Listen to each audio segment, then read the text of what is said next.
Good morning, everyone.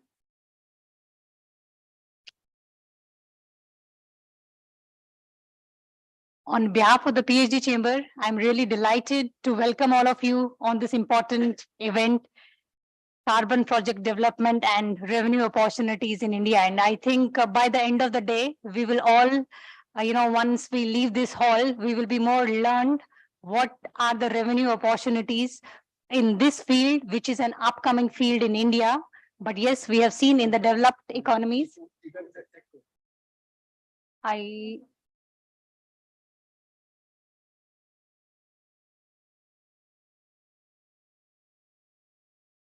to emphasize your point.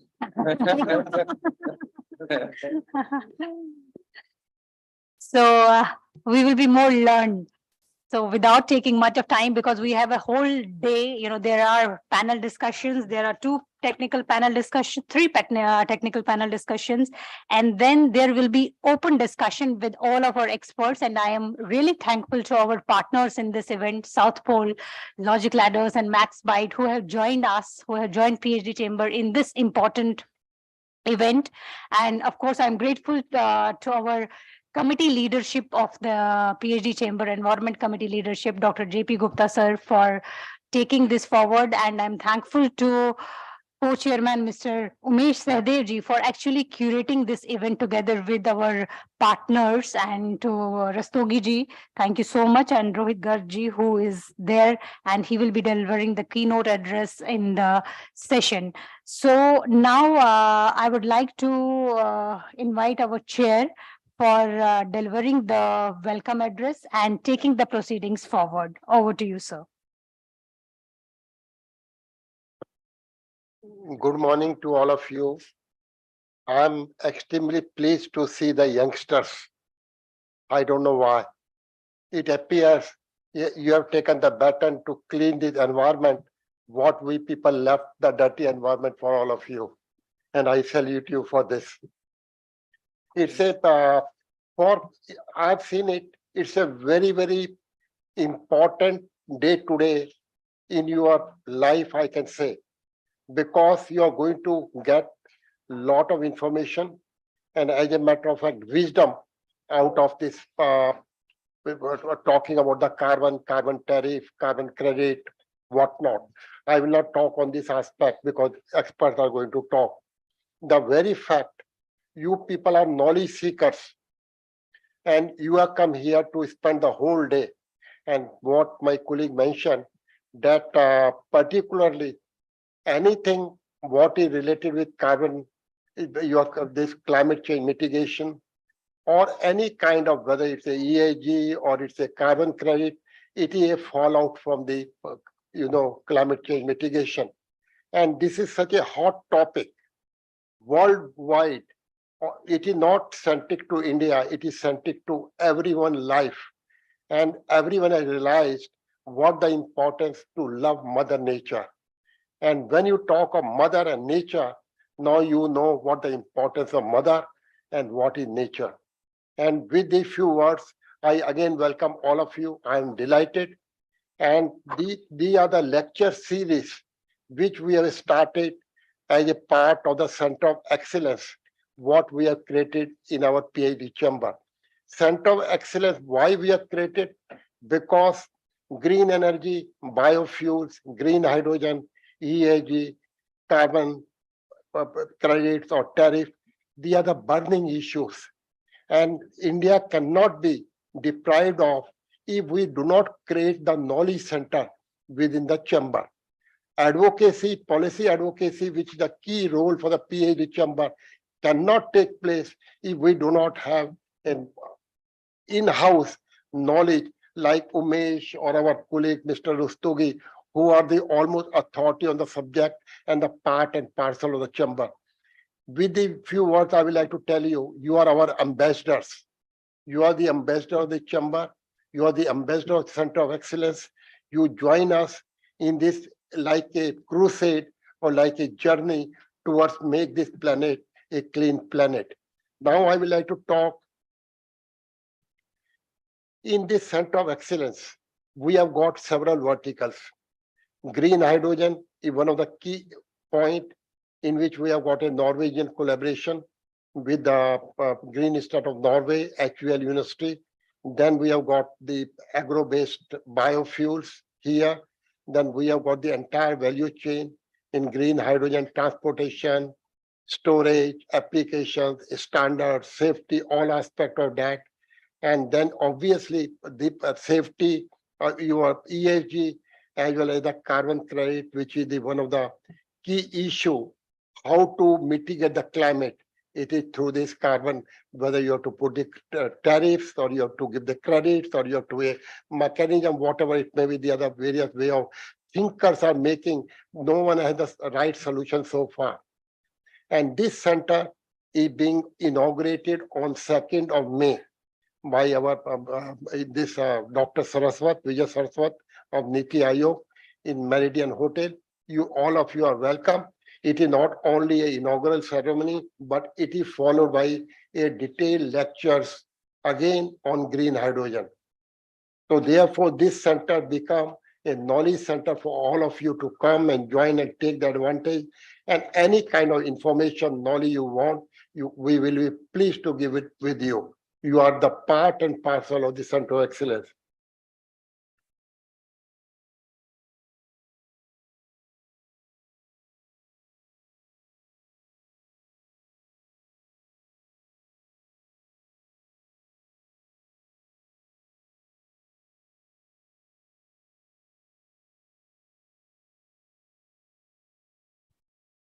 Time has come to put a price on carbon, what we emit, because anything which is free so far, like air, water, it was free. But now we have polluted it, we have taken so much, we have made it dirty. Time has come to put it, and without putting the kind of taxes, any way could be there, but without which the solution cannot come.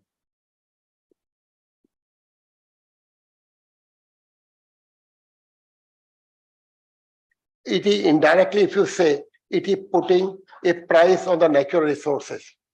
You can give any definition. You can give a price to the natural resources, or you can put a tax so that we can clean it.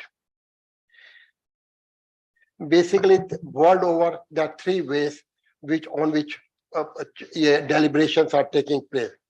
Either to put carbon tax, what has already been done in Korea and Singapore, use of carbon trading mechanism, which has been done in EU countries, and EU and particularly in China, and application of import tariffs. The 3 ways how the world is thinking, and different parts of the world are working on the 3 areas. Average price, what is being contemplated nowadays world over, around $6 per ton of carbon emission, but it's too little. Now, if you talk of IMF, they have mentioned, because they know the 3 countries, United States, China, and India, they are the most polluting countries. Therefore, IMF proposed $75 per ton of carbon for United States, $50 for China, and $25 for India. The other just figures not finalized. Now, no doubt, there is no escape for India. On one side, it offers an immense opportunity to clean the environment. At the same time, for the professionals and consultants and for industry, it offers immense opportunities, immense opportunity. As a matter of fact, you could get training in this carbon credit and all would be needed outside for lucrative jobs. Because I see all the youngsters, there is great potential for that. Like Europe and UK, they are tightening our neck, particularly India, with carbon border adjustment mechanism, or they call it EUDR. The other regulations are being implemented to stop the leakage of carbon. Not only that, now they have brought a new thing, which they are called environmental issues.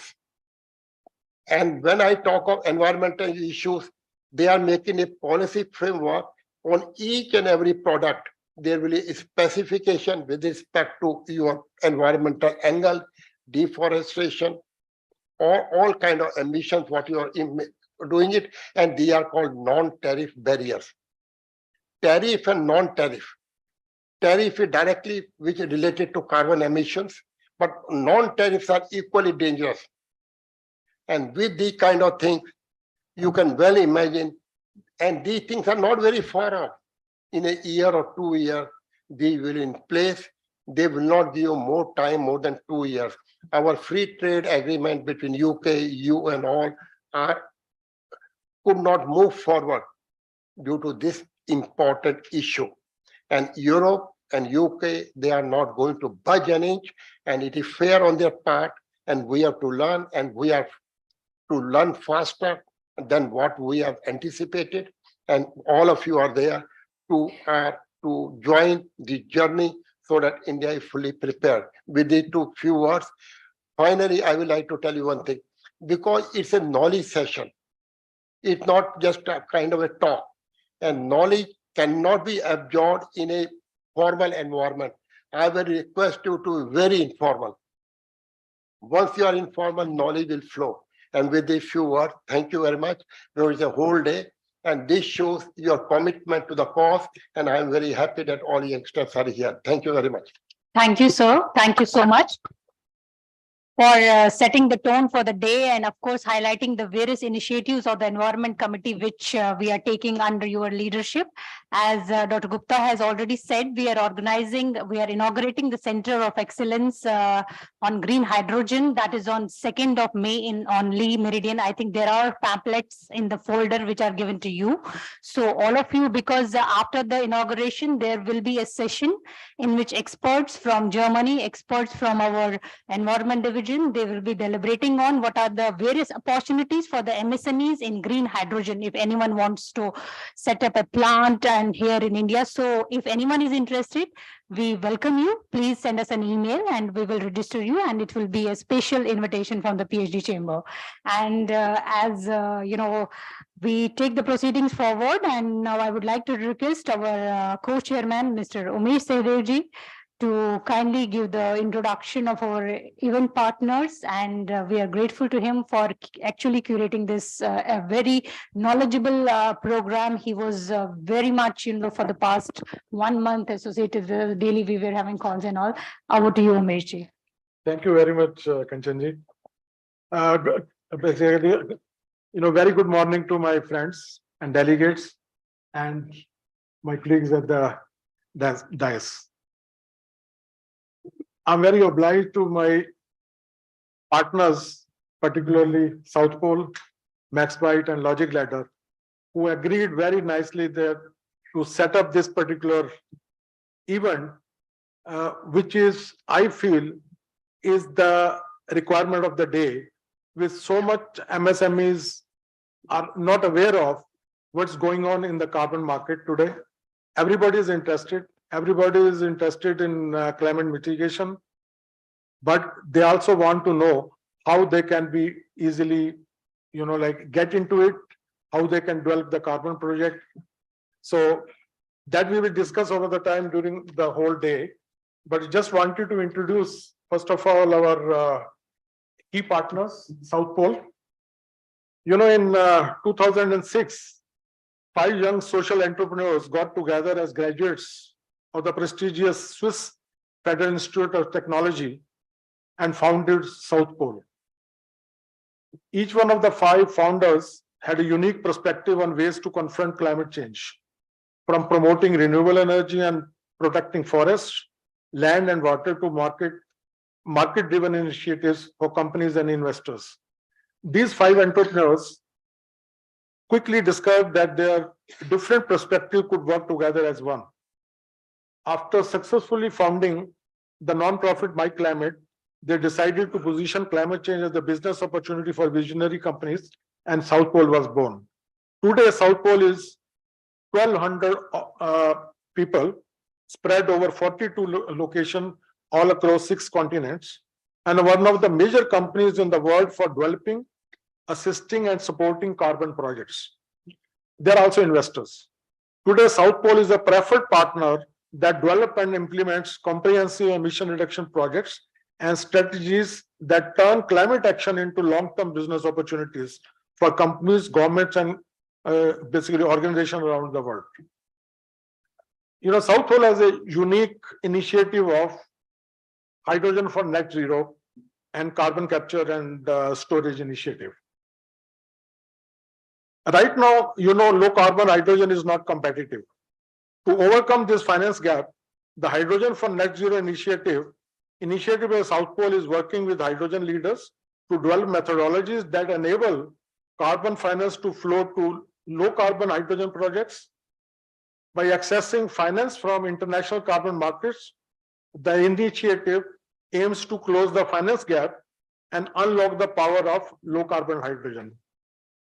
I particularly thank South Pole, Mr. Rohit Garg, Regional Director, for accepting our proposal and sponsoring this very valuable event for the better understanding of MSMEs, looking to develop carbon project and generation of the carbon credits. Thank you, Mr. Rohit. Then we have Logic Ladder, our next partners. Logic Ladder was founded in 2011, is world's first holistic net zero transition platform. They are making net zero a reality for hundreds of enterprises. There are more than 3,000 enterprises taking benefit of the Logic Ladder software, which is they call as sustainability cloud. Logic Ladder believes net zero is a responsibility to reduce our environmental footprint of emissions, pollutants, water use, and waste. Enterprises and governments are managing and achieving net zero with their proprietary software platform, Sustainability Cloud. They make sustainability management holistic, easy, and accurate, and enable businesses across the globe to transition to net zero. Mr. Mayank Chauhan, co-founder and CEO, is a hardcore technocrat and a startup. Thanks to him. Our third partner is MaxBite, and I thank Mr. Ram Shankar, especially flying in from Dubai right in the morning to be in this particular session. MaxBite is a deep tech digital transformation company. It's hardware, software, artificial intelligence, robotics, which they are using in transforming and digitalizing your processes and your automations for decarbonization, basically. At MaxBite, they're helping industrial customers to solve key enterprise business challenges to achieve their goal with their intelligent and smart solution, with the application of, as I said, artificial intelligence, robotics, and all those things. They have got a very advanced robotic center setup, which is an autonomous mobile robot platform for autonomous industrial vehicles and micro mobility robots. As an application web crawler expert, they help organizations adjust to the expanding significance of internet promoting. And they help industry, as I said, to digitalize, process automation, and decarbonization. They are present in USA, South Asia, Middle East, and also in Australia. Now they are reaching out to Europe also. So you are most welcome to reach out to any of our partners for any of your requirements in the carbon project development, as well as for any other related information. And as Dr. Sir has said, Dr. Please. As Dr. Sir has said, that we should have an informal session. Actually, we formatted this particular event as that. That's the key thing as advised by you. We are having an open session in the evening after the search panel, and you people are totally open to throw us any questions with the expert we have from our partners of the event. So you will have a complete session to dig deep into the carbon credit markets as well as development of the carbon project. Thank you very much. I think I've done my thing, and we look forward to this particular event as a really proactive in developing and informing you people about the carbon projects. Thank you very much. Thank you, Umesh. Thank you so much. And now I would like to call upon Mr. Rohit Garg, Regional Director, Climate Project, South Asia and Middle East South Pole, to kindly deliver the keynote address. Good morning, everyone. Thanks for joining today's session on carbon project development and the revenue opportunity in India. Thanks to PhD Environmental Committee, those who are partnering with the South Pole and giving us an opportunity to come on this particular platform and give us our inputs on what we have learned so far from the carbon project development opportunities, especially in India. India is one of the leading country across the globe, those who are taking an initiative to develop their own emission trading scheme. We are at a very advanced stage of the development of our own emission trading scheme, and hopefully we will launch that scheme this year. And Ministry of Power body Bureau of Energy Efficiency is taking a lead on that particular development. So during the first session, we will try to cover that particular perspective as well, how India is trying to develop their own emission trading scheme and how it can benefit the other different players in the market to get benefited from that particular scheme. Within the second session, we will try to invite all the stakeholders, those are getting benefited from the carbon revenues, and how they are generating carbon revenues and what are the impacts they are generating from those particular revenues on ground impacts specifically. And we discuss their feedback and we discuss their experience on that particular part. And we try to cover the two types of technologies, specifically the sustainable technology, which includes the community activities like the biodigesters, improved cook stove projects, and the nature-based solution activities, which includes the agroforestry, afforestation activities, or the forest conservation activities. Within the third session, we will discuss more on the carbon footprint digitization, because these days what is happening that most of the MSME industries they're willing to report their footprints, the carbon footprint, their emissions, but they don't know how to do that. So our panelists will guide them. They will answer their questions that how they can do it. And because it's a digital world now, and a lot of industries and our partners like Logic Letter, MaxBite, they are doing a lot of initiative. They are doing a lot of work on the development of such digitalization work for the decarbonization. So they will guide us how these industries can be benefited from those particular their solutions as well. So these will be the three sessions. As Dr. Gupta said, this will be the more interactive session. So I would request all of you to ask a lot of questions with us. We are here to answer your queries, or if you need any clarification, we will be happy to answer those questions. Thank you, everyone.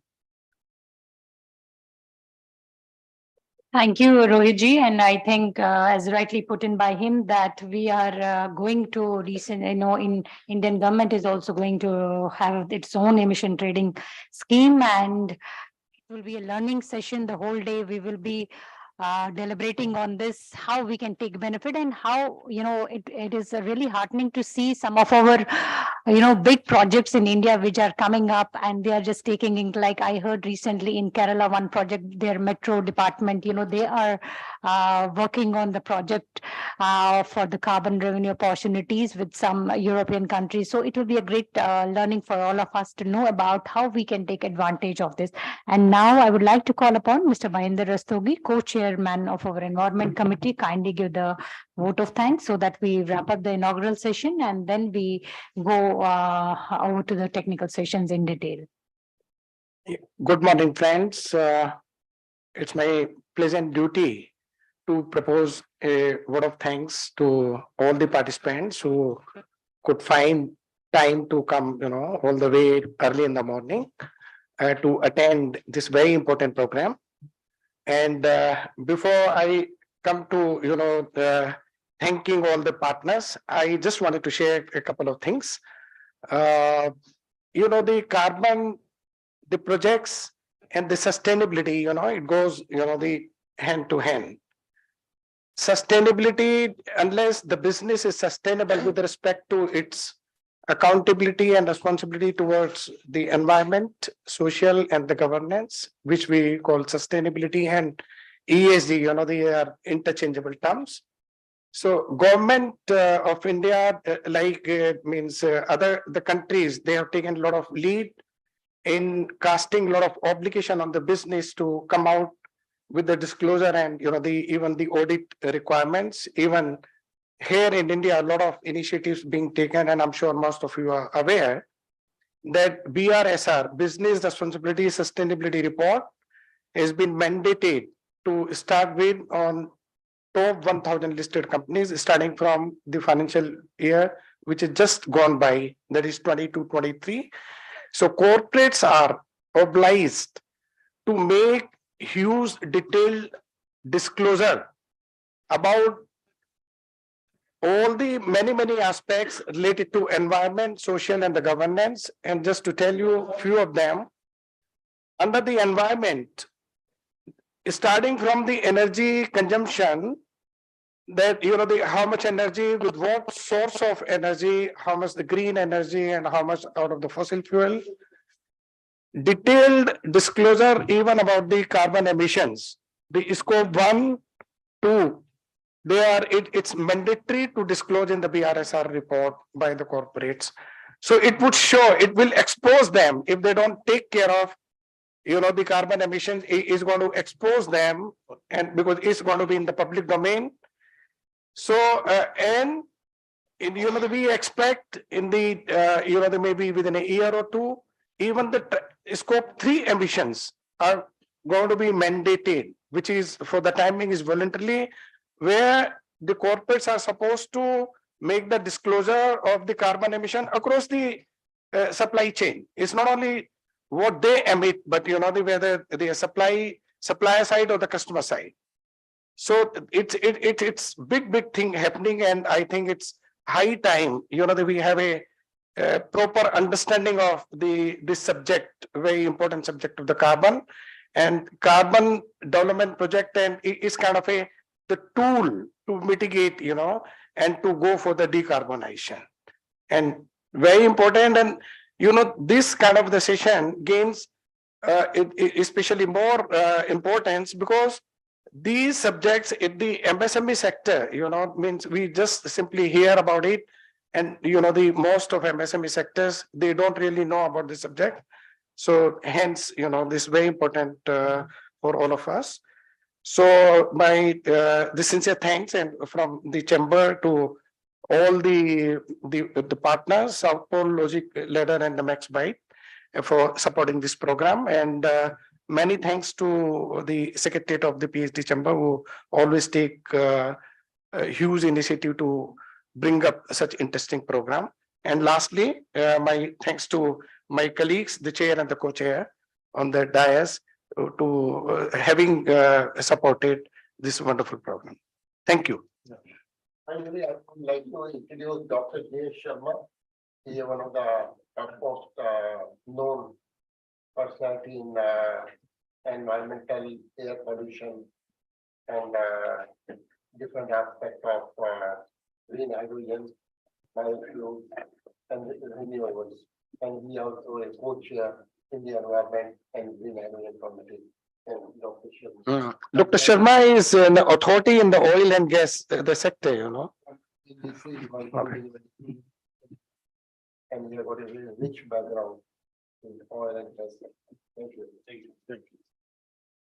Thank you, sir. And now I would like to request Dr. JP Gupta ji to kindly present a small token of felicitation to Mr. Rohit Garg ji for actually making this happen, for supporting this initiative. We are really grateful to you.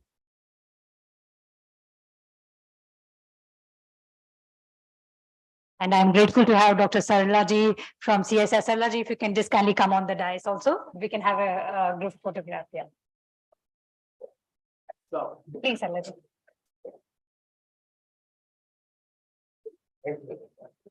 एक minute Ramesh ji, madam आइए please.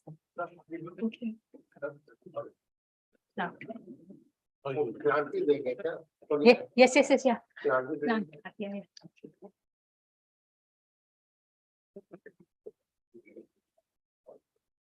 Forgot, अच्छा वो सब में. Plan for happiness and prosperity. And for carbon neutrality. I will like to tell you that whenever you come for this kind of program, you should come with green.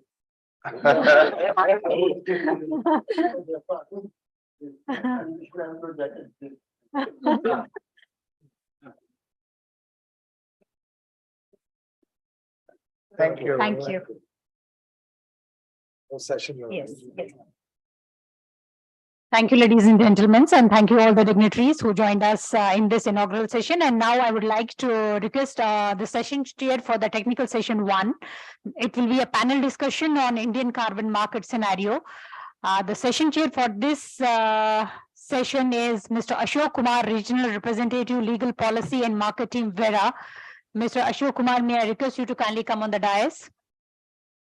May I request other panelists who are there in the technical session, Mr. Mehul Patwari, Associate Director and Principal, Sustainable Finance, South Pole, Mr. Lalit Narayan Singh Rajput, Technical Expert, Doche. I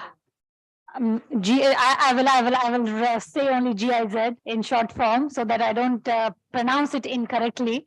And Mr. Umesh Sahadev, Executive Chairman, Hydrogenium Resource Private Limited and Co-Chair Environment Committee, PhD CCI. Over to you, Ashok ji.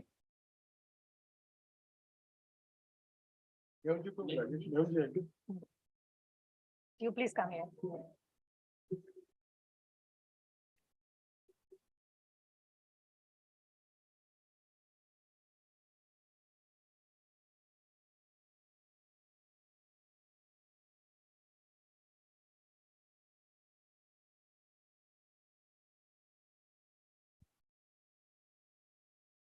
Thank you very much. Am I audible to all of you? So, first of all, I would like to thank PSD Chamber of Commerce and South Pole for organizing this event. And this event is required in the today's contest. So I would like to thanks on Vera behalf to the PSD Chamber of Commerce and the South Pole team. And I would also, congratulate to all of you for attending this session. So in this session, we are going to discuss about the Indian carbon market and its challenges. So during this discussion, I will have other panelists with me. I would like to introduce all of them to you. So first of all, we have Mr. Umesh Sahadev, who is the Executive Chairman, Hydrogenium Resource Private Limited. I will provide the brief introduction about all the panelists. Mr. Umesh Sahadev has almost 5 decades of professional expertise in planning and development of renewable energy, climate change mitigation, and industrial project. He is a co-chair of PSD CCI Environmental Committee and Executive Chairman of Hydrogenium Resource Private Limited. Mr. Umesh has also served as India Head and Vice Chairman of Syndicatum Sustainable Resource, a leading Singapore-based developer and owner of clean energy and sustainability projects worldwide, and a producer of sustainable product from natural resource and waste. Mr. Umesh was part of co-founder group and director of operation of PMCI PLC, a London Stock Exchange listed platinum mining company at London. He also served as a CEO of the project division of India's major merchant banking company, Bajaj Capital Limited, and head of merchant banking operation of MEFCOM. Second panelist we have from GIZ, Mr. Lalit Narayan Singh Rajput, and he is a technical advisor in GIZ.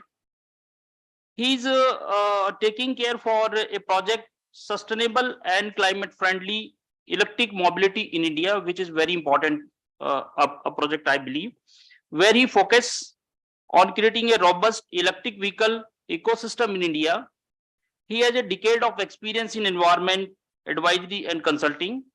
Lalit works at GIZ, includes an important project on carbon financing for electric buses.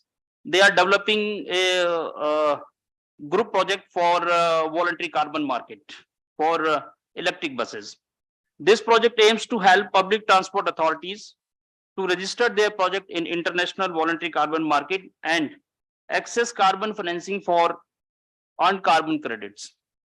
Additionally, the project provides cities with capacity building on how carbon financing works and how to register a project.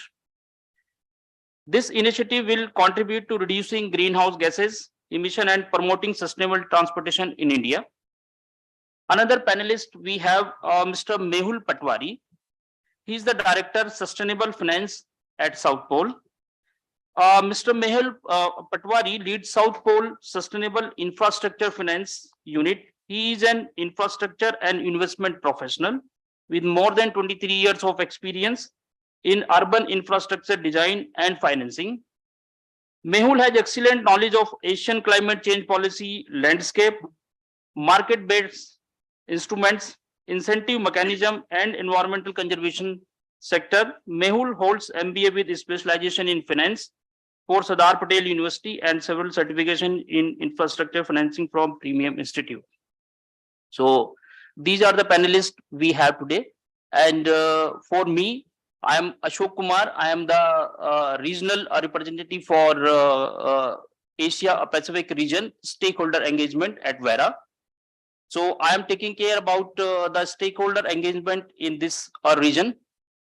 So let me tell you something about since we are going to talk about the Indian carbon market. So first of all, we must have small idea about how the Indian carbon marketing is shaping. So as per my understanding, the Indian carbon market is going to develop in two parts. First part is for the obligated sector. Second part for the non-obligated sector.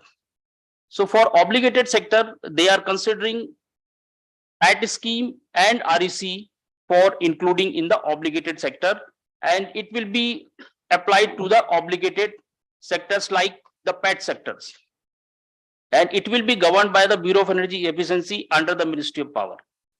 Second sector under the carbon market is non-obligated sector. So this will be a voluntary offset carbon project development sector. And this sector will be governed by the MOEF-CC. And recently, actually, they have already identified 13 sector for developing the voluntary offset project under the bilateral and the cooperative approach under Article 6.2. So this is my understanding about the Indian carbon market. And now we'll take a the development Indian market have so far. So in the 27th of March, they have published draft notification for carbon credit trading scheme. And as per the draft notification, they have invited various stakeholders to provide their comment to their scheme. And 14th April was the last date for submitting the comments. And since I am also involved with the Bureau of Energy Efficiency, and I am talking day-to-day basis, so they have received lot of comments from various stakeholders, and Ministry of Power and the BE, they are reviewing the comment, and very soon they will have another discussion with the stakeholders. As per my knowledge, they are going to conduct more than 30 workshops all over India to make aware about the people for developing the carbon projects. Since we have to discuss the challenges also in this session, so there are a lot of challenge for developing this market. So let me start this session formally. And since we have a very distinguished panelist with us, so we can have one-to-one interaction, and you are also invited to clear your doubts. You can ask a question, since this session need to be informative. So my first question related to the Indian carbon market or project developments for Mr. Lalit. Mr. Lalit is working with GIZ, and as far as my knowledge, they are developing a very good project for electric buses in India. So let me ask you, can you explain, Mr. Lalit, that what are the challenges for developing this project and what are the opportunities? So thank you, Ashok ji. Good morning to everyone. So I work with GIZ, the e-mobility team, and we largely work in the e-mobility arena. So we are working with MHI, Ministry of Heavy Industries, and we are implementing this project. So under this project, we are working on various aspects of e-mobility and creating a robust ecosystem for it. In this, we have identified that public transport is one of the major area where we need to look into, and how we can help this sector to actually access the alternate financing. Because if you'll see anywhere in the world, no public transport authority is profitable. So this is one area where the Indian public transport agencies lacks, and we feel that this is one important aspect which is required to be covered. So to asking for a question on how this market is evolving and how what is the potential of it. So I'll give you a rough idea. Tesla, which is a EV automaker, in 2021, it earned more than 1.46 billions of US dollars through sale of carbon credit, which was more than the sale of this car in that year. So you can understand the potential, but we are talking about the public transport authorities here. The reason being, they are governed by various policies. They cannot increase the fare. They have various regulations. So here, since already government of India is going crazy, I would say they are extensively pushing for EVs, because in last 10 years, there have been various initiatives which have came from FAME scheme to development of EV infrastructure. For now they have come up with PLI and the ACC, advanced chemistry cell, for manufacturing of batteries. So these are some initiatives which have provided trust. There is one more initiative which have been given under Article 6.2, which talks about the fuel cell. But I would say that is in very nascent stage. It requires enough or immense investment in that infrastructure. So as of now, I'll be discussing or focusing more on the e-mobility. So when we were working on this project, we identified various stakeholders and asked to them what is their say about the electric mobility, how they are perceiving this sector. So the public transport authorities, they were largely unaware of how the electric bus operation is something else, but how the different components in that operation involves, from fire safety to all those things. But then operation itself is a big task for them. Developing those capacities would require enough sensitization to these public authorities. So we identified that they are already working with Government of India. There is National E-Bus program which is coming up, targeting 50,000 electric buses. And then also there is Grand Challenge one, where 5,400 electric buses have been sanctioned, and some 2,000 will be running in near future. Under FAME 2 also around 3,700 electric buses are running. So we see a huge potential in the carbon market, which is going to be established in India for these public transport agencies. And we are seeing that if they are able to access this financing, it will be an additional payment security mechanism, maybe, because all these buses which are operating under with public transport authorities are under PPP model, because they don't know the technology, they don't have the expertise to operate, they don't know how batteries will be changed, they don't know what is the different kind of infrastructure that is to be placed.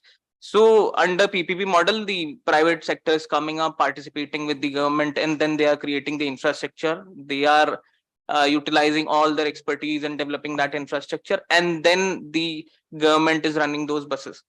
But then here comes the challenge for these STUs or the public transport authorities, where they actually don't have any idea how and when they will pay, because there is a payment crunch or the financial crunch also with them.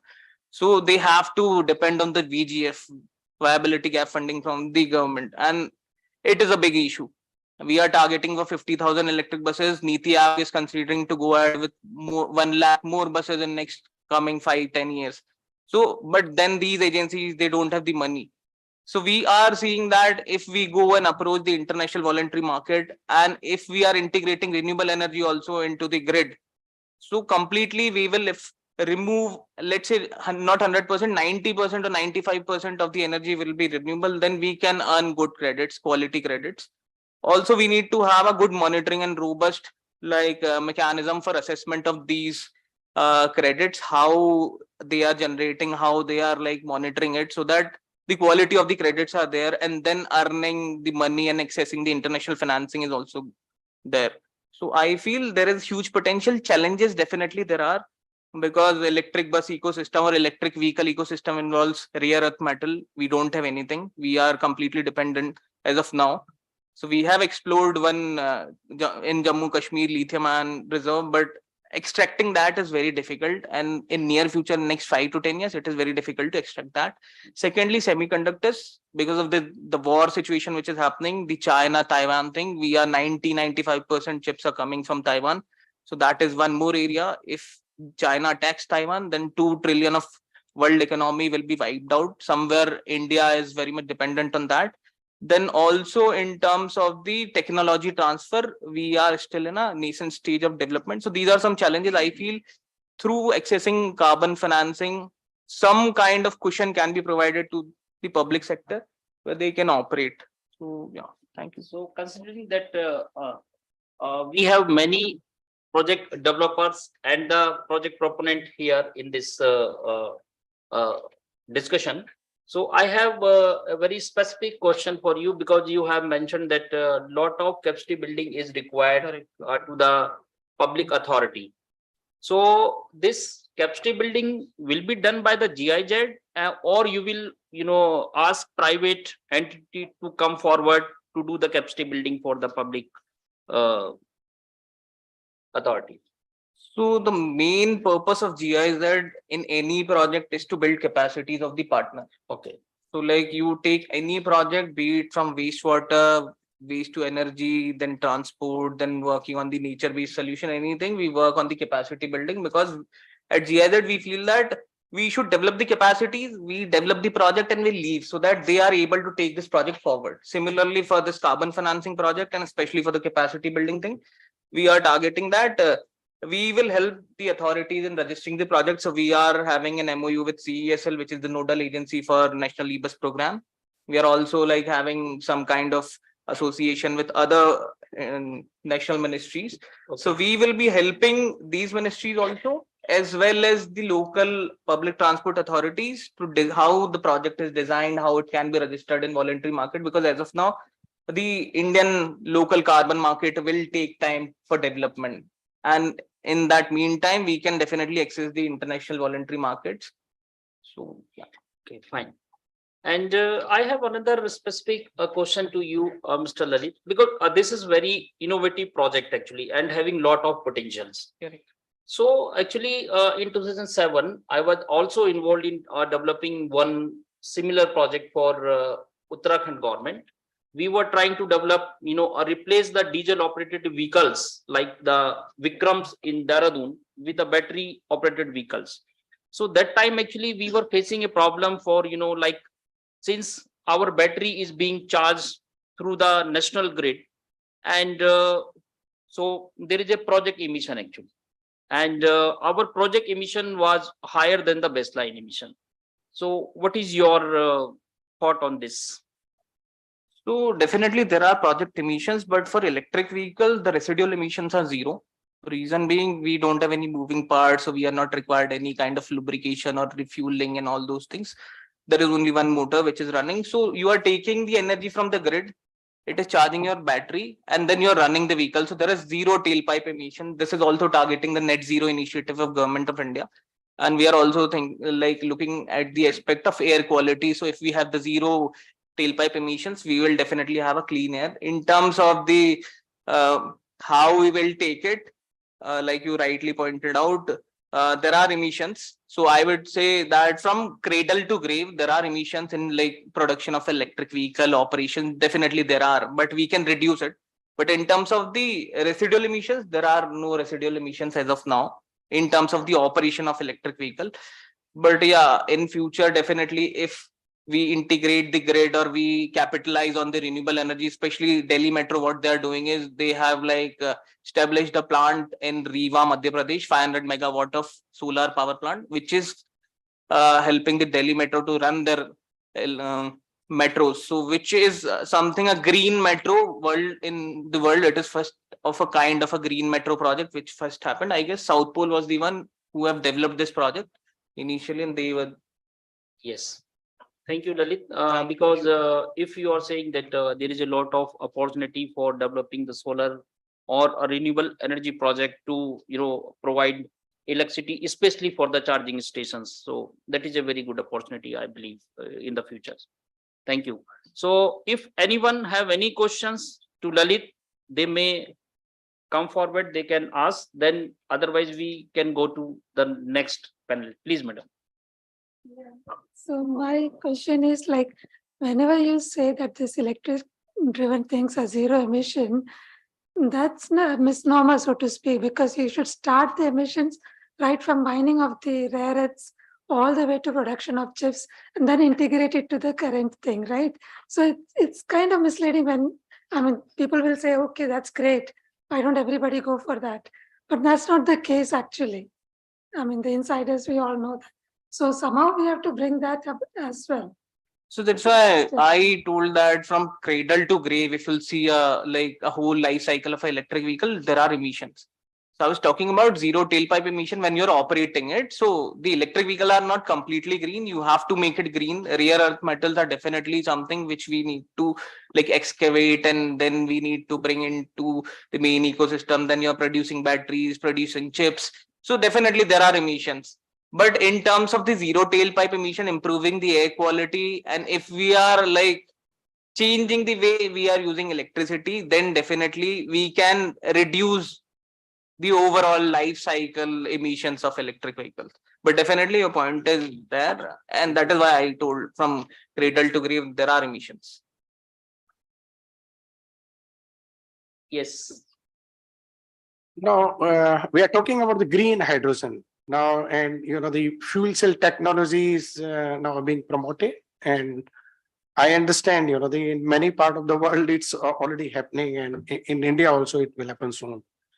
So what is the scene, on one side from fossil fuel to electric and then green hydrogen? Is going to be a transition or many things happening, and its impact on carbon, the projects and all? Thank you for the question.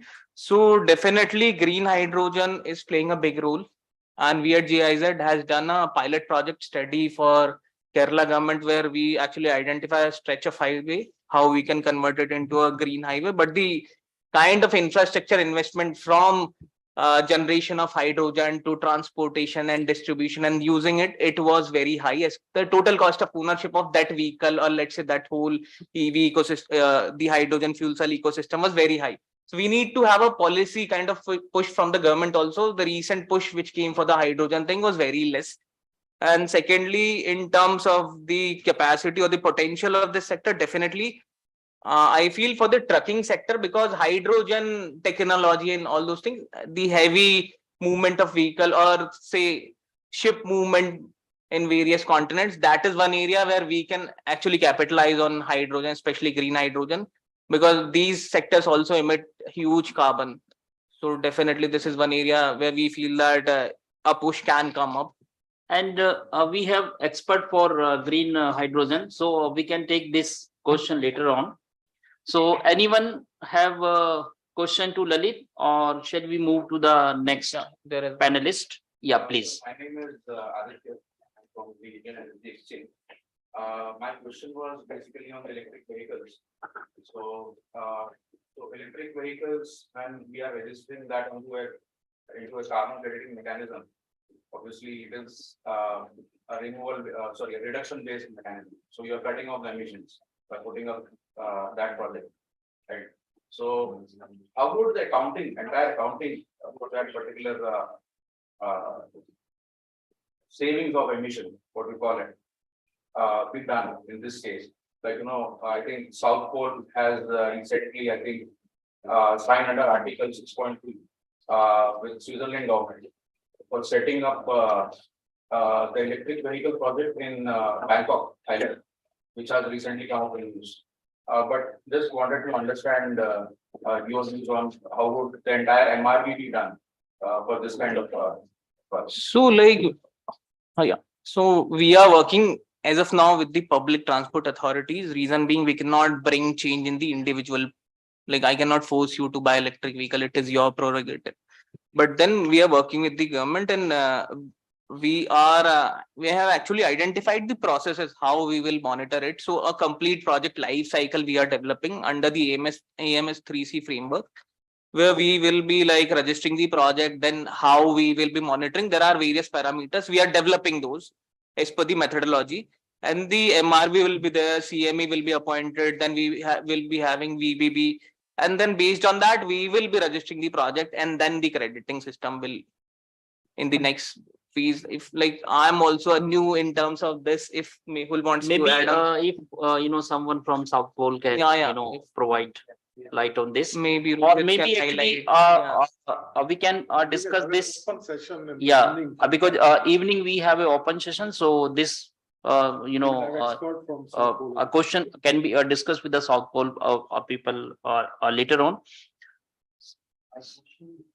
Yeah, please. Yes. For EV restaurants, they're charging the battery from the electricity. That electricity is generated mainly from the coal. Correct. There any study which shows difference in the reduction of the GHG emission on the local basis. Sorry, On the local basis. local or local? Local base. So Emissions are almost different. If we operate the vehicles with the petroleum products, or if we use the electric vehicle which is charged by the electricity which is produced from somewhere else using the coal power. It seems mostly the shifting of emissions from cities, rural area where thermal power plants. very true. What is the actual advantage? And just I want to add questions also. A lot of installations, many types of minerals, even they are not rare depletion of the natural resources. Then manufacturing of the semiconductor devices, even manufacturing of the steel also. Case of this. What is the ultimate ultimate benefits? What it means the shifting of the emission From one place to the another place. Yeah, interesting question. So I would say one thing, that we largely depend on the crude oil for our transportation sector, and that is where the energy security comes in. So we would like to reduce the energy security, because then the diplomacy, you are all seeing how like this war has turned the tables around. As of now, we are buying more from Russia. Earlier, we were like dependent more on the Saudis. But definitely there is some kind of diplomatic, I would say, issues, not issues, but then there are some. So one area is the energy security. The other area that you were talking about, the emissions, if there is any study in terms. Even, in my opinion, there is no energy security. If we talk about we don't talk about we are imported from Saudi Arabia, Iran or Russia.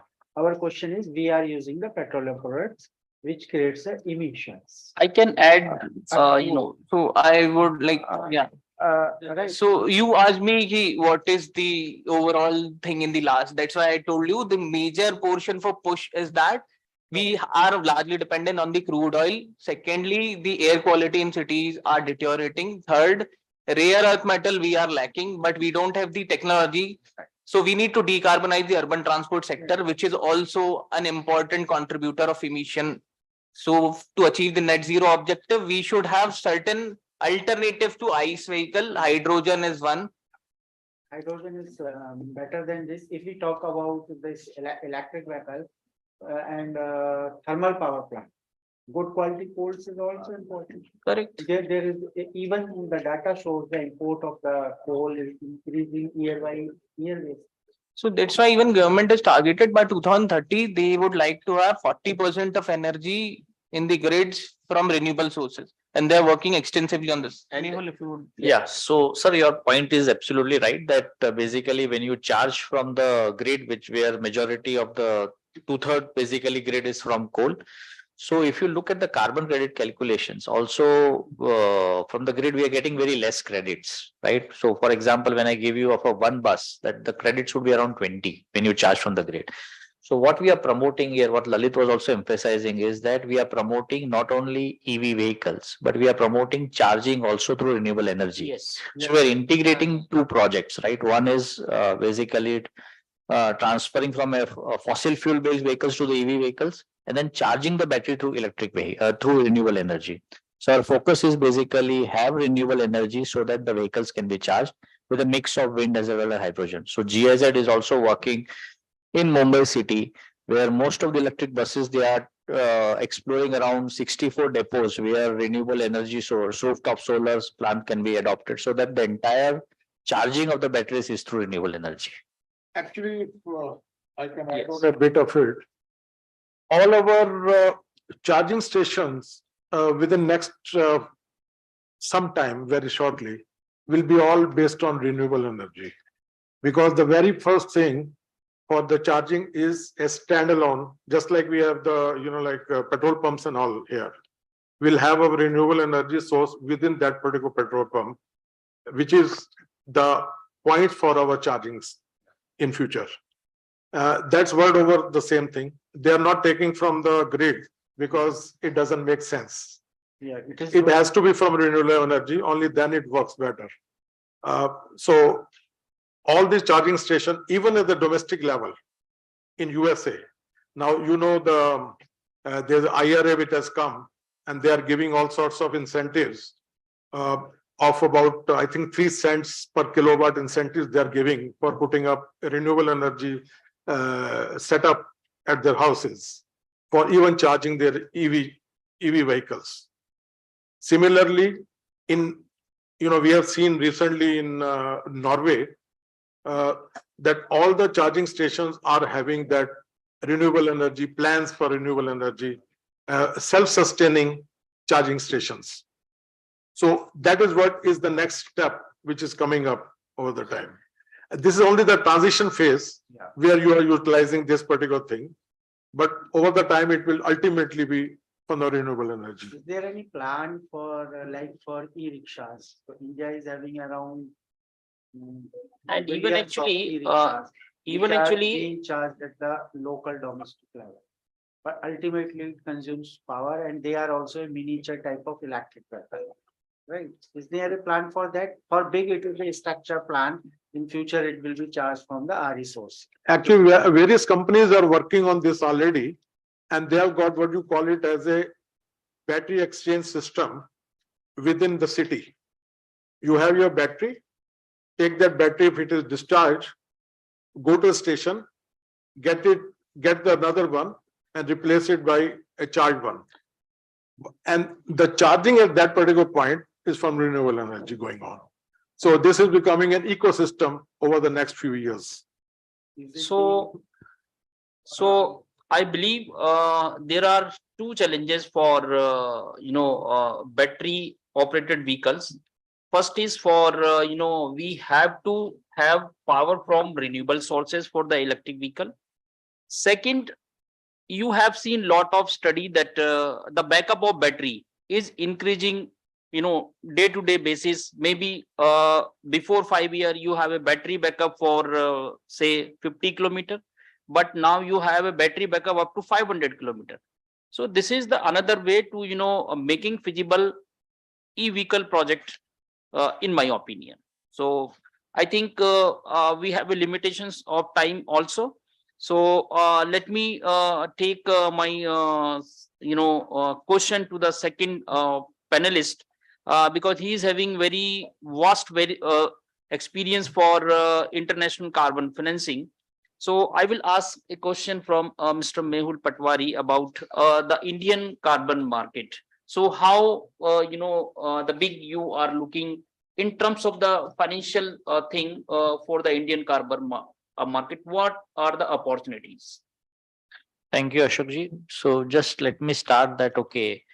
If India were to achieve a net zero basically status by 2070, as we have planned, the total quantum of financing that we require is up to 10 trillion US dollars, right? There were various studies done by various institutions, but recently Government of India has this established this international financial center, and they appointed a committee on how this exchange financial center can help raise resources. So they did an exhaustive study. So that is around 10 trillion US dollar from now to 2070. So which is around 47 years. So if you convert that into per year requirement, it is humongous. It is $220 billion that we require every year. Now, if you look at the last 3 to 4 years, so we are getting less than $40 billion in green sustainable finance, which is minuscule compared to the total requirements. Also, if you look at the domestic savings, right, we do not, and that savings which is channelized into infrastructure, it's not enough to actually achieve this 200 or $220 billion of requirements. So we require lots of things from various mechanisms, various sectors, various ways to achieve this $10 trillion. So especially when you are talking of green infrastructure, green finance is very important, and the carbon markets can play a very important role, right? Just basically for in last year, the carbon markets, the voluntary carbon markets, because the obligatory markets were not there. It's basically 2 billion worth, right? But various studies estimate that this market is going to be around 30 to 50 billion by 2030. And by 2050, it would be around $250 billion. So even if India gets a 10% share, we are talking of $25 billion that can be used for creating green infrastructure, green projects. So that's humongous. Also, the Indian carbon markets, if you look at the Bureau of Energy Efficiency's vision, they are trying to reduce emissions by 1.3 billion metric tons by 2030. So even if you, depending on what is the quantum of the carbon tax you take, $50, $70, there is a potential for 100 to 150 billion dollars which can be raised through carbon markets. So carbon markets can play a very important role directly through imposition of tax, also through indirect ways of policies and measures, right? So let me give you an example that most of the infrastructure in India is yet to be built, right? If you talk of by 2050, 3/4 of Indian infrastructure is yet to be built. So you talk of the quantum of raw materials, say power, cement, steel, much more requirement is there, right? So I think we are at a cusp where we can decide that we do not want to build that infrastructure which is stranded because of the climate. So we have an opportunity to build infrastructure which is green from day one. So take a steel sector, right? If you were to actually look at what India is going to build, a lot of steel requirement would be there. Now, the Indian steel industry globally is basically, they are planning to invest around $250 billion in enhancing the capacity. Now, if you go by the standard capacity enhancements, it's not going to work. So if Indian steel industry, for example, Tata Steel, which is a leader, it is focusing now on green hydrogen for manufacturing of steel. Now, if they are able to do it, right, this is possible if we impose a carbon tax of 50 USD, right, per ton. So there is a humongous opportunity that basically 200 metric tons of additional capacity, which is coming up in India, can be through use of green hydrogen. If we do this, not only we are able to basically build a capacity which is basically climate resilient, but also we would be saving foreign exchanges by coking coal imports. We are using green hydrogen, we would be saving against oil and gas imports. So this savings itself is in the tune of $700 billion. So this is the potential, if we have the right policies in place, what the carbon markets can play. Also, we are talking of this electricity, right? So India has a basically objective and vision that a majority of its grid basically is through renewable energy.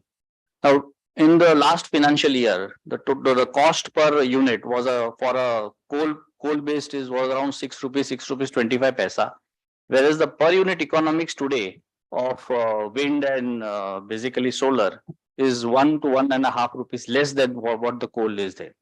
So if you are able to basically have more than 80% of our grid basically through renewable energy, then the total savings itself is in the tune of $1.7 trillion, right? So this is which is humongous basically. Now we just have to figure out how carbon markets, the global capital markets are able to integrate, and basically we can actually monetize the savings, right? And look at if we are saving this, it's not only savings, but it is also operational efficiencies in the industries that we are adding. So basically in the global supply chain, India can actually make a difference basically by being competitive. Also, Lalit was talking about EV. EV also, India has a basically Niti Aayog has a vision of basically EV penetration in two-wheelers, three-wheelers, four-wheelers. And basically the government of India is pushing for hydrogen-based fuel cell in freight vehicles, right? So I think the policy is there, intention is there. But today, basically, there is an implicit carbon tax of if you purchase petrol, maybe 40% is tax, right? So if you have this explicit as carbon tax, maybe the EV penetration can be much faster.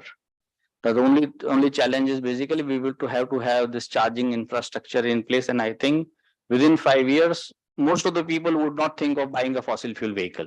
So this is basically very important. Now, Umeshji was talking about and Ashok was talking about this Article 6.2. So there's a lot of potential where we can tap international carbon markets, we can tap government to government basically markets and get carbon financing. So we were doing a waste to bio gas project, right? In fact, if you look at all the municipalities of solid waste, most of the organic waste, which is actually a resource, right? It is dumped into the landfill site. And it basically generates methane and it creates havoc to the atmosphere.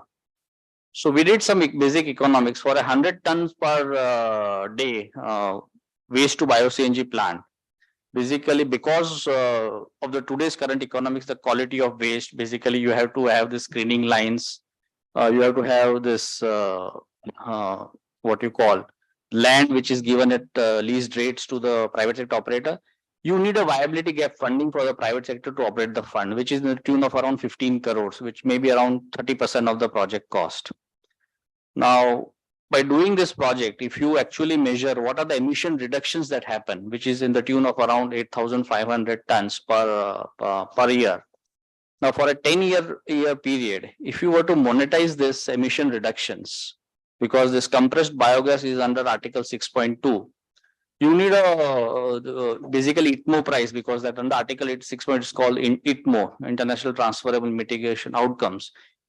You need a price of around 25 euros. If the price is 25 euros, your present value of the emission reductions over a 10-year period is around 15 crores. So this is basically a huge potential in various sectors which the government has identified.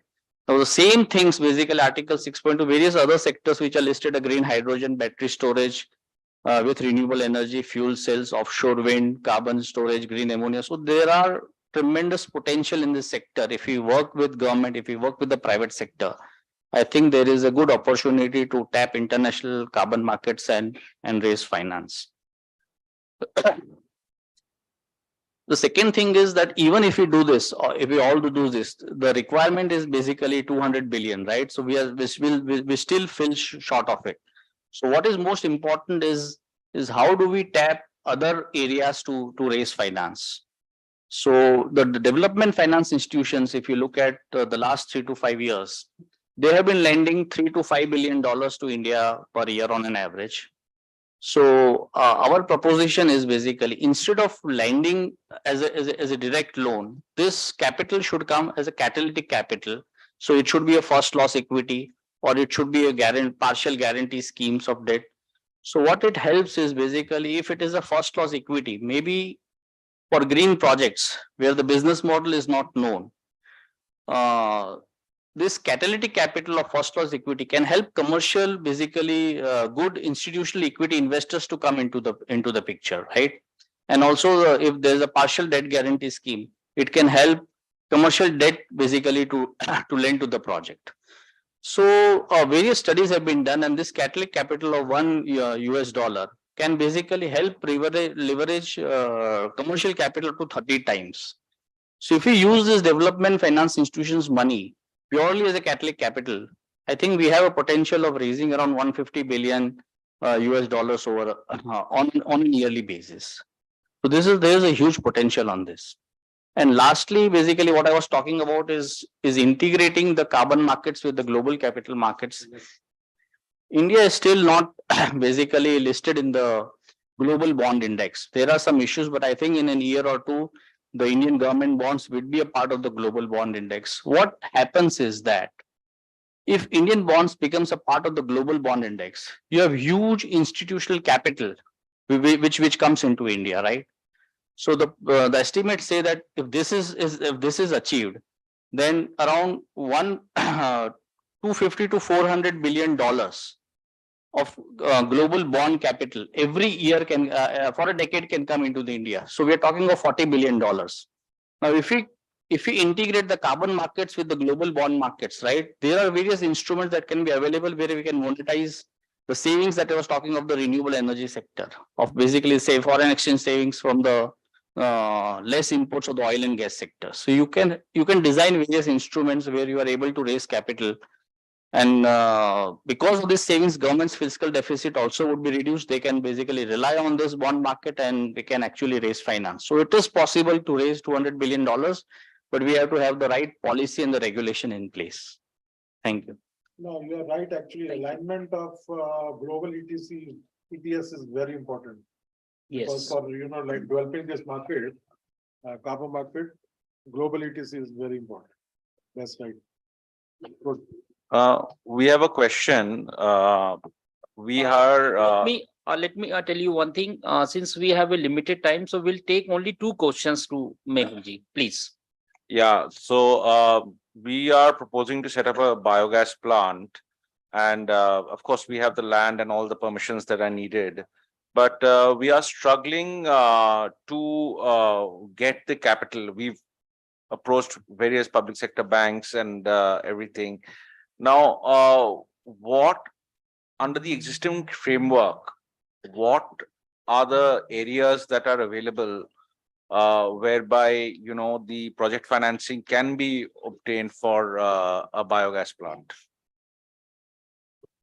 So there are various schemes of government, right? For example, for the small sectors, there are schemes where institutions like SIDBI can play a role. So they are supposed to lend to the small scale sectors. But for a large sectors also for bio, there is a Satat scheme of the government of India where there is some capital grant and the output is also supposed to be purchased by the oil marketing companies, or they are obligated to purchase at a particular price. So basically, if your plant is basically 50 tons per day, it becomes commercially viable to operate. And the technology is not it's a mature technology. So basically, if you have the risks basically drafted very well into the concession agreement, most of the banks are also willing to lend on these projects with a 50 ton per day, provided the credit worthiness of the client is good enough. So the project that we are currently doing in Coimbatore, there are issues with respect to the credit worthiness. So the viability gap funding is being guaranteed by the state government, which has a larger credit worthiness, and then the banks are willing to basically lend to the project. So you need to structure the project so that you are able to mitigate the risks, right?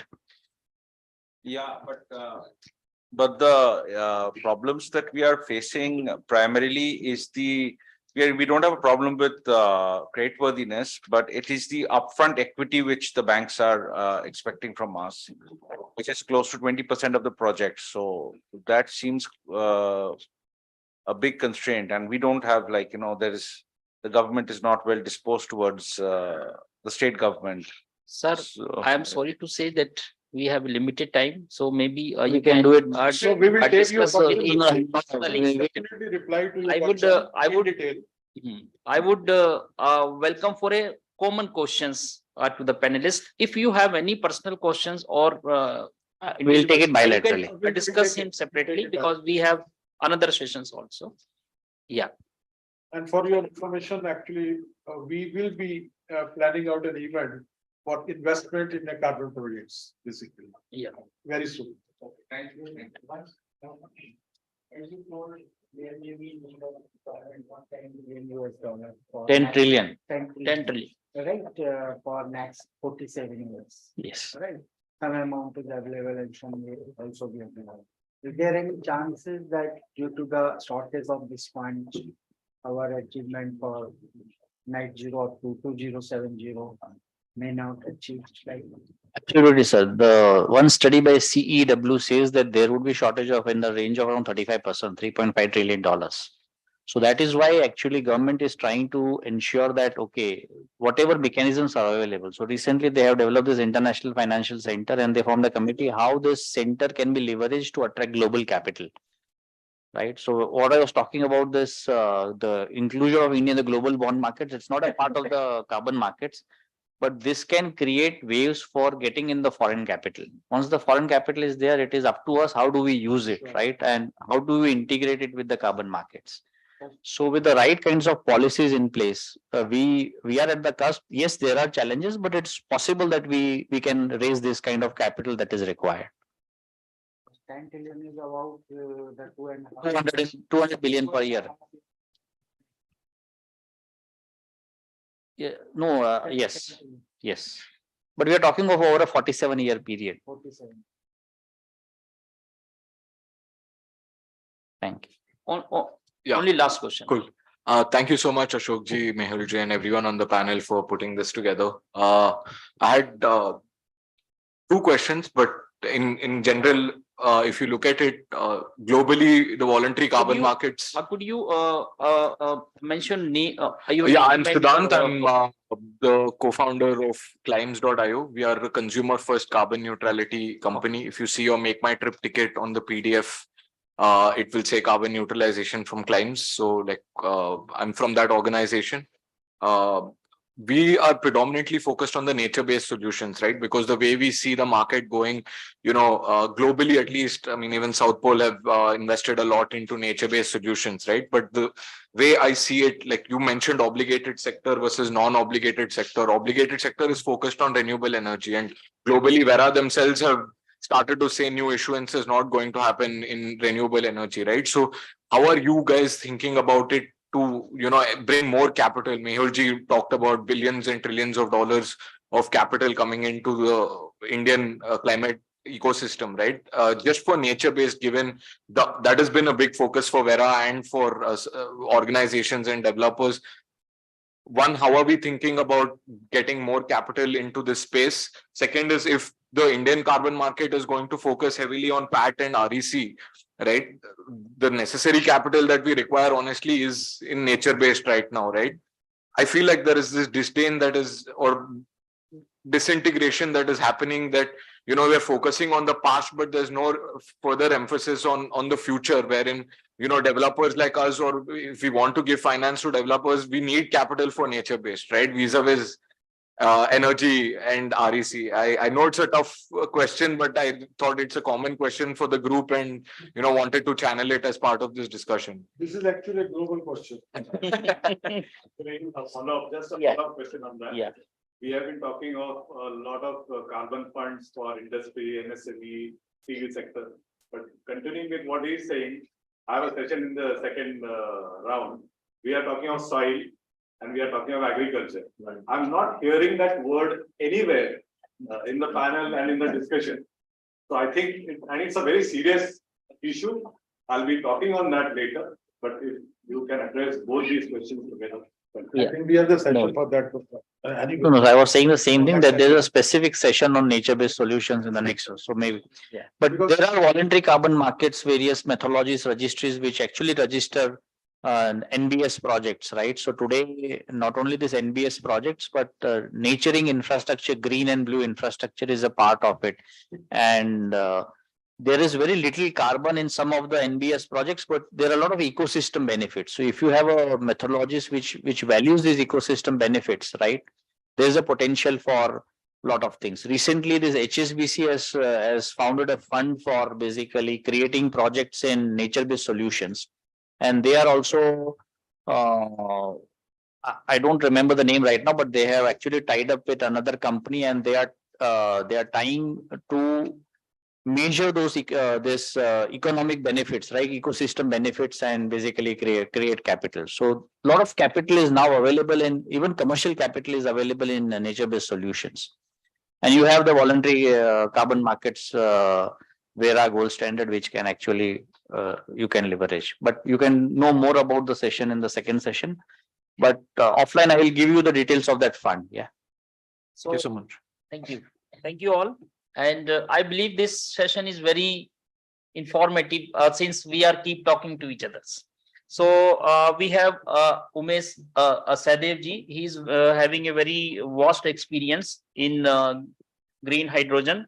So I have a question with Umesh ji, how he suggests to the Indian government and industry should do the make green hydrogen cost competitive at a scale and avail carbon finance. Sir. Your question is very simple and very tough. But definitely, you know, like this is a transiting time for hydrogen at this moment.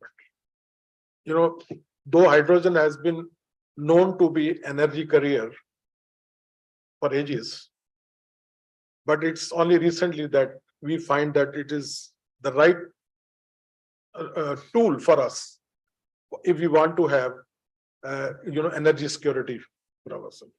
Like in India, what we are aiming at 2047 probably, which we call it as energy independent. And we want to make net zero by 2070. Government is really working very meticulously and structured wise on this particular aspect. As you rightly said, we are going through a process.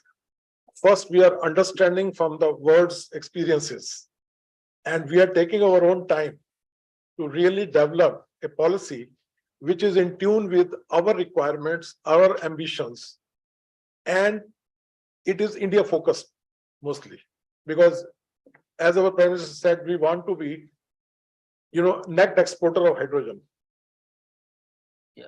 Now, for that, we need a really intervention by the government on the regulatory side, from the financial investment side, financial incentive sides, as well as availability of, as everybody knows, investment into this particular aspect.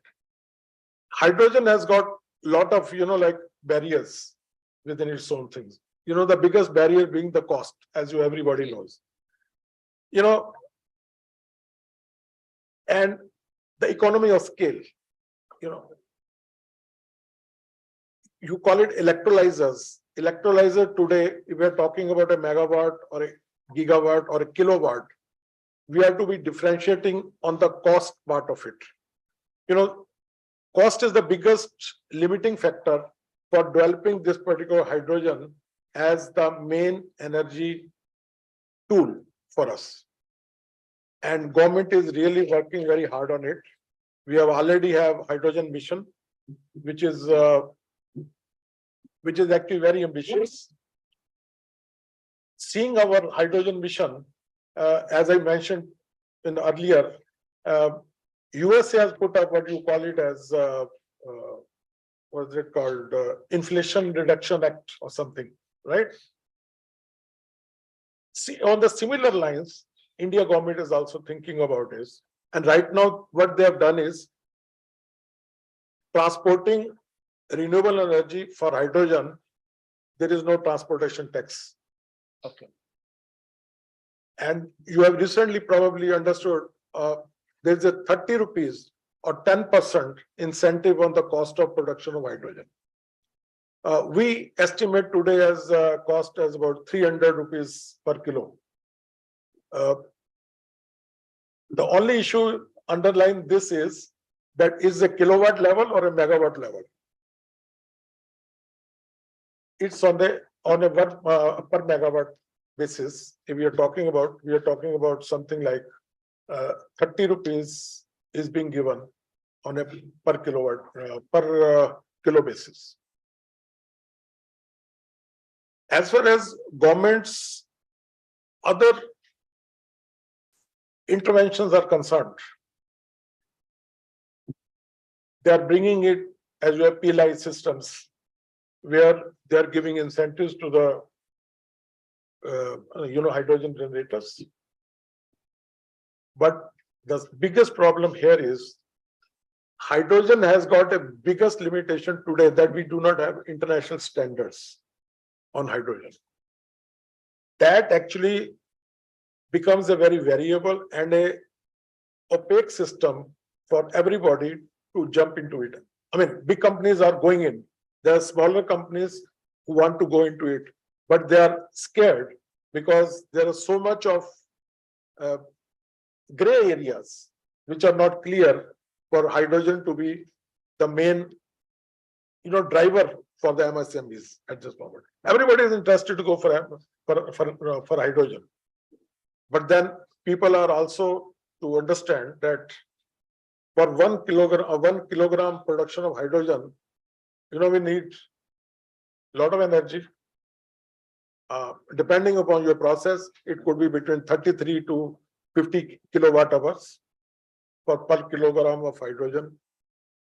You might need about 9 to 10 liters of water, which is also required to be, clean. So there are limitations, there are barriers. And there is all sorts of, I would call it as a limitation in terms of our supply chain, whole supply chain, application. Applications are not defined enough today. There are a lot of applications which are standalone good, but if you take it in a holistic way, there are issues. You cannot put it up. Gentlemen have asked the question for electrical vehicles and going on to the fuel cells and all those things. Things are happening. It's very much happening. People who used to call fuel cell as a fuel cell, now they know they're coming back to same fuel cells. Similarly, government is totally engaged. We have interaction regularly with the government on these aspects, and we know what they're doing it. There are certain things which they're not coming up, but by June this year, you will definitely have lot of positive things coming out for the hydrogen economy and the hydrogen ecosystem here in India. Unluckily, we were looking to a different source of financing for hydrogen, and that was carbon credit or the offsets generated due to use of hydrogen. Unluckily, one of the Chinese companies which had in last Winter Olympic, they had used their buses on electricity and hydrogen. They wanted to put up a methodology under I don't think what it was NM 0381 or something. Okay. Right? Under that, last year they filed their methodology paper, PDD. Everything was going okay. Only 15 days back, it was rejected. And that is a real bottleneck for hydrogen credits to be generated and a methodology to be there for the people to get benefit of the offsets due to hydrogen use from renewable energy, basically. So there are a lot of barriers, but you have to be very positive that government is really engaged into it. They are very positive, and we are going to make this as another solar mission type, because the Indians are with like the gigawatt power we have in the renewable energy, we are going to generate same in hydrogen. And we all know the type of people we are. Once one thing is successful, we are there. And we will make it. And that is our target, that we will really be able to make hydrogen at the cheapest cost in the world very soon. So I think, sorry, I mean, you don't have much time, so I will not take your time. So Thank you, sir. So but we are open for questions in our evening session. in the evening session. So thank you very much, sir. Thank you. And a lot of challenges we have for finalizing or for Indian carbon market. Like the challenges we are observing, like as per the notifications, CCTS draft notifications, accredited carbon verifier need to be prepared. So this is a big challenges because if we talk about the obligated market, so there are more than 1,200 of industries who require the accredited verifier. So this is the one challenges for Indian markets, how they are going to qualify the accredited carbon verifier. Second thing, in my opinion, this they have mentioned something about the voluntary projects. So they are saying that we are going to develop a methodology for voluntary offset project. And they have not mentioned anything related to the Article 6.2 project identified by the Ministry of Environment, Forest and Climate Change. So this is, but actually they are, working very hard. And maybe by June, we'll have a final notification from ministry. This is as per the information I have. So looking forward for from all of you. Thank you very much for your patience. Thank you all. Thank you, Mr. Ashok. Thank you.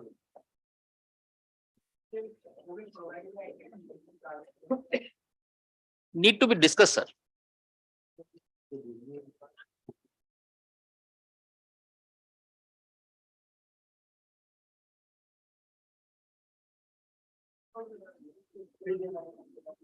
Thank you so much. And thank you so much, Ashokji, and to all the panelists of this technical session. We really had a very knowledgeable session, and I think there were many questions which still there are in the, but we will be, since there is shortage of time and we have to quickly break for tea, just 10 minutes, and then we will join for another technical session, next technical session. So may I request our co-chairman, Mahinder Rastogi ji, to kindly come forward. There is a small token for all our esteemed panelists. May I request you to kindly do honors for us quickly. May I request Mr. Rastogi to kindly present a memento to the chairman of the session, Mr. Ashok Kumar. Thank you, Ashok ji, for. Yeah. Thank you. And to Mr. Mehul Patwari ji, Associate Director and Principal Sustainable Finance South Pole.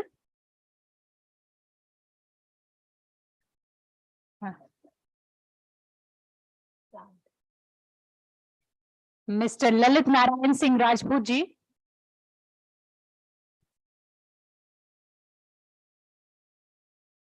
And to Mr. Umesh Sahdev ji.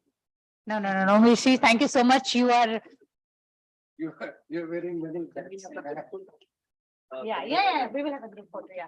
May I request our co-chairman, other co-chairman of the committee, Jay Sharma ji, please come on the dais. We will have a, group photo, yeah. Yes.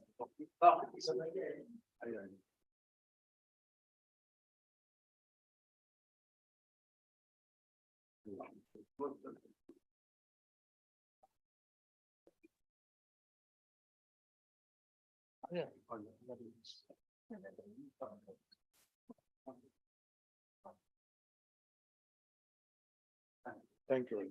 Thank you. Thank you. Thank you. We can have some tea and coffee in the meantime while they are arranging. We will join back at 10:20 dot. Because of a technical session. Sorry, I'm sorry, 11:20.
Hello.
So ladies and gentlemen, may I request all of you to kindly be seated and all those who are outside, please come inside.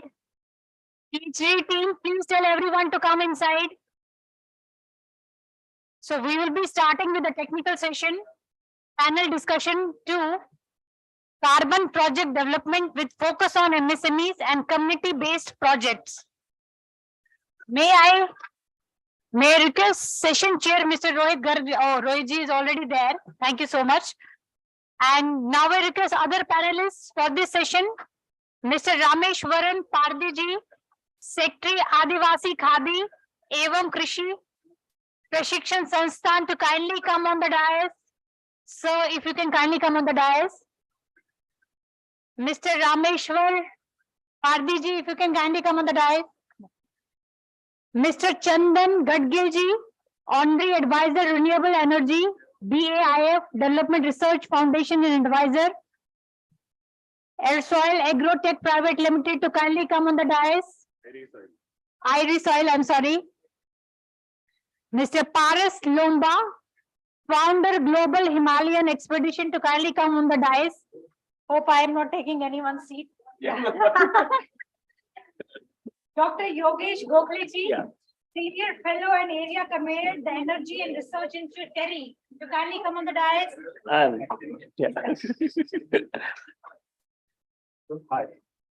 Mr. Gaurav Kaushik, Head Business Development and Skill Development Partners in Prosperity.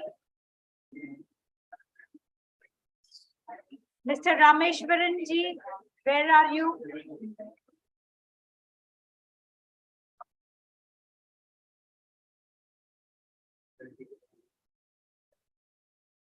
So Rohit ji, I think only one of the panelists. We're just.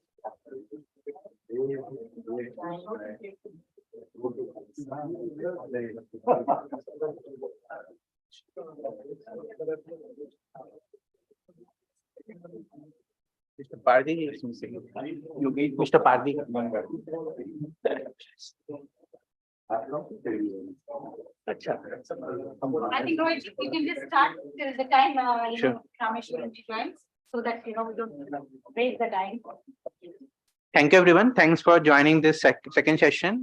This will be the more technical session on the how we can generate carbon revenues or the carbon, we can develop a carbon projects from sustainable technology and nature-based solution activities. I've seen that in the first session, there was a lot of question from the nature-based solution activity. So we will try to manage those particular questions within this session as well. And with from the carbon credit project development perspective, the projects like cook stoves, improved cook stoves, household biodigesters project, or the bio CNG project, or any type of sustainable technology activities, those are mitigating greenhouse gas emission reductions are eligible to claim carbon revenues. Mr. Pardi ji, excuse me, Pardi ji, please come on dais, please.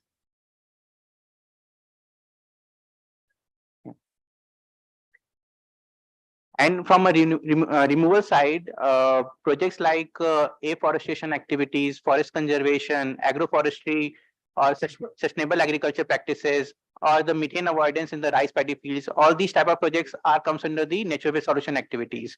So these type of projects are eligible to claim carbon credits in the different carbon mechanism. These days, voluntary mechanisms are active in the market, and like Verra, Gold Standard, Social Carbon, Plan Vivo, these are the voluntary mechanisms are allowing such type of projects to form the registration from India specifically. We have a panelist on dais from different sectors. We try to invite the panelists from different sectors like household biodigester implementers, soil enrichment, and some of the panelists are also working on the improve cook stoves activities. Some of the panelists are working on the afforestation, agroforestry activities. We have Mr. Gaurav as well, those who are working on the nature-based solution activities. So let me start with the first intro of the panelist, Dr. Yogesh Gokhale. Dr. Yogesh Gokhale holds a doctorate degree in botany from Mumbai University. He is the member of IUCN Task Force on Cultural and Spiritual Values of Protected Areas. Before joining TERI, he worked as a consultant with a specialist of like-minded mega diverse countries hosted by Ministry of Environment and Forest. He has extensive work on people, forest and climate change interface of Western Ghat, Central Asia, Central India, Western Himalayas and Northeastern India.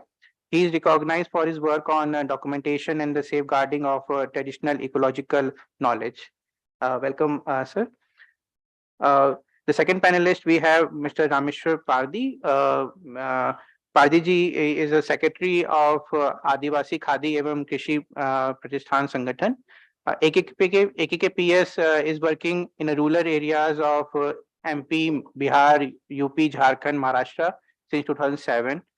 AKKPS is the first company in India, those who developed the household biodigester projects under the gold standard. They have registered this project under the gold standard in 2009 and issued credits since 2009 under the gold standard from the household biodigester projects. AKKPS is also working with the communities in these particular states to develop the AWD agriculture value chain projects, sustainable agriculture activities project, and the rice cultivation projects in the rural communities. AKKPS is also working on the skill development and the enrichment of the communities of MP and Jharkhand. Thank you, sir. And the panelist is we have Mr. Chandan Gadgil. Chandan Gadgil is an electrical engineer from University of Mumbai. He has he has been a senior entrepreneur, having a work in a field of IT and the renewable energy. Within the renewable sector, he worked on the large biogas plant, biogas power generation, bio-CNG project. In 2013, he joined BEF Development and the Research Foundation, Pune, as an honorable advisor, renewable energy. He's now under the 2 patents. He recently got patents on his own developed technologies together with BEF Pune. He's a founder advisor of the Aerosol Agritech and a startup involved in the setting up the project in the biogas household biodigester specifically and the sustainable agriculture activities project. Thank you. We have Mr. Paras with us.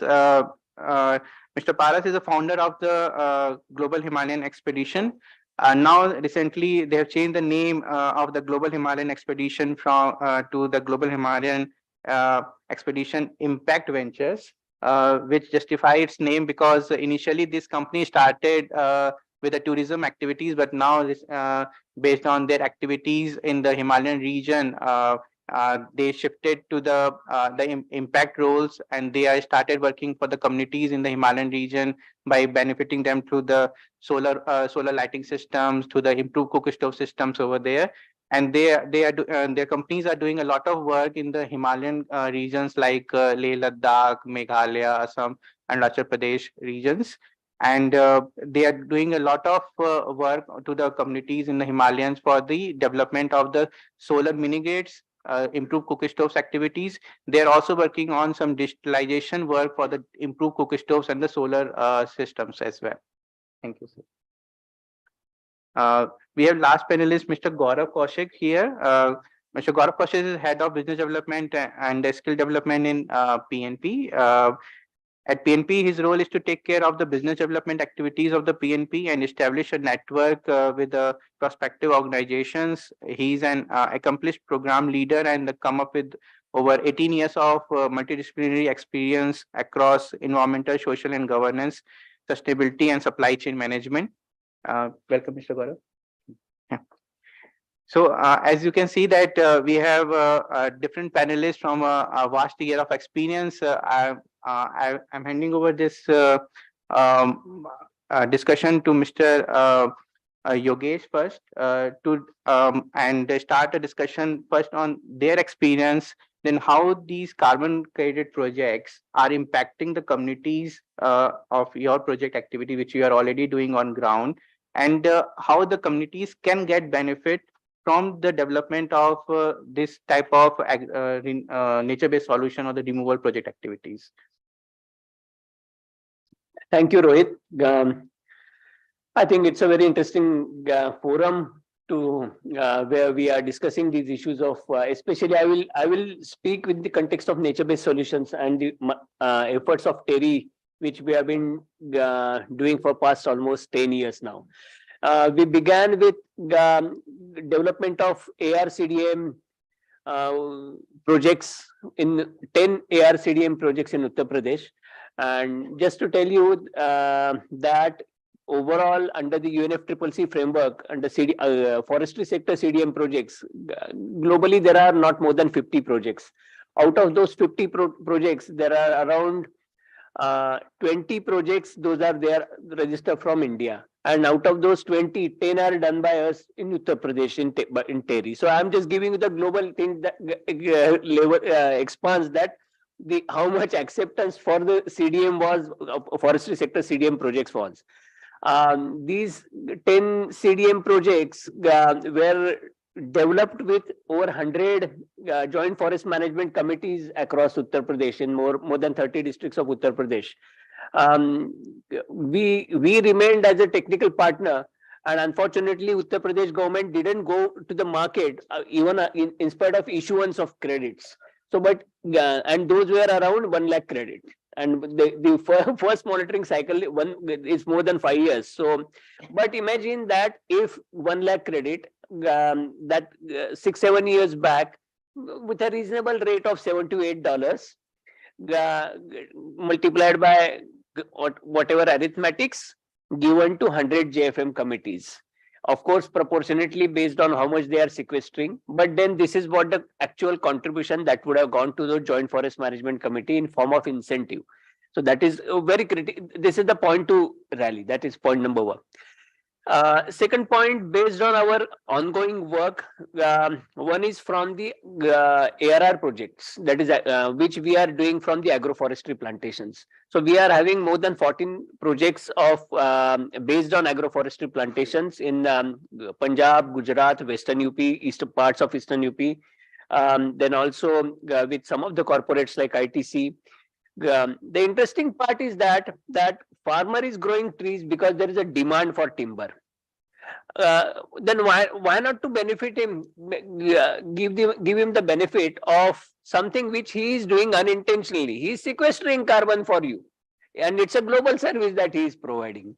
So and that's a reasonable way. Like for example, if you go to the Western UP belt, Saharanpur, Moradabad, this range which is a main supply line for the timber industries in Yamunanagar or paper industries in these belts. So one eucalyptus tree or one poplar tree with a cycle of around 5 to 6 years of harvesting would yield you not less than at least a half credit in its entire life cycle. So half credit means at this point of time there is a rate of around $5 to $6 per credit. So it means around 200 rupees, little less than 200 rupees, in between 150 to 200 rupees, a farmer gets additional amount to what he would get as a carbon incentive per tree. Now, if a farmer is planting over, and these are all small farmers, they are not big farmers having hundreds of hectares. They are having less than a hectare area. They are doing boundary plantations. They are doing intercropping. They are doing those who are absentee landlords, they are going for block plantations. So now, so if I am having 400 trees, 400 multiplied by, let's be more conservative, 400 multiplied by 100, this amount if I get once in 5 years, who doesn't want that, and why I should not get that amount? So this is one point which is, and then we have around 160 odd million hectare of agriculture land across India. Now here in this situation where what we are talking about is an area which is full of potential in terms of because of soil fertility, a lot of industrial linkage. That's why people are growing trees over here. Now, just try to imagine, I'll give you some other statistics and which is very critical in terms of expansion of agroforestry in Indian context. We have policy framework, National Agroforestry Policy 2014. Now, our domestic demand for timber is around 80% of demand is getting satisfied through our homegrown trees. Around 5 to 6%, there are old plantations of forest department which are harvested as per the cycle. Rest all we import, and that import bill is 40,000 crore per year. This is our import bill for timber. Now imagine that we have all research done. We have Central Agroforestry Research Institute, which has done number of models, and our farmers know better which timber can be grown best. They are much wiser than us. What we need an industrial linkage with the timber that is grown in this area. Ministry of Environment Forestry is also evolving. Now there are more than 25 species which are there in the no transit permit list. Earlier, major limitation of growing timber was, if I am growing a tree, once it's getting harvested, I had to go to forest department to get the permit. Now there are more than 25 species for which you don't require permit. Now look at 40,000 crore import bill. You convert that import bill actually in plantation aspect, and you grow domestic business. You develop incentive for farmer, and also providing the same farmer the carbon incentive. So it's a very interesting case which can be actually pursued over a period of 5 years, 10 years, and that is one scenario. Second scenario, I come to natural forest areas, where here I will again divide into two sectors. I think I will finish in 2 minutes. I will not take it up into others' time. One is that number of restoration efforts which are happening through companies, corporate sector through CSR, as well as by local communities. So where many communities have gone back through, they got motivated because of some of the programs like Joint Forest Management Program and so on and so forth. So they are in some of the many communities in Nagaland, they have converted their earlier hunting areas into community conservation areas. Now, because of the conservation offered and the local ecology permits, so the vegetation is coming back, and hence the habitat is getting revived. So obviously carbon is one of the components from which not only carbon but the entire chain of biodiversity is getting revived. And this is something where it deserves recognition, it deserves incentivization. That is point number one. Second point, we are working with number of tiger reserves, around 7 to 8 tiger reserves in India, and also around 25 Van Panchayats in Uttarakhand. Now these two examples where in case of tiger reserves, long back, like Joint Forest Management in other parts of India, especially for protected areas, eco-development committees were established. Now the purpose of eco-development committees was to reduce the anthropogenic pressure on the tiger reserves. No one denies that today if you go there, official records might say you that there is no tree felling over here, or no, well, our part of world, we do not have deforestation, we have only degradation, because our people, they cut the trees, they log the trees, they don't cut the trees per se. Well, cutting, of course, timber requirement is there, but then firewood is the major driver for degrading the firewood and grazing.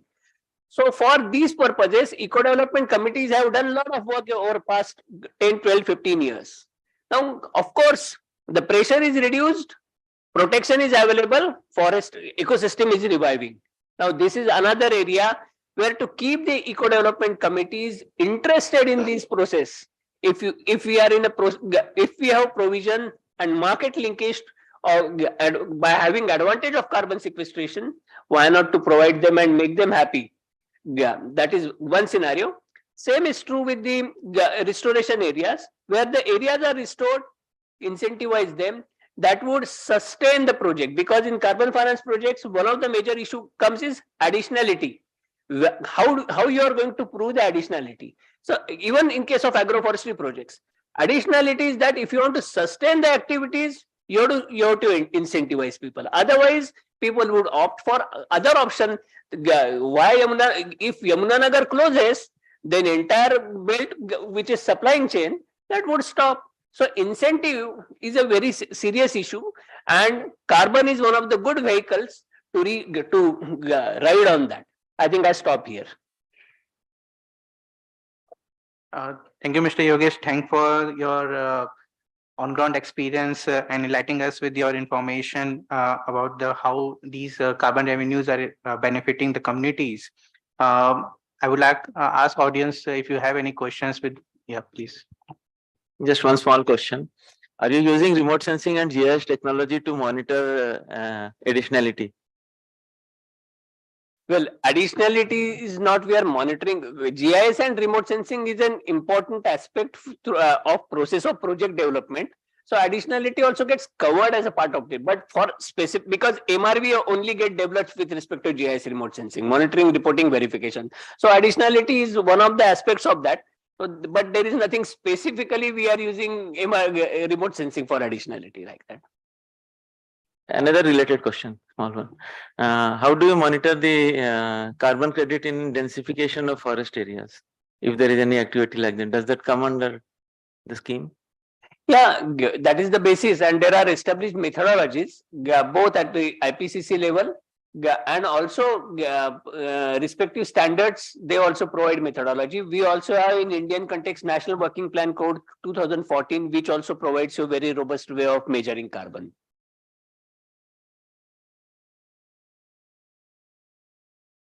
Perfect. It's totally eligible for this. Yeah. We are doing one bamboo project, not in Northeast, but in Central India, where we have just begun. But it's totally doable. Yeah. Something that has been existing for the past doesn't come under the purview of carbon credits, no? Past to do it just as part plantations. of some scheme, isn't it? The plantations done in, like for example, today's 23. So we can start counting trees which were planted in 2020. So I can go back 3 years from present date. But from a baseline perspective, there should not be any plantation in last 10 years. That is the additionality aspect. Yeah. India export the timber of Import.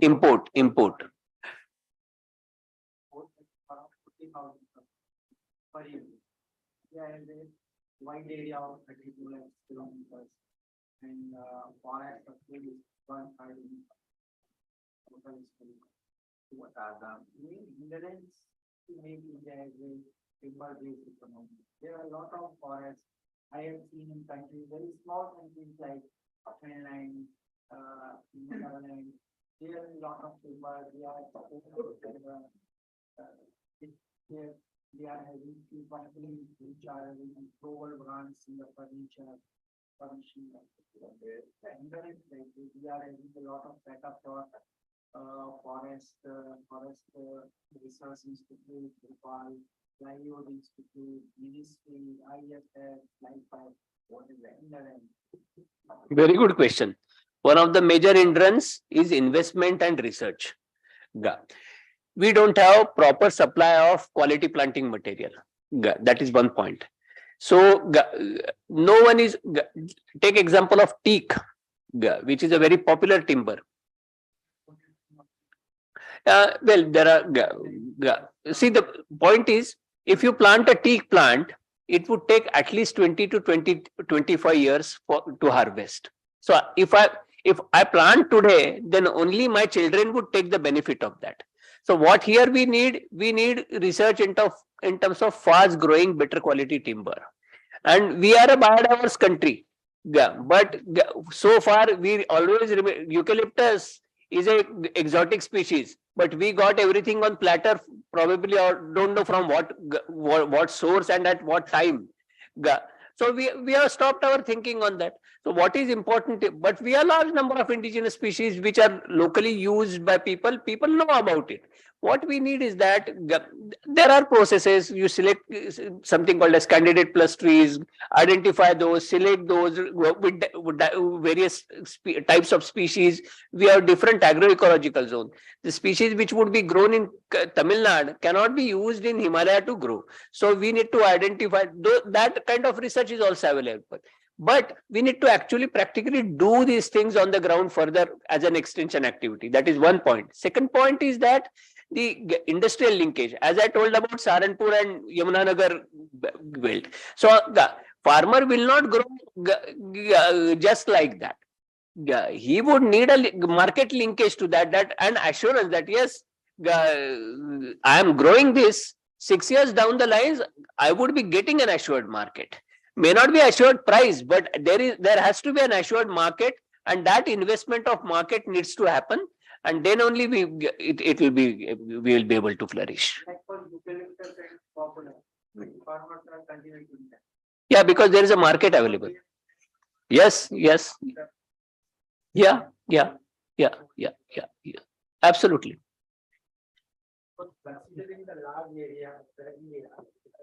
Excuse me, sir. Sir, the central and state level, India could be supporting country. We have potential. thank you. So now we are moving with our next panelist, Mr. Pardi.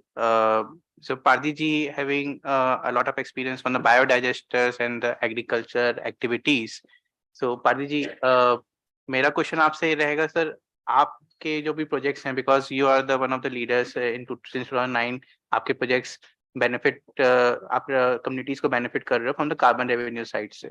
सो आपके project से जो community benefit हो रही है उसमें क्या क्या changes आपको देखने को मिले हैं since they are getting the carbon revenues? Can you give us a brief on that? Thank you. मैं हिंदी भाषी क्षेत्र से हूं, इसलिए हिंदी में बात करूंगा. समझता तो बहुत सारी लैंग्वेज हूं, लेकिन हिंदी में बात करना मुझे अच्छा लगता है. सभी को नमस्कार. हम बायोगैस इसीलिए करते हैं, बायोगैस प्लांट इसलिए बनाते हैं कि अभी जैसे हम लोग बात कर रहे थे कि हम यूकेलिप्टस लगाएंगे, फिर 5 साल बाद काट देंगे या 7 साल बाद वगैरह वगैरह. हम बहुत सारा, और हम जिस एरिया में काम करते हैं खास करके वो जो है टाइगर कॉरिडोर है. एक तरफ कान्हा नेशनल पार्क है, दूसरी तरफ पेंच टाइगर रिजर्व. तो हम अगर पेड़ नहीं लगा सकते नए, तो हमको पेड़ कटने से बचाना चाहिए. इससे बहुत सारे फायदे होते हैं. एक तो ये कि बायोगैस प्लांट जब हम लगाते हैं तो मिशन है, सुपरवाइजर्स हैं, हमारा टेक्निकल टीम है, ये सबको उसका फायदा होता है, यानी सब लोगों को एक रोजगार मिलता है. लेकिन साथ में इसके अलावे भी हम बहुत सारी चीजें देते हैं. अगर हमारे खेतों में या जंगलों में पेड़ बचते हैं तो उससे एक नए रोजगार का सृजन होता है. एक दूसरी तरफ कि हमारे कार्बन क्रेडिट से जो रेवेन्यू आता है, उससे हम अलग अलग तरह की एक्टिविटीज करते हैं फील्ड में. जैसे कि जो प्लांट, क्या होता है कि एक बार गवर्नमेंट स्कीम से, आपने किसी भी स्कीम से, हमने कहीं से फंड अरेंज करके या बेनिफिशियरी कंट्रीब्यूशन और AKKPS का अपना कंट्रीब्यूशन और एनी अदर्स, ये सब मिला के भी हमने प्लांट बना दिया, लेकिन देखने वाला उसको कोई नहीं होता है. आप सर्विस नहीं दे पाते हैं. तो होता है कि हम लाखों प्लांट तो बनाते हैं, हमारी गवर्नमेंट या और भी सारे, उससे ये होता है कि हमने इतने 1000 प्लांट फलाने वित्तीय वर्ष में बना दिया, लेकिन हमारा प्लांट चालू कितना है, ये एक मेन बात है. तो हमको इसमें ध्यान देना चाहिए. इसके लिए हमने, मुझे जहां तक लगता है कि भारत में पहला हमारा फर्स्ट बायोगैस सर्विस सेंटर है. पूरे भारत में कहीं बायोगैस सर्विस सेंटर नहीं है, और इसके माध्यम से हम भारत के 7 राज्यों में काम करते हैं. 24 आवर्स के अंदर ही उसको सर्विस प्रोवाइड करते हैं. हमने कॉल सेंटर वगैरह ये सारे बना रखे हैं. जिस भी बेनिफिशियरी को अगर प्रॉब्लम होता है, वो उस नंबर पे कॉल करते हैं और फ्री ऑफ कॉस्ट सर्विस देते हैं. ये एक बड़ी बात है कि उसका किसी तरह से कोई चार्जेस हम नहीं करते हैं। तो प्लांट चालू रखना ज्यादा जरूरी है। प्लांट बना दिया, नंबर ऑफ प्लांट्स हमारे इतने हैं, क्या फायदा हुआ उससे? हम उसको अगर चालू रखते हैं तो ज्यादा फायदे हैं। तो ऐसे करके बहुत सारे लोगों को रोजगार सृजन होता है। अब इस पे अगर हम लोग बात करेंगे तो मेरे ख्याल से बहुत लंबा समय हो जाएगा। तो हम महिलाओं के लिए भी रोजगार सृजन करते हैं, उनके स्वास्थ्य के लिए काम करते हैं, साथ में कई तरह के रोजगार उन लोगों को मिलते हैं। सर विकास, आप एग्रीकल्चर सेक्टर में भी काम करते हैं क्या? आप इसके बारे में एग्रीकल्चर सेक्टर में हम AWD प्रोजेक्ट पे काम कर रहे हैं। अभी फिलहाल हम MP, महाराष्ट्र और छत्तीसगढ़ में कर रहे हैं। इसका ऑनलाइन मैपिंग आप जैसे भी चाहे उसको चेक कर सकते हैं। जैसे अभी मुझे जानकारी है कि बहुत सारे लोग सिर्फ फेक प्रोजेक्ट कर रहे हैं, ये भी एक है। लेकिन हम जहां काम कर रहे हैं उस फील्ड में आप देख सकते हैं, या हम आपके साथ नहीं रहेंगे, हम एड्रेस आपको देते हैं, ये डिस्ट्रिक्ट है, वहां जाके आप फार्मर्स से बात करें, फार्मर्स बताएंगे कि क्या फायदे हुए। जैसे मैं अभी रिसेंट में गया हुआ था, काफी घूम रहा था, फिर उधर से सीधे इधर आया। तो AWD प्रोजेक्ट जो है, ये असल में जो टेक्निक है ये बहुत अच्छी है, मेरा जो एक्सपीरियंस कहता है। जब लोग पुराना जो ट्रेडिशनल तरीका था उस तरीके से पानी का यूज कर रहे थे, धान के खेतों में पानी का ज्यादा यूज कर रहे थे, और उससे जो मीथेन का उत्सर्जन हो रहा था उसको हम कम तो कर रहे हैं, लेकिन साथ में ये फायदा हो रहा है फार्मर को कि जहां 1 एकड़ में 20 बैग्स 20 बोरा अगर उसको धान की फसल हो रही थी, राइस का, तो अब वो कम पानी यूज कर रहा है, तो मीथेन उत्सर्जन तो कम हो ही रहा है, साथ में ये हो रहा है कि उसमें क्रॉप में जो बीमारियां आ रही थी वो उसमें नहीं आ रही, और वो जब नहीं आ रही है तो उसका उत्पादन बढ़ गया उससे।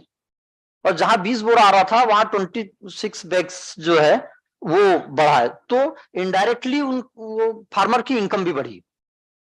एक दूसरी तरफ यह है कि उसको पानी अगर एक फसल के उत्पादन करने में 10 राउंड अगर उसको पानी देना पड़ रहा था, तो अब उसको 6 राउंड 7 राउंड ही पानी देना पड़ रहा है। तो 2 या 3 बार का जो पानी बच रहा था, यानी लग रहा था, वो भी बच रहा है। तो ऐसे करके बहुत सारे फायदे हो रहे हैं। दूसरा ये कि अगर बीमारियां नहीं आ रही है तो वो पेस्टिसाइड का यूज कर रहा था, पेस्टिसाइड का यूज अगर कर रहा था तो वातावरण में जा रहा था, उससे हमारी बहुत सारी जो कृषि मित्र कीट होते हैं वो खत्म हो रहे थे, जैसे अर्थवर्म है या मधुमक्खियां हैं या और भी। तो ये सब का नुकसान जो हो रहा था उससे भी हम मिट्टी को बचा रहे हैं। तो एक अच्छा प्रोजेक्ट है, इस पे काम करना चाहिए, लेकिन ईमानदारी से करना चाहिए। Thank you sir. Any question from the audience?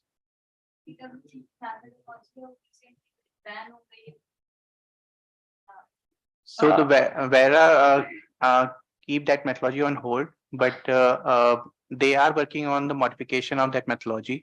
So soon there will be new methodology with the new monitoring approach will come. जो बायोगैस आप प्रोड्यूस कर रहे हैं फार्मर, उसको यूज कहाँ कर रहे हैं? उनका नॉर्मल क्या है?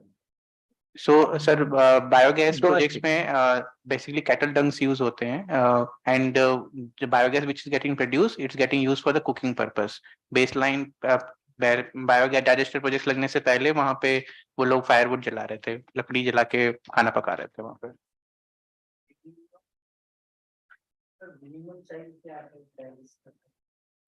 मिनिमम तो 1 क्यूबिक मीटर है, लेकिन 2 क्यूबिक मीटर ही डोमेस्टिक के लिए ज्यादा अच्छा है। नहीं, डेली 50 kg काउ डंग चाहिए होगा।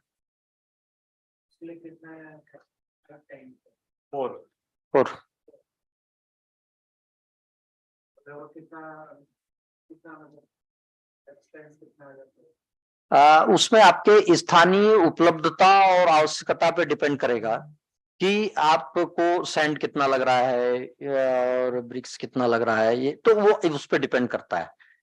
ठीक है, कई जगह ये होता है कि अगर आप MP के बालाघाट डिस्ट्रिक्ट में काम करते हैं तो आपको रेत जो है लगभग फ्री जैसा मान के चलिए, क्योंकि रेत बहुत है वहां।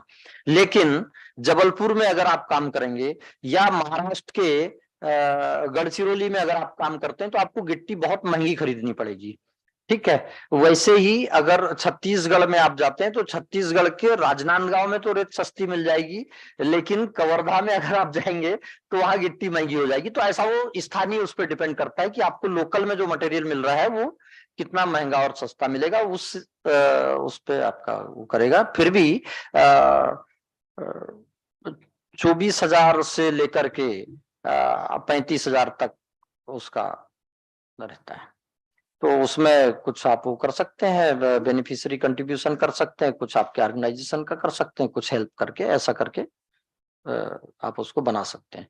और बिल्कुल 100% जो है, मैं अगर आप लोग इंटरेस्टेड होंगे उसमें या जो जाएंगे तो मैं ये आप लोगों से रिक्वेस्ट करूंगा कि आप लोग ऐसी 100% पूरा सपोर्ट करके बेनिफिशियरी से प्लांट आप ना बनवाएं, क्योंकि मेरा जो एक्सपीरियंस है वो इस तरह का है कि अब तक करीब हमने 32,000 बायोगैस प्लांट मेरे खुद के उसमें बना है, और 1,20,000 प्लांट मेरी टीम ने बनाया है। तो ऐसा एक बड़ा वो है, मुझे तो नहीं कहना चाहिए, लेकिन फिर भी मुझे लगता है कि भारत में हमसे ज्यादा बायोगैस प्लांट किसी ने नहीं बनाया है। जी, और जी सबसे बड़ा प्लांट तो 150 क्यूबिक मीटर जी। उससे बड़ा बनाना फिर उसके लिए बड़े पोल्ट्री फार्म्स और उस तरह का वो चाहिए। तो 85 क्यूबिक मीटर तक ही बनाते हैं सिंपल तौर पे, क्योंकि उसका जो फ्लोटिंग डोम हम लगाते हैं, बड़े प्लांट अगर बनाते हैं तो केवीआईसी मॉडल बनाना होता है, और उसमें जो फ्लोटिंग डोम जो डलता है उसका वेट बहुत ज्यादा हो जाता है, तो उसको वहां शिफ्ट करना थोड़ा मुश्किल होता है। तो फिर क्रेन और उसकी सहायता से उसको करना पड़ता है, और कभी अगर कोई प्रॉब्लम आ गया तो फिर रिपेयर करना है या तो उसमें प्रॉब्लम होती है। लोकल में अगर बड़ा बड़ा है तो उसी जगह, हाँ, साइड पे बनाते हैं। और तो मैं जो कहना चाह रहा था बस 1-2 सेकंड का, कि आप 100% हेल्प करके बेनिफिशियरी को बिल्कुल प्लांट न दें, बेनिफिशियरी कंट्रीब्यूशन जरूर लें, वो 10% भी हो सकता है, वो लेना चाहिए। उसका एक लगाव होता है ना, जैसे हम प्लांट्स जो है ट्रीज हमने दे दिया, उसको फ्री में दे दिया, तो होता यह है कि हमने उसको दिया, वो जो घर में रखेगा उसको पानी भी नहीं देगा और वो सूख जाएगा। लेकिन अगर हम उससे 5 रुपए सिर्फ अगर लेते हैं एक पौधे का, तो उसको लगता है कि मैंने 5 रुपए इसको दिया है, भले ही वो पौधे की कीमत 150 रुपए है, तो वो 5 रुपए के लगाव में होगा कि वो जाके बराबर जहां हमने वो किया है उस जगह वो लगा देगा, और वो पौधा बड़ा भी होगा और वो दिखेगा भी। वैसी बायोगैस प्लांट भी अगर आप उससे कुछ भी खर्च करवाते हैं, मान लीजिए 30,000 रुपए का आप प्लांट उसको दे रहे हैं, आप उससे 1,000-2,000 रुपए भी अगर खर्च करवा लेते हैं, या लेबर वगैरह कुछ इस तरह से मेहनत करवा लेते हैं, तो वो प्लांट आपका चलाएगा, उससे उसका लगाव बना हुआ रहता है। तो एक है। दूसरा ये था कि यहाँ इंडिया में बायोगैस कार्बन क्रेडिट का फर्स्ट प्रोजेक्ट जो है वो AKKPS का ही था, और AWDB फर्स्ट प्रोजेक्ट जो है वो हमारा ही रजिस्टर्ड हुआ GS में। इसके बाद AWD के सारे प्रोजेक्ट आए हैं, तो हमारा एक प्रोजेक्ट रनिंग है ऑलरेडी गढ़चिरौली में। Thank you, sir. Thanks for pointing out two major issues in development of the carbon project. First one is the ensure the operation activities of the project activity. Basically, what is happening these days, we are implementing a project, but we are not able to ensure the monitoring and the operation throughout their crediting period. So that's the major thing once we are implementing any community activities or any type of carbon project activity, that we have to ensure the monitoring and as well as their operation throughout their crediting period, so that we can generate the carbon revenues from those projects. Second thing is on the beneficiary contribution. Indeed, all the funding support which we are providing to the beneficiaries, it should not be 100% funded. It should be partially funded, or the maximum amount should be come from the outside, or the minor funding should become from the beneficiary side, so that they value that particular project activity. So now I'm moving to the next panelist, Mr. Gadgil, who is also working on a similar type of project activities like a biodigesters and the agriculture implementation, but he also taken a patent on similar activities. So I would like to invite Mr. Gadgil to present their patent activities and their project activity which he is doing on ground.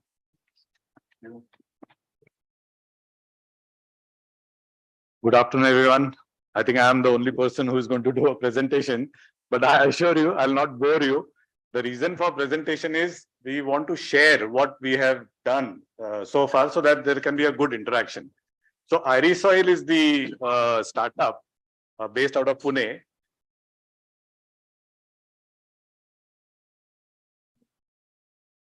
So actually wanted to stand and speak, but it's okay.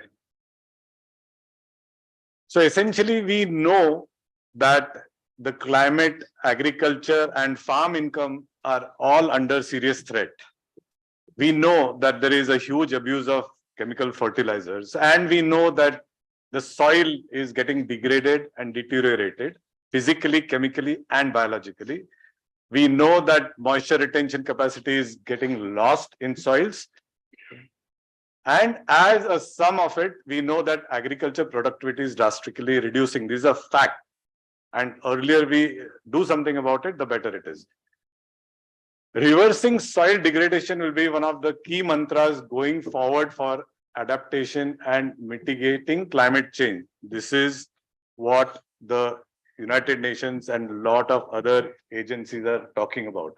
And why? Because soil can stock up the largest amount of carbon. I think everybody knows this. Going forward, this is what we need to work on. How the methodologies and how this can be done is work in progress.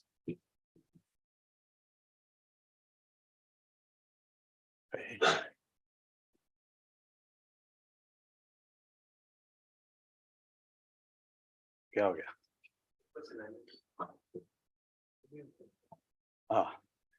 So essentially at Irisoil, our plan is to deploy this green technology called IRISA AgriPack. IRISA stands for Integrated Renewable Energy and Sustainable Agriculture put together. We will be focusing on biogas and utilizing the slurry for improvement of soil health. We plan to do this by setting up a vision for putting 100,000 IRISA AgriPack plants in the next 5 years. I thought this was a big number, but my friend here has already done it. So it is a good target to have. And we, in the process, will try and make impact at different levels, farmer, national, and global level. So before I get into this is a business as usual scenario where in the last 70 years, Government of India and we have set up more than 4 million biogas plants. And most of the biogas plants, as he rightly said, are either not working or working inefficiently because they are not being monitored and maintained. Here is the dichotomy. We are the largest producers of milk in the world. Therefore, we are the largest stockist of livestock. The bovine population in this country is more than 300 million, which means that there is so much of organic matter which is available to us. And yet, our soils are the worst soils in the world. One of the worst soils. Now, I'll not say worst soils. The organic carbon is hardly 0.2 to 0.4 on an average. We need to go to 2%, 3%. Now, is there a possibility that we can collect all these organic matter and convert it and deploy it back to soil? So this is the problem statement that we took on ourselves and started working in 2014 to develop a filter which basically would capture what is getting wasted, as you can see in this. Next, please. Okay.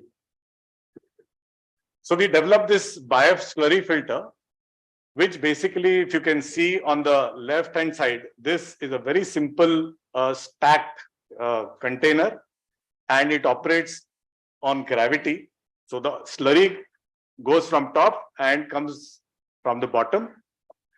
What it does is it captures the slurry and separates it into cake and filtrate.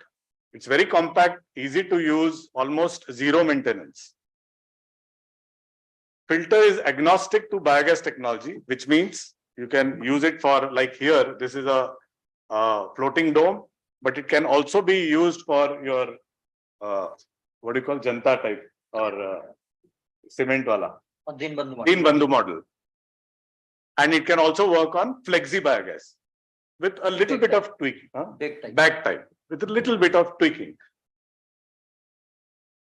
The interesting part is, so it is plug and play for existing biogas plants. Now, what this does is suddenly, instead of one revenue stream, that is biogas, which we have been talking of for last 70 years, what we are able to do is create 3 revenue streams. That means biogas, slurry cake, and this water which comes out at the bottom is actually, we have been able to do this in the filter, which is drip enabled. So this water can be pushed through drip. People who understand the advantages of drip will appreciate this point more.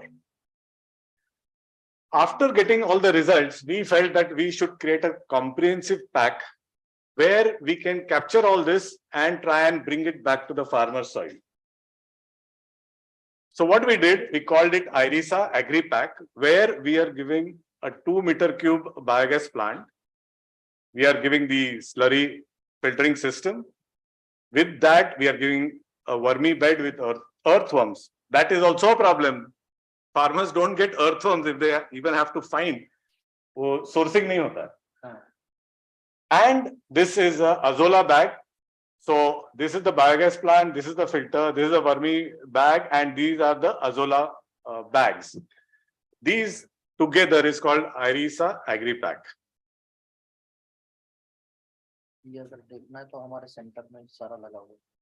Good. So इतना बड़ा problem है कि जितने लोग इसमें आएंगे उतना अच्छा ही है. So with the cake, basically you can make vermicompost, because we feel that farmers have started forgetting about what vermicompost is. So a very basic conversion value added thing is vermicompost. But there are a lot of other value added products that we are looking at, and that will come later.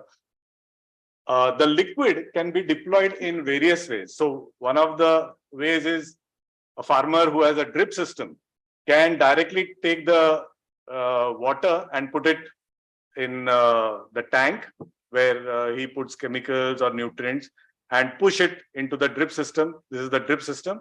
The other way is just collect the slurry water and do a foliar application.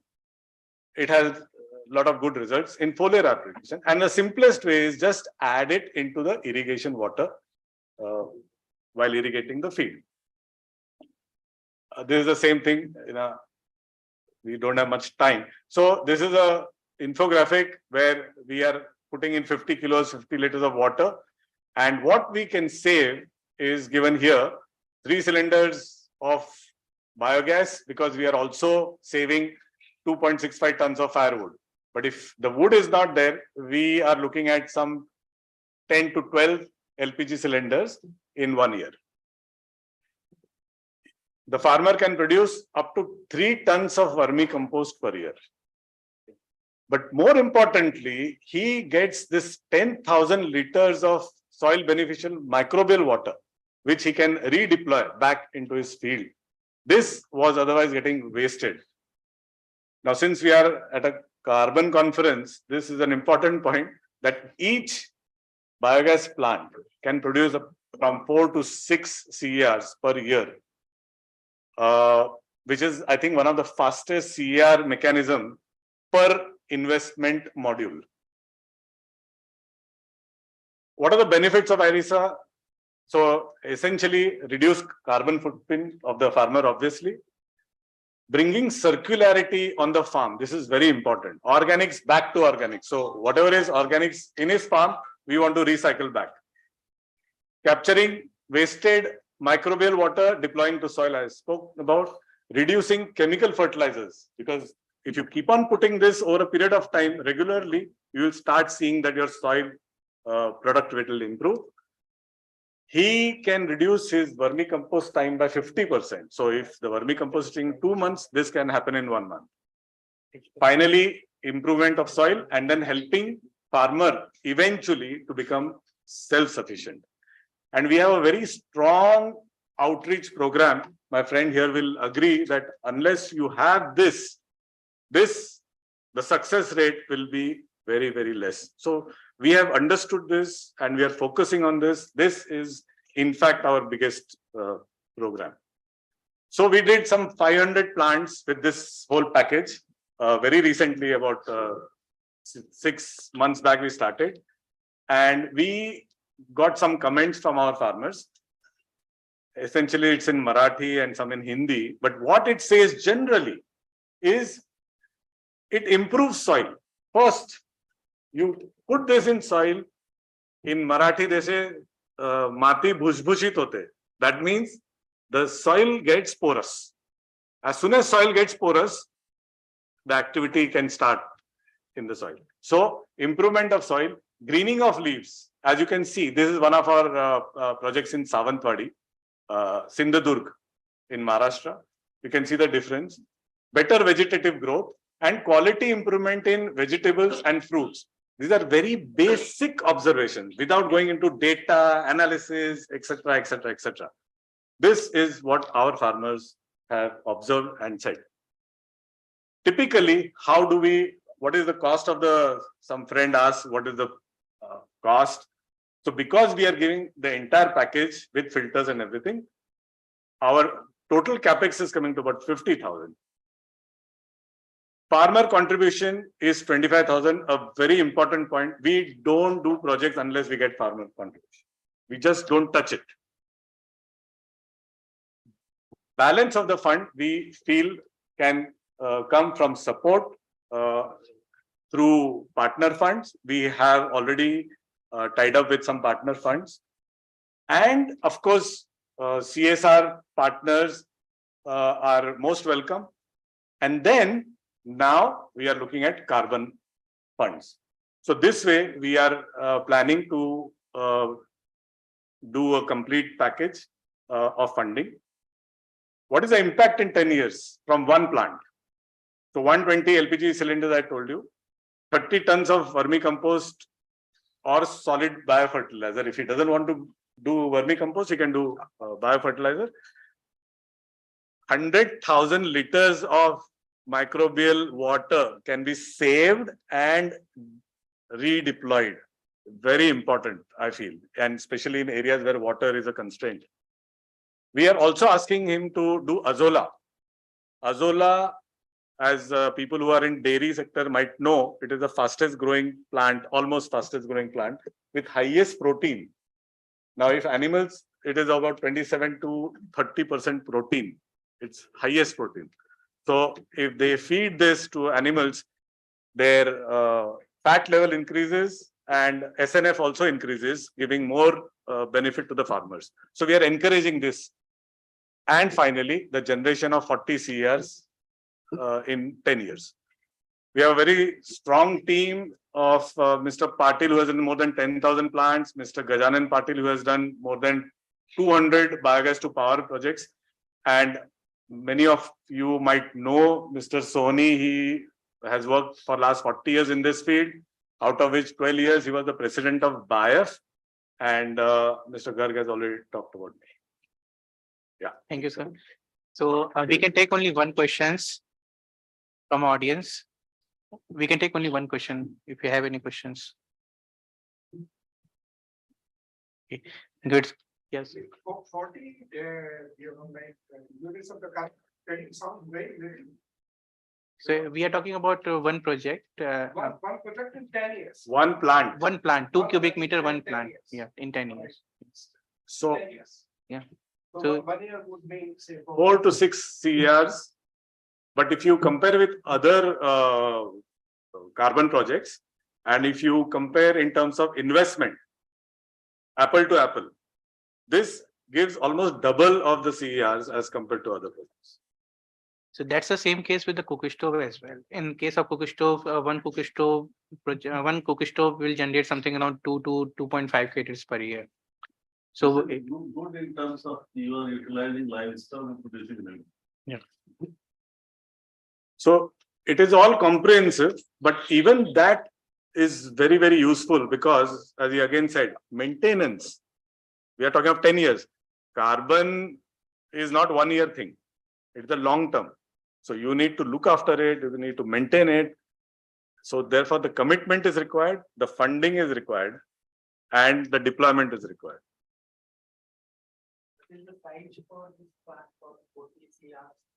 2 meter cubes. You can go to 1 meter cube also, but 2 meter cube suffices. You know what we are trying to do is make his fuel requirement sufficient and the soil requirement in terms of organics, in terms of all that. Like a mass balance is being done over here. So he doesn't have to go outside.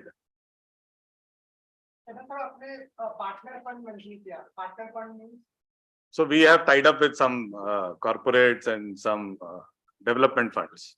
They are spending money in which head? CSR or business head? I have not gone into that. They are giving us money, so I have not found out. But maybe they're CSR only.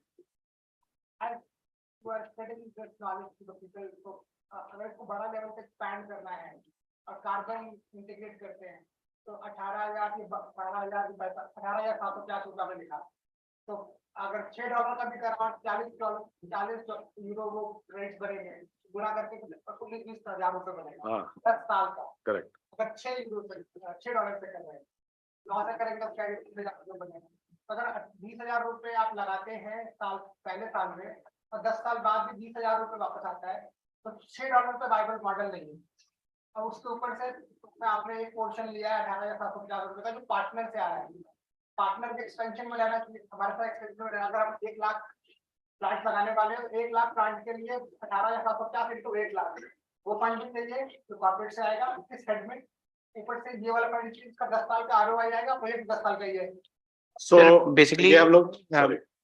basically carbon credit revenues are just additional revenue which is considered as a co-benefit for the project activity. It can't be considered as a कि आप कोई funding आप कर रहे हो उसका पूरा revenues आप कार्बन रेवेन्यू से आप रिकवर कर लो ये पॉसिबल नहीं है किसी भी कार्बन प्रोजेक्ट में.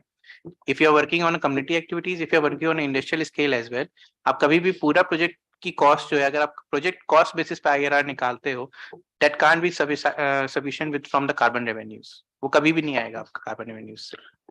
The other thing is we have put carbon revenues over here under capex, but if you ask us, we are not going to consider carbon revenue in capex. We want carbon revenue to come as a later part of it, because आप capex में ही अगर उसको use कर दोगे तो बाद में 10 साल जो maintain करना है वो पैसा कहाँ से आएगा. तो आपका पॉइंट सही है लेकिन वो हम लेने ही नहीं वाले उसमें. ये ज्यादातर we are talking of CSR funds या development funds. And the other thing is यहाँ पे हम लोग ROI नहीं देख रहे हैं बिकॉज ये हर चीज में ROI करते रहेंगे तो हम लोग ये सब कुछ कर नहीं पाएंगे.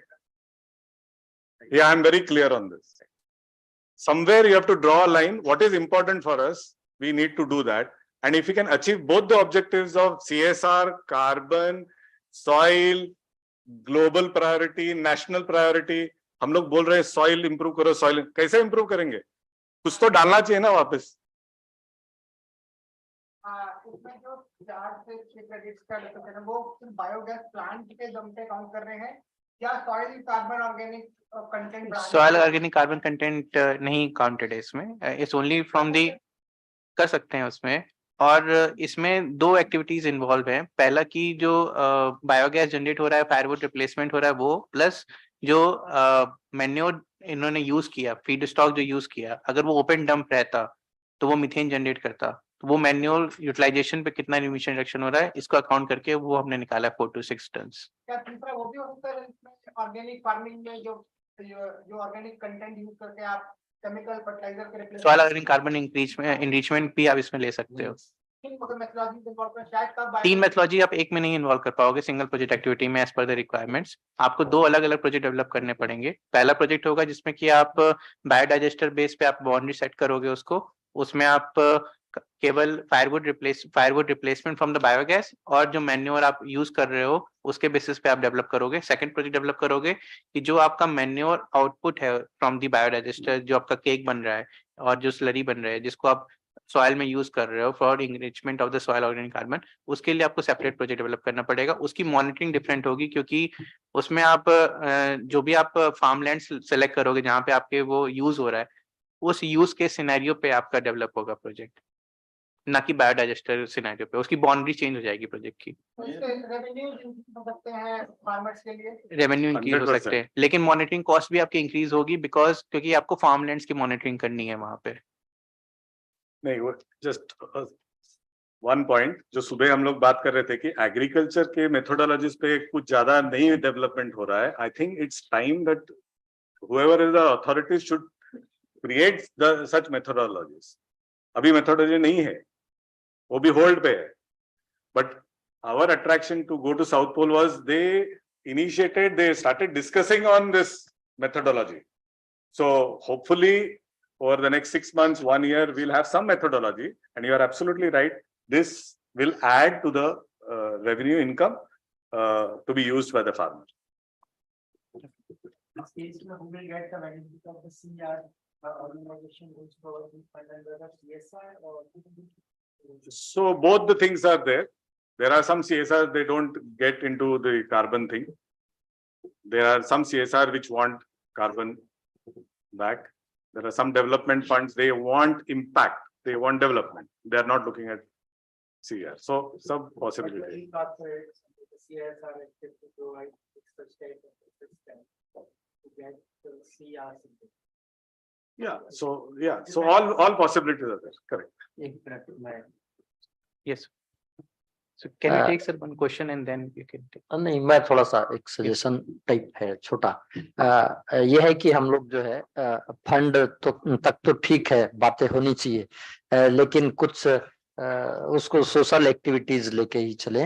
और जो मुझे जो जरूरत महसूस होती है वो ये है कि एग्रीकल्चर वेस्ट जो है उसके मैनेजमेंट का काम होना चाहिए, एग्रीकल्चर वेस्ट मैनेजमेंट पे काम होना चाहिए। और वो हमारा लोग उसको फायर करके जला के जो नष्ट कर दे रहे हैं, तो उससे कई तरह के नुकसान हो रहे हैं। उससे हमारा सॉइल भी हर साल वो लोग अगर उसको फायर करते हैं तो मिट्टी हमारा एक 0.1 मिलीमीटर ऐसे करके जलते जाता है। और फिर वो एक बार जलने के बाद जब बारिश होती है या किसी तरह से पानी जब उस पे आता है तो वो मिट्टी बह जाती है। तो हमारी हजारों सालों में जो मिट्टी बनी है, उपजाऊ मिट्टी बनी है, वो एक समय में नष्ट हो जाएगी। दूसरा ये है कि उससे जो हमारे कृषि मित्र कीट हैं वो भी हमारे नष्ट हो रहे हैं धीरे धीरे। और ऐसे करके हम उसका जो प्रभाव पड़ रहा है वो हमारे भोजन पे पड़ रहा है। हमें जो अच्छा भोजन मिलना चाहिए, पौष्टिक आहार मिलना चाहिए, वो नहीं मिल पा रहे हैं और उसकी पूर्ति करने के लिए हमको रासायनिक खाद के यूज करने पड़ रहे हैं। तो ये हमको ज्यादा जरूरत है आज की, हम उस मिट्टी को बचाएं। और वो बच सकती है सिर्फ हमारे कृषि अपशिष्ट जो एग्रो वेस्ट मटेरियल, यानी हमारे जो भी फसल कटती है तो उसको जो आग लगा दिया जाता है उसको हमको रोकना चाहिए। और उसको रोकने के लिए हमको काम करने की जरूरत है और उसके तरीके बहुत सारे हैं। ये तो एग्रो वेस्ट से सारे इथेनॉल प्रोजेक्ट आ रहे हैं, कम से कम 2000 नए प्रोजेक्ट आ रहे हैं जी।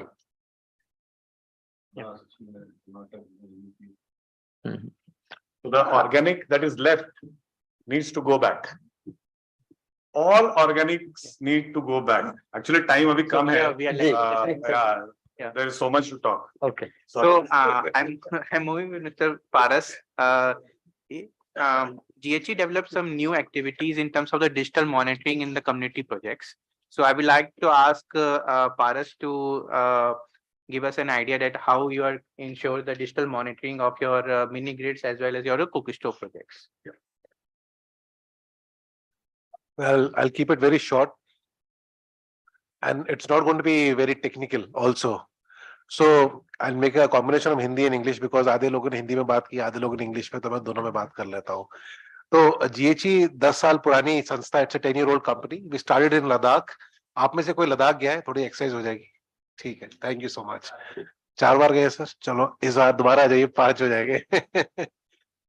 सो 2013 में हमने जब शुरुआत की थी तो रोहित, आप you are saying that we are a tourism company, so it's been irony. हम शुरू हुए थे एनर्जी एक्सेस समझ के, I am electrical engineer also, गलती हर एक से होती है। So we started as energy access company because अगर आप लद्दाख, अभी तो काफी डेवलपमेंट आ गई है।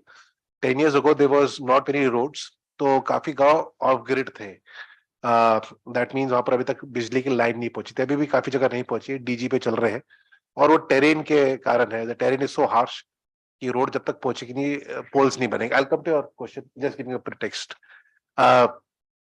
तो 2013 से 2019 तक, तकरीबन 18 तक, we were focusing on giving light, solar based DC microgrids in these remote villages, specifically in remote areas of Ladakh. अभी भी we have kind of electrified almost 104 से 5 गांव लद्दाख में, और 2019 में सारे गांव हो गए थे जो बचे हुए थे। फिर हमने बोला कहीं और जगह ढूंढनी है, तो हम लद्दाख की तरफ, लद्दाख से मेघालय की तरफ कुछ, we started working on that. Meghalaya, we work in the Garo region, the western part of Meghalaya. It's called the Garo, east, west, north, south. 4 areas hai.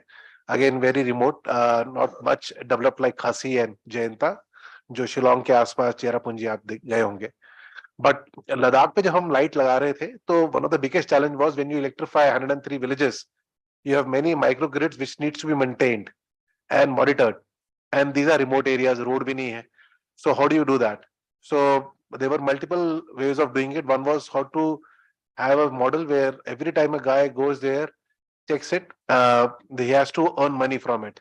And most of these microgrids were installed in a very different mechanism. It's a very interesting financing mechanism. आप हंस भी सकते हैं, it's okay. तो we used to take travelers, expeditions करवाते थे, तभी इसका नाम expedition है। और अभी इसका नाम expedition हम सिर्फ GHE कहते हैं, जैसे KPMG सिर्फ KPMG बोलते हैं, हम भी GHE बोलते हैं। तो expeditions जब हम कराते थे, तो the travelers used to come, they used to fund the part of the microgrid. So if you have 20 people coming on an expedition, so 20 into X amount will fund the cost of the microgrids. So that was the capex for the microgrid, which will electrify a village. Now, how do you make sure you maintain it? So we started setting up homestays. Homestays are guest houses in these villages. So if anyone wants to go back to these villages again, we will have a guide who will go with them, take them to these villages, show them the rural scenario of Ladakh and get them. That rural guide was also trained as a solar engineer or a solar technician. तो guide का काम भी करेगा और वो maintenance भी करके आएगा। और ऑफ कोर्स वो कम्युनिटी अकाउंट्स गांव में थे, तो they used to fund that amount. तो इस तरीके से कर करके we tried maintaining those microgrids, and then we figured out we can have a service centre, and then we came to, so every 15 villages we have a service center. It's still functioning now, and then we figured out that अगर connectivity हो जाए तो और भी अच्छी बात है। तो हर गांव के अंदर, अगर आप लद्दाख बहुत देर से जाते हैं, तो पहले सैटेलाइट कनेक्शन होता था, it's called DSPT, it's now gone, it's called VSAT now, because BSNL MTNL का जो हुआ था सो हुआ, तो उस कारण अभी VSAT लगा हर पंचायत घर में। So with that you can actually, गांव में मोबाइल कनेक्टिविटी नहीं होगी, बट पंचायत घर से you can directly send data. So we kind of pulled that VSAT connection and we made a hop in over multiple villages. What I'm trying to say is कि आप एक समझिए, 2 बहुत बड़ी पहाड़ियां हैं, उसके बीच में एक वैली है, और वैली में तकरीबन 10 गांव हैं। तो आपको आखिर वाले गांव में जाके चेक करना है कि मेरे माइक्रोग्रिड चल रहे हैं कि नहीं चल रहे। You don't have to go to the last village, you stay at the first village, but due to the hopping of the signal over Wi-Fi, another layer, it's technical, but think of a Wi-Fi signal being hopped over multiple distances, multiple villages. So first village में खड़े खड़े आपको आखिरी गांव का data आ जाता है कि कौन सा घर खराब है, नहीं है, तो फिर उसके हिसाब से आप उधर ही जाएंगे, और that's the way you could do it. But again, Ladakh is an area very close to borders, so you cannot try multiple things. But we made some prototypes, so we came to Meghalaya, and same issues in Meghalaya. Electrification हालांकि more than 100 households वाले villages में हो गई है as per the government, but there are still hamlets जो कि अभी तक लाइट नहीं पहुंची है, और कहीं पहुंची है तो प्रॉपर तरीके से लाइनिंग नहीं। तो there are many unelectrified villages in Meghalaya also, Nagaland, Arunachal. तो हमने गारो में जब शुरू किया, again with the support of the local government, the CM and all that, so we till date we have electrified 237 villages in India, जिसमें से 103 मैंने आपको लद्दाख बोले, तो बाकी तकरीबन 100 के आसपास मेघालय में, स्टिल वी हैव 300-400 गांव, और हर रोज ही आते रहते हैं हमें व्हाट्सएप पे कि सर ये गांव मिल गया, ये गांव मिल गया। तो सेम हमने टेक्नोलॉजी उधर भी लगाई, and it work very well in Meghalaya, the communication module, and we figure out कि Ladakh is totally barren, Meghalaya is full of forest, and there we figure out that there is also a lot of firewood being used. And then interestingly we met Rohit, 3 साल तो हो गए इनसे मिले, and then we were awarded some UN award at COP, and वहां पर पता चला कि cook stove is a very viable medium of trying to reduce the firewood. तो anyways हम गांव में जा ही रहे थे लाइट लगाने के लिए, तो why not give multiple benefits to the same villager. और सामने से मतलब again being an engineer और थोड़ा बहुत mountaineering जो भी आता है, और I am sir of an army officer, तो रिमोट एरियाज में भी रहे हैं, तो सामने से अगर कम्युनिटी मांगती है तो मॉडल ज्यादा बेहतर रहता है। तो उनका सामने से आया कि सर ये कुक स्टोव हमने देखा था, ये भी हमें दे दो। तो अगेन कंट्रीब्यूशन वाली कहानी हमने लद्दाख में 10 साल चलाई, तो so we knew that if you can model it a way where they can even take cook stoves, देन एक गांव में लाइट के साथ साथ कुक स्टोव भी जाएंगे, एंड मॉनिटरिंग मैकेनिज्म भी आसान हो जाएगा। And then through carbon financing we got to know कि अगर आप सिर्फ कुक स्टोव्स ही देते हैं through the carbon modelling, then it is fine. You will have some credits. I'm not a technical guy in carbon credits, so don't ask me questions on those front. But what we were giving is the same village. I'll give you a scenario. In the last 2 years, we have deployed more than 57,000. आज सुबह मैंने figure team से पता की थी, so that यहाँ पर बेइज्जती ना हो। तो 57,000 cook stoves we have deployed in just Garo region, and we have a potential of almost 100. I think almost 50 to 60,000 more. So 1 lakh के आसपास deployment सिर्फ Garo region में होगा। These areas, इसमें से almost 70% गांव में बिजली भी दी जा रही है। Now, ये जो कुक स्टोव्स जो हम दे रहे हैं, इनको भी हम मॉनिटर करने का इस साल सोच रहे हैं। सेम मैकेनिज्म, सेम मॉड्यूल में you have a sensor which will try and get the heat sensing of the cook stoves. We are trying to work on that manner, but the idea is try and create a dashboard, because इसमें auditing काफी आ जाती है when you talk about Vera and gold standard. They want to know if it's being used or not. So have a dashboard and try and understand कि consumption कितनी हो रही है, generation कितनी हो रही है solar की, और साथ साथ cook stove का usage कितना हो रहा है. So that is the thing we are planning to do this year. So we have already worked on the solar. We have done some prototypes on cook stoves, and we're going to combine it this year.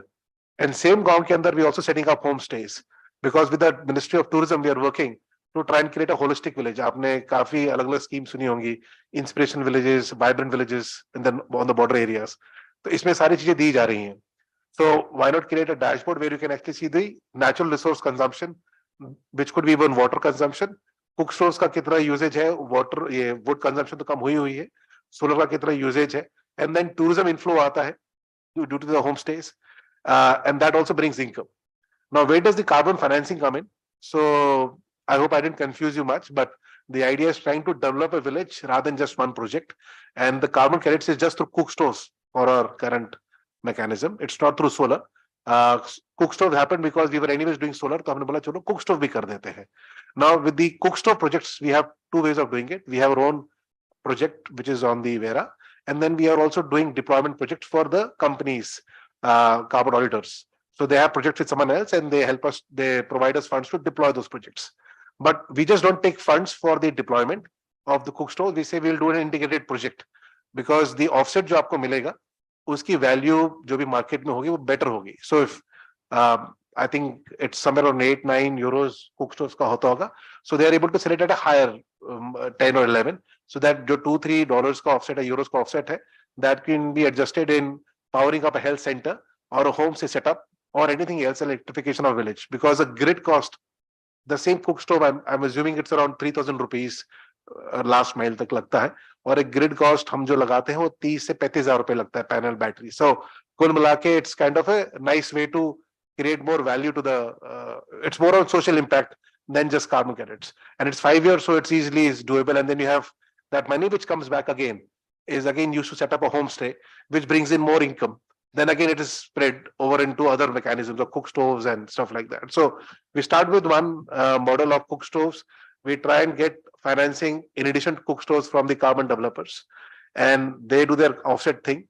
And then whatever homestays we set up, we get the tourism inflow, that income is generated. We again set up our own cook stoves and try and get more things. So it's a round robin kind of a project. I hope I didn't confuse you, but the idea is the credits, the financing from the carbon is just an offset. The main agenda is to create a livelihood model around clean energy. That's what we are focused upon. So from Ladakh to Meghalaya, ये हमारी कहानी है. Thank you, Paras. Thanks for your 8 minutes. Yeah, thank you. So I'm speaking question at this particular point of time because we are lagging behind with the time current timelines. So I'm moving with Gaurav now, within the PNP, they are working on a very unique model on the community engagement things within the nature-based solution activities and the other community activities which they are doing it. So I would like to ask Gaurav about that activities, what they are doing it specifically, and how it will help in terms of the carbon revenues. Thank you, Rohit, and thank you all stalwarts over here. I learned a lot about from your experience, what you have done in all these 3K segments, like AWD, agroforestry and biogas. So you guys have heard a lot about it, so I'm not going to repeat it. Even I have learned a lot about it from them. So about PNP, we are a 25-year-old organization, and we are working on these 3 key verticals, what I just shared, and the 4th vertical is going to be mangroves. Mangroves. And now the time is very short and it is around lunch time. So my slot has got delayed. You guys are hungry, I know. And I'm also hungry. So let's start with the food security, So India is not a country, it's a continent. I'm sure you all agree with it because we are the highly populated country. We are going to be the #1 soon, or we may already have been #1. So it's good. We are leading in at least in some way. But there are a lot of potential because the kind of diversity we have, the kind of resources we have, and we are a young generation, a young country. So food security is really an important aspect for us. So I think Mr. Gadgil spoke about the soil in the previous session, that nobody's talking about soil. We should really know that 42% of our agriculture soil has been turned problematic. Either it has become alkaline, saline, or acidic. So we are losing few square meter of soil every day. Water, not to mention, you all know what is happening with water scarcity in different regions. Many state government has come up with their assessment also. Kurukshetra is one of the region which is on the world radar because of the depleting water table. Kurukshetra is in Haryana. So, and the third thing which we tend to forget, that farmer. We talk about resources, we talk about farmer.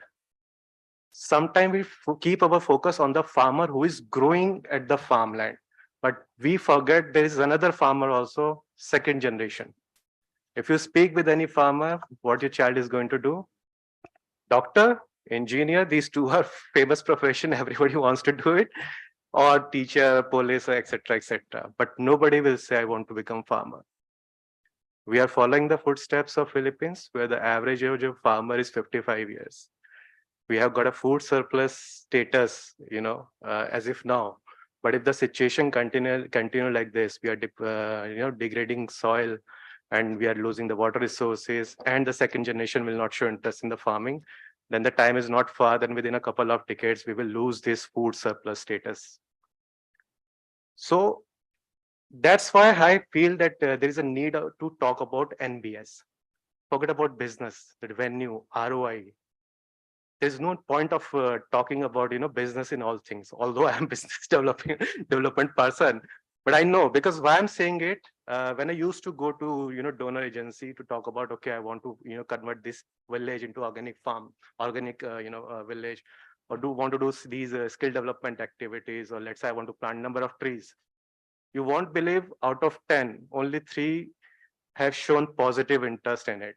But the moment I connect this carbon finance or the carbon revenue along with this model and show some lucrative, figures with number of zeros, out of 10, I'm sure 8 must have shown interest in it. Although all 10 have listened to me peacefully, they are giving me sufficient time. So that's what the power of this revenue. But we are taking it in the wrong direction. We are seeing it as a business model. Rather, we should see it as an additional revenue. For whom? Not for the implementer, not for the investor. This is an additional revenue for the farmer. Why? Why farmers need to plant tree? He is growing, crop and he's happy. His second generation is not keen to do the continuous farming. He may sell the piece of land to the developer, the real estate developer, or to make a warehouse over there.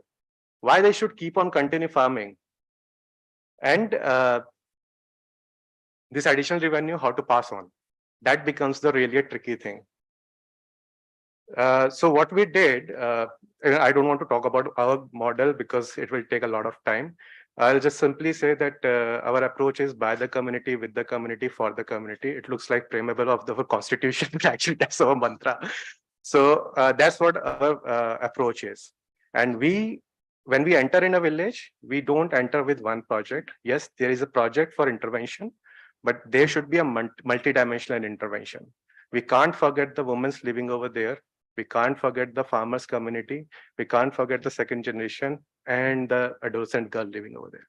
So unless we understand the ground need of the village, we can't develop a realistic or impactful project design. So we can design fantastic projects sitting in the boardroom, but unless we connect it with the field, there is no point of going at the field and implement what we have developed sitting in the boardroom. So that's is more important. And as far as the revenue is concerned,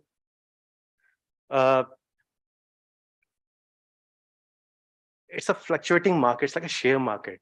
So sometimes what challenge I see personally, even if we develop a project, even if we derive a formula that how we are allocating this revenue in different work areas, let's say for the implementation, for the community development activities, or for the admin, and etc., etc.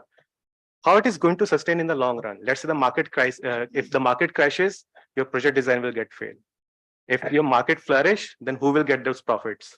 So that has become a very tricky situation. So therefore, I think there is a dire need to set a minimum selling price, if I can say it, or the carbon credit, or maybe a regulatory framework which can protect all these risks, or maybe provide a provision that come what may, the project design which has been registered will not be compromised no matter what is happening with the prices, because it's not a business model. It's a need of the hour, because this climate change, why we are talking about climate change, it's not India only, it's the entire world. And if you see the per capita emission of an individual in India is at the lowest end. The European and US, they are emitting a lot. Even if we do, even if we meet our target of 2070 and become carbon neutral, what's the surety the other countries are going to fulfill it? So this climate change is inevitable. Anyhow, we are going to face it. What we are trying to do is to delay it.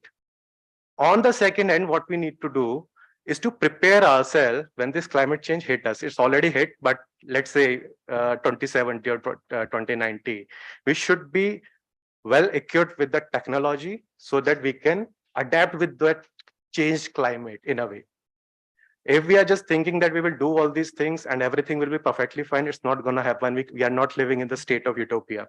We are living in the real world, and real world has got harsh realities and facts which we need to understand. We can talk about many good things. We can talk about many aspirational ideas, but whatever the fact is fact. So be prepared to adapt ourselves with a changing climate. Also delay it as much as you can.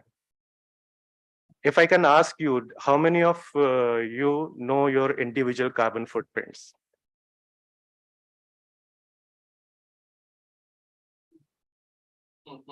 Even I don't know. I haven't raised my hand. I tried some software. Exactly. So that I don't know how much correct or incorrect it is. It was little scary. Scary, yeah. So I did it a long back, and then I stopped doing it because when I get into the depth, nobody can calculate it in the current situation. Exactly right, sir. You rightly said. There are few softwares you can put your figures, you can put your air travel, you can put your train, lifestyle, etc., etc. You will get a fancy figure, and then you will get a click button, donate, and you will neutralize your carbon credit. So I don't trust the online calculators. That's fine. Donation is required. That's fine. Yeah. So it's like a way of engaging the individual people. There was a time when everybody was talking about CSR's corporate social responsibility. So there was a situation, it looks like that the companies are responsible for doing all good things, or they are the culprit only. But actually, what about the individual social responsibility? What's our responsibility is? I'm not saying, change your lifestyle. I'm not saying, we can do a miraculous or a overnight shift to the good way of living, which is, eco-friendly. But at least wherever the good projects are happening, my business development person is talking. Wherever the good, projects are happening, find out those projects, try to get associated with it, and support them doing the good work. Again, I'll put a terms and condition here also. I think somebody said there were many projects registered, and everybody's talking about it. So there was a time when only 6 to 8 projects were registered in NBS category. Now we have got more than 150 projects. Now you can understand the credibility of those organizations who are doing it. You go anywhere and you will find people doing everything. And I can proudly say, let me talk about my organization also. So I can proudly say we are implementing AWD since more than 11 years without getting into carbon finance. We are planting trees since more than 8 years without getting into carbon finance. But we are forced to get into this ecosystem because the donor-donee relationship has changed dramatically in the past 5-7 years. You go to the company and everybody is talking about carbon finance, revenue, carbon credits, etc., etc., etc. So we are forced to work in this carbon finance domain, and we are happy with it because there was a time when we were working in 200 villages. Now we are working in 2,000 villages. So as far as the growth of an organization is concerned, fine, we are growing.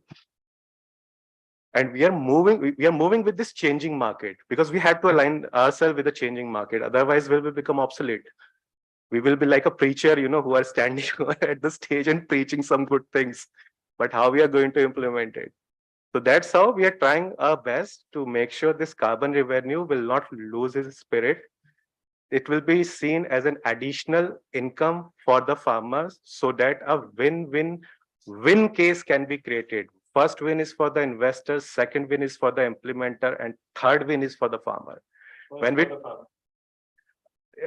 investor is not there, then so now again, it's a very important thing because when we say if there's no business, there's no money.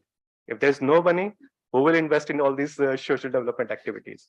So we had to make sure the business is flourishing. We cannot criticize business. If we criticize business, I know we need criticizers so that we can find a scope of improvement. But every time we criticize business, it's not a healthy sign. They're doing because the India needs development. We are a developing country or developed country. It's a matter of debate, but yes, development will keep on happening. If development will happen, emission will keep on happening. If emission will keep on happening, we are forced to do all these things. And the good work, what all you experts are doing in your respective sectors, I'm really amazed to hear it. And I'll not be taking much of your time. It's already I've taken 5. I aim to finish it in 7 minutes, but it is 5 minutes more. Thank you so much, guys. Thank you, Gaurav. Thanks for so I can take only 2 questions. If audience wants to ask any questions, then everyone is waiting for the lunch as well. Yes, sir. So it's not a question, but I just wanted to comment. India is the first country. Our Prime Minister has made the life for environment, and which is the key agenda for the G20. So we are very proud on the lifestyle and all what you mentioned, the individual contribution towards the environment. So, and this is what we can give to the world, entire world. And this is what the G20 agenda. And on the same theme, our International Climate Summit, which is happening, third one in the month of September, quite a mega event, and the PM is expected to do it. And this is the key aspect, and we want 25 plus 20 countries coming in. This is what we want to showcase that what the India is offering to the world. The number 2, see, economic activities for all the social and the community, it is a must. Without economic activity, in my opinion, there is nothing wrong. For whatever reason, the investors are showing interest to get associated in all these community-based projects. I think it's wonderful. Why it should not keep be like that? And that is how you yourself said, कि इसकी बात होती है तो then investors are. There is nothing wrong in it. This, yeah. First of all, you were saying that it's inevitable, we can only delay it. You're right, practically speaking, but at the same time, before the Green Revolution, the world used to say India is going to starve, population is going to get wiped out because there's not enough grains to feed the entire nation, growing population. But what happened? One scientist or a group of scientists, so to speak, MS Swaminathan was there at that time. He changed the entire scenario.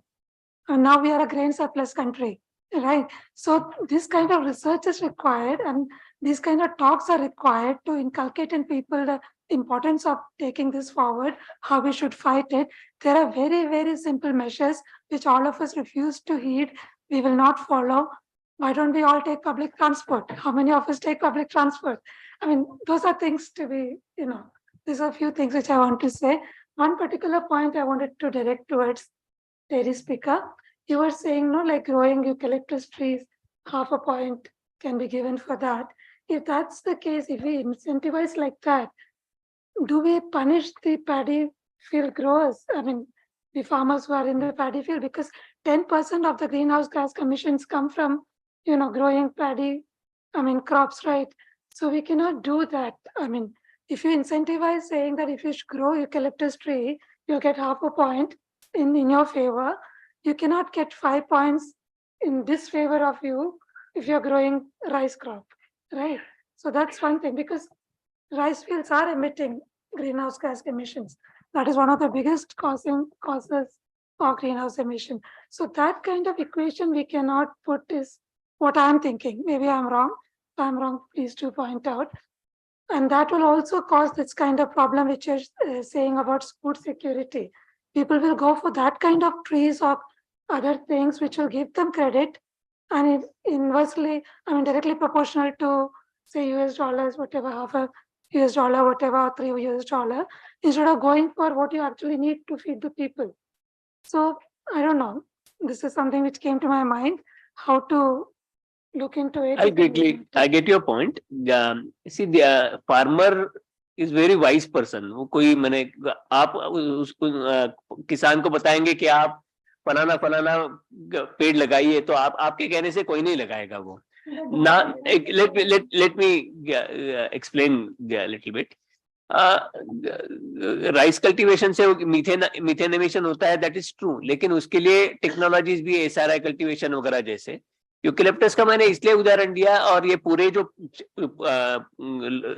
सभी लोगों का जो एक ये था, carbon से जो मिलने वाला रेवेन्यू है वो को है. Carbon cannot be see central, it cannot be a key benefit.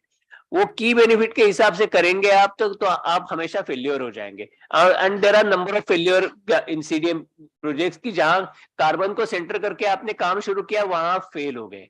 तो एक तो बेसिक जो सभी प्रेजेंटेशन से बेसिक ये था कि समाज की और किसान की आमदनी और उनका जो व्यवहार है वो शाश्वत तरीके से चलता रहेगा, तब भी उसमें से कार्बन क्रेडिट जनरेट होगा. नहीं तो कार्बन क्रेडिट जनरेट होना मुश्किल है और वो नामुमकिन भी है वो उस तरीके से. तो यूकेलिप्टस का मैंने इसलिए उदाहरण दिया, it is applicable only the belt of western UP, जहां बहुत अच्छा मार्केट लिंकेज है. और eucalyptus is probably one of the worst example that I am quoting. लेकिन हमारी तरफ से प्रॉब्लम ये है कि इंडस्ट्री सप्लाई के लिए यूकेलिप्टस के अलावा हम दूसरे स्पीशीज के ऊपर शिफ्ट होने के लिए हमारी असेंबली लाइन इक्विप्ड नहीं है. तो हमारे पास अलग प्रकार की प्रजाति होने के बावजूद भी हम यूकेलिप्टस को पकड़े हुए हैं, जिससे हमें छुटकारा पाने की भी जरूरत है. एक और पॉइंट, गौरव जी, जैसे आपने बताया कि भाई आप 2011 से इस पे काम कर रहे हैं, जब कार्बन क्रेडिट्स का बेनिफिट हम चीजें इवॉल्व भी नहीं हुई थी इन तरह के प्रोजेक्ट्स के लिए. ये रिन्यूएबल एनर्जी के लिए होगा या फिर नेचर बेस्ड प्रोविजन में था, पर वैसा नहीं जैसा आज एक नैरेटिव क्रिएट हुआ है. सो इस पूरे मतलब पूरे समय में जो भी आप आज तक अब हम खड़े हैं आपके कैलकुलेशंस में, कितने कार्बन एमिशंस को कार्बन क्रेडिट के रूप में कन्वर्ट करके आप इस नई मार्केट में एक्सपोजर ले पाए, मतलब कितना आप कार्बन फाइनेंस जनरेट कर पाए मतलब टेंटेटिव अगर बात करें तो कंट्री के लिए? बिल्कुल, इसमें मतलब जो मैंडेट था हमारा, जो हम 11 साल से कर रहे हैं, हमारा पानी बचाने का था. तो पानी बचाने के उद्देश्य से हमने ये AWD की टेक्निक उसमें इम्प्लीमेंट करी फार्म्स के अंदर. हमने करीबन ये 150 गांव के अंदर ये प्रोजेक्ट चलाया. हमने जो central ground water board authority है उनके मेंबर्स के साथ में असेसमेंट किया है, क्योंकि हमारे कोई भी फैक्ट्स जो हैं विदाउट स्टडी हम कोट नहीं करते हैं कहीं, तो हमने उस पर इम्पैक्ट मेजरमेंट जो टेक्निक कहती है कि 30% वाटर रिडक्शन होता है, वो हमने चेक किया है इसके अंदर कि वो होता है। एज फार एज जो ईल्ड वाला पॉइंट था जिसमें ईल्ड इंक्रीज होती है, तो उसमें आता है कि 10% ईल्ड इंक्रीज होता है, बट इन आवर केस वो 6 to 7% ही इंक्रीज मिला है हमें। थोड़ा मैं मतलब वो भी समझना चाहूंगा, क्योंकि एक जगह आया था कि काफी अच्छे बैग्स पड़ गए हैं, बट हमारे वाले केस में वो थोड़ा यील्ड कम रहा है। सेकंड उसमें ये था कि कार्बन, जो आप बात आती है क्रेडिट्स की, तो उस टाइम पे हमने स्विट्जरलैंड यूनिवर्सिटी है, मैं नाम बोल रहा हूँ स्विट्जरलैंड की यूनिवर्सिटी का, राइट, ETH, सो उनके साथ में हमने यहाँ पे गैस क्रोमेटोग्राफी उस टाइम पे करी थी जब कोई कार्बन क्रेडिट की बात नहीं कर रहा था कि उसमें मीथेन एमिशन कितना कम हुआ। और आज जब हम गए हैं इसके अंदर कार्बन फाइनेंस के अंदर और हमने इसको स्केल अप किया है, now there are many thing which we need to understand के ये खाली पाइप लगाने का प्रोजेक्ट नहीं है। पाइप लग जाता है, कोई जाता है देखने, कोई नहीं जाता है, उसकी क्वालिटी इंश्योर करना और ये मेजर करना कि उसका इम्पैक्ट आया, पानी बचा और मीथेन कम इसमें से निकली।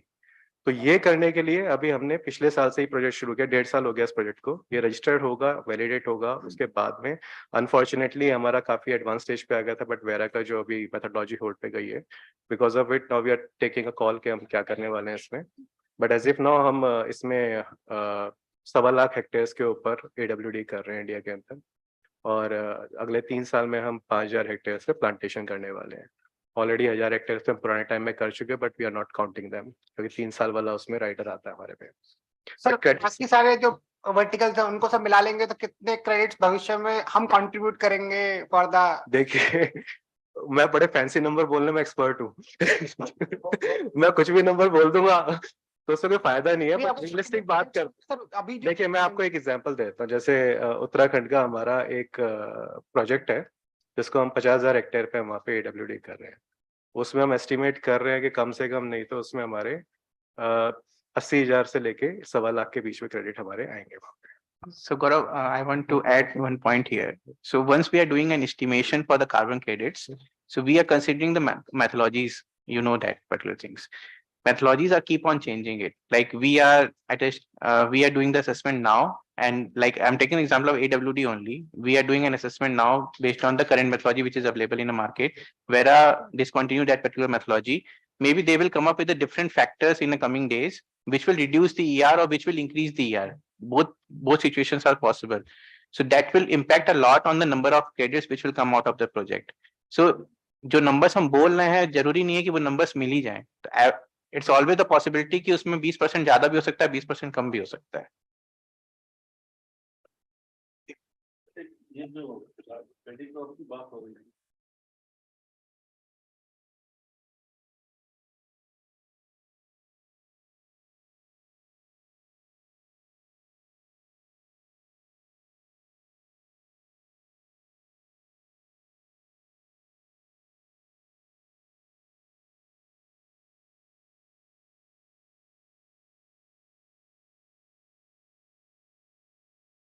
coming from soil water reaction, then it is additional. It is soil water reaction. It is soil water reaction. So it acts like an anaerobic process.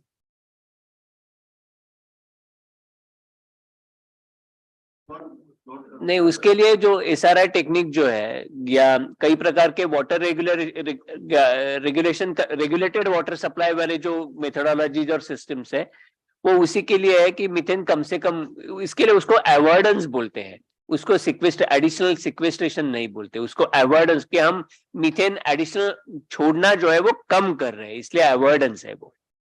AWD projects usually avoidance project consider होते हैं, removals project या sequestered projects नहीं कहलाते होते। Any other questions? I just have one observation. Yeah, please. So we are all talking of food securities. I think Gaurav made a good point that the second generation is not interested in farming. This is across the board, even when we meet people. And why should they be? I'll give you some stats and a thought for you to take back why we should concentrate on the farmers. Firstly, in the last 20 years, the holding capacity of our farmers has reduced from 2 hectares to average of 1 hectare. Okay, his holding has reduced. Second, 85% of our farmers are marginal or small. Second. Third, 50% of our farms are rain fed. How much everything is stacked against the farmer? ये मुझे thought आपके लिए छोड़ना है. Then 50% of our employment is through agriculture. And we know climate change is happening. And we know climate change में maximum impact ये होने वाला है किस पे? Weather पे. किस पे? Sorry. Farmers पे technically. हाँ, weather से मैं farmer पे आने वाला था. Weather, rains. And who is going to get maximum impact? This is no rocket science. Just a thought for you. Thank you. Thank you, Mr. Gadgil, for last statistics number which you have shared with us. I would like to thank all the panelists to join us today and give their inputs on this very hot topic these days on climate change specifically. And I would like to thank all the audience for their questions as well. And I will next the discussion now. And Thank you. Mr. Rohit, can I request if the panelists will also be present at the open house? Yes. So that if there are questions, people can put it directly. to Sure, them. sure, sir. Because that will be open house. Yeah, there is an open house at 2:50, so all the panelists are required to 3 o'clock, yeah, so 10 minutes or so. Kindly stay back after the lunch, please don't go, so that we can have a more one-to-one discussion. And thank you, Rohit, for chairing this session. And, and all the panelists, we had a very important deliberations. And may I now request Dr. J.S. Sharma, sir, if you can just kindly provide a token of appreciation, Mr. Rastogi, sir, also, you can kindly come forward. So may I request you to kindly present a small plant to Mr. Rameshwaran Pardiji. Thank you, Pardiji, for doing the real work at the grassroots level of the community. To Mr. Chandan Gadgilji. I think as rightly put it, we have to really think. Thank you for gracing the occasion. And Mr. Paras Lumba.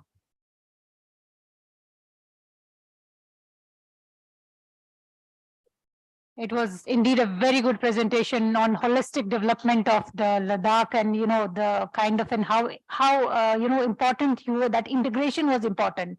Your cook stores with the solar panels, that is actually what is required, which our honorable Prime Minister is also promoting, inspirational villages. Our villages should be the role model for tourism, which we can showcase to the international community, and that is one of the agendas in the G20 also. And may I request for Dr. Yogesh Gokhleji. Thank you so much for gracing the occasion.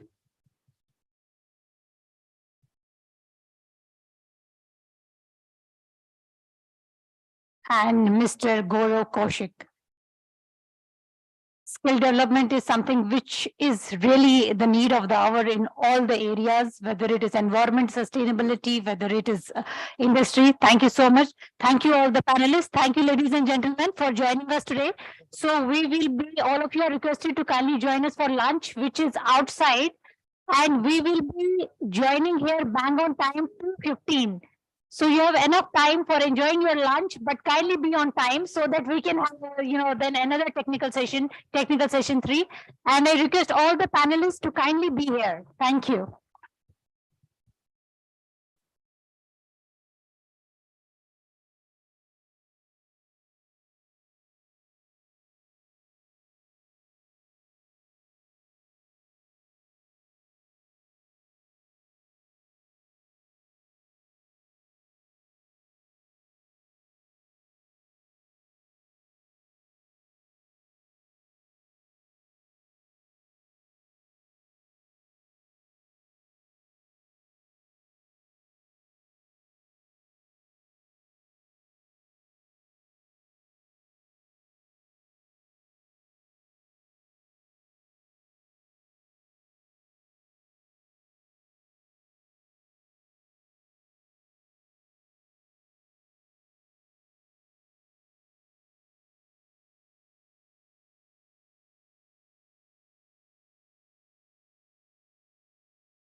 Good afternoon, everyone. I know after the lunch, it's a little bit tough, but I know this technical session is going to be very interesting because it is on, we talked about carbon revenue opportunities. Now we have to see how it can be integrated with the technology. And our technical session 3 is on carbon footprint, digitization of manufacturing. And the session chair of this technical session is Mr. Umesh Sahdevji, Co-Chair, Environment Committee, PhD Chamber, and my other panelists who are there on the dais of this technical session, Mr. Mayank Chauhan, CEO and MD, Logic Ladder Technologies, Mr. Ramashankaran, Chief Executive Officer, Max By Technologies. Thank you, Ramakrishnan ji, for coming all the way from Dubai for this event. Mr. Abhishek Kumar Srivastava, N Green Service Private Limited. So now I welcome all the delegates to this important session, and now I just hand over the baton to our session chair, Umesh ji. Kindly just take forward the proceedings. Thank you very much, Kanchanji. As you rightly said, after lunch, a bit of lethargy to creep in. But I think the session is such that which is going to really wake people up, because when we are talking about carbon credits, what are the tools required basically? How to get into that particular business without getting yourself into digitization, or how the technology is going to play the whole part in creating that particular ecosystem for your projects. So I have the panel, very distinguished panel, I will call it. I mean, while we have in first 2 sessions, we have discussed a lot of offsets, carbon credit and generation. Now, what these gentlemen here are, to make you understand how the technology can ease the adoption of climate change action by enterprises where would one start to solve the problem. So I have on my right Mr. Mayank Chauhan. I mean, I will not take much time to start long deliberation, but I will hand over to the technical people for which you people have come here to listen to. Mr. Mayank Chauhan is CEO and Managing Director of Logic Ladder Technologies, a software company working in the space of ESG and sustainability management. Mr. Chauhan is a technologist turned entrepreneur with a strong penchant for how technology can be applied to address the challenge of climate change that is being faced globally. He comes with a comprehensive experience in a technology environment, right from social inception, team building, business planning and execution. Mayank has a strong expertise in the space of sustainability and carbon management, net zero and circular economy, and how enterprises can use technology to accelerate their net zero ambitions. His company Logic Ladder has already helped thousands of enterprises to digitize and manage their sustainability footprints, both in India and globally. He has been a strong contributor in how the role of technology in environmental regulatory system can help both governments and corporations achieve their climate ambitions. Mr. Chauhan has an engineering degree from IIT Bombay and a law degree from Delhi University. So he is a techno-legal person to understand this particular regulatory as well as technical aspects on the both way. Then I am Mr. Ramashankar CS, and I'm grateful for him to be flying out directly from Dubai in the morning for this session only, especially. He's a co-founder and CEO of MaxByte, which is a digital transformation company. His mission is to accelerate industrial enterprise transformation for more productivity, efficiency, and growth through innovative digitization, robotization, and decarbonization technologies.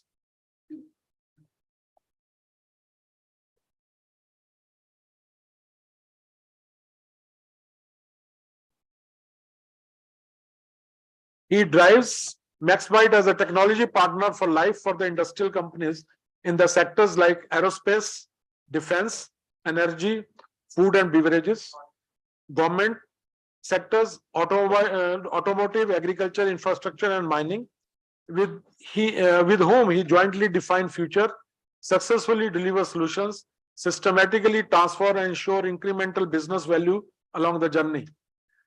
He's a very important person right now in Middle East, taking up very prestigious projects with the Middle Eastern governments and companies. He started with a team of 5 people. Today, there are more than 50 people working worldwide on different projects. I think you have got 110 people are right. Sorry, 110 people, not 50. And their offering is digitization, robotization, decarbonization, enterprise-wide training for these things. And they have got their own robotic laboratory, which is very specific to your basically small robots, autonomous automotive things. Okay, good. So there's a highly technical person, so I'm not about to say about. He will be there to explain what he wants to, what he is doing. Then thank you. And then we have got Mr. Abhishek Srivastava, is a prominent personality in climate change and sustainability domain with more than 15 years of experience. His area of expertise spans from carbon footprinting to carbon credit development, from energy management to energy solutions, and from waste management to circular economy. He holds a degree in MTech in energy management from DAVV Indore. He is a Bureau of Energy Efficiency certified energy auditor and energy manager. He is also an EMS lead auditor, ISO 14001, QMS internal auditor, ISO 9001, and carbon auditor, ISO 14064. He has meticulously worked in auditing and consulting of more than 250 climate change projects worldwide. He has played a pivotal role as the lead auditor and technical reviewer for Clean Development Mechanism project of UNFCCC with certain accredited agencies. Currently, he is leading NN Green as a director with various projects contributing toward carbon emission reduction, energy conservation, resource efficiency, and circular economy, particularly the MSME sector. Now, without taking much of your time, I will just try to hand over the baton to Mr. Mayank, who will be able to provide a small presentation, and then the house will be open for questions, and you can explain the things the way you like. Okay, please go ahead. So good afternoon, everybody. Again, thanks for the time and this opportunity by the PhD Chamber of Commerce for the time today. And like I was over the lunch, I was just contemplating over the 2 sessions that we started with in the morning. I think a lot of good information coming on the table from a perspective of carbon credits, carbon offsets, and to continue the same spirit, the idea would be that I think the panel today would be talking upon how technology and digitization can actually carry forward that theme of carbon offsets and carbon projects, and how exactly it can be implemented at the ground level by corporations and businesses which are looking to contribute significantly from a climate change perspective. Now, what I'll do is I've just used a couple of slides or a couple of visuals. I'll not be really taking you through a detailed presentation, but the idea is that like as we start talking about like offsets and like carbon credits, one key aspects that I have learned over a period of time by interaction with both large and small businesses is that like carbon management has been more or less done in a very like I would say unstructured or more of a annual fashion, wherein probably like in the past a consultant would come in and kind of take up the data from the like collect the data, and a report would come up, and then probably that report got filed in one of the stacks, and next year it would again be referred to. So the idea is that that paradigm is fast changing with climate mitigation becoming a day-to-day affair, and there is where the technology and digitization is taking a center stage in this subject. So with that context, if we start talking about this, So even when any company out there is looking to actually work with offsets, work with carbon credits, they first need to, I would say, put their house in order, which essentially implies that like they need to be in control of what their carbon footprints are. So like based on their various activities, they need to understand what are the like various, I would say, accounting frameworks, what are the various regulatory paradigms which are fast coming up in this space. And there is that's one topic that I would like to quickly cover for today. So just to quickly refresh for everybody, like how does emissions and carbon come into play? So usually the emission footprint is nothing but like the carbon equivalent of all the business activities that your enterprise is doing. That the sum total of that is essentially the business footprint or the carbon footprint for the enterprise.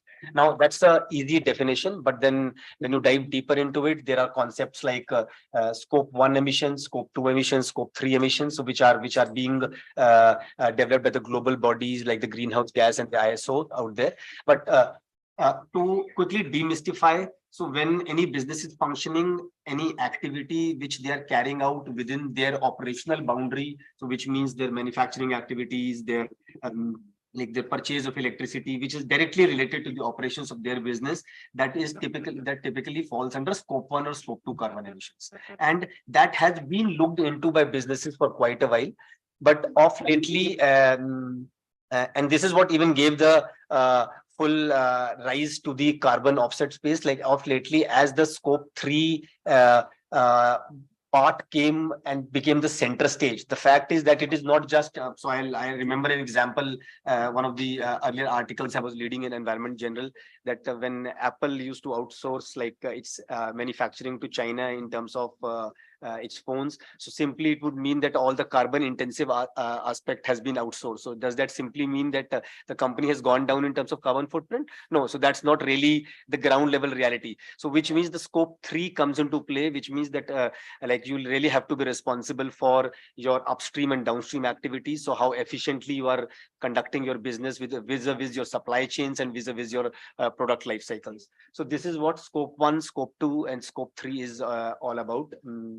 And when we talk about the overall carbon emissions, so it is nothing but a sum total of these three, with scope 3 being the big elephant in the room. And there is where like most of the companies currently, I would say, struggle or are not that prepared. The fact being that scope 3 is pretty recent in definitions. So the concept was launched barely a couple of years back by the US Environmental Protection Agency, and not every enterprise is ready, but it is rather gearing up for that.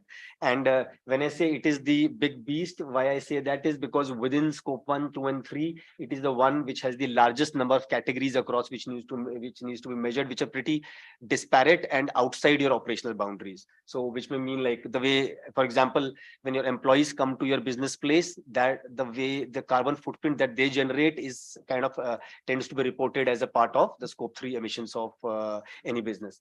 Now, with that background, one very important aspect is that as the companies start to mitigate the climate risk, and what we heard in the previous two sessions from the eminent panelists, that offsets become a center stage, like whether it is your regulated markets or whether it is your voluntary markets, the idea is that any company out there needs to be fully aware of what the carbon footprint is, which means that just like your financial accounting, you need to be on the top of your carbon accounting each day as a business. And there is where the digitization piece comes into play.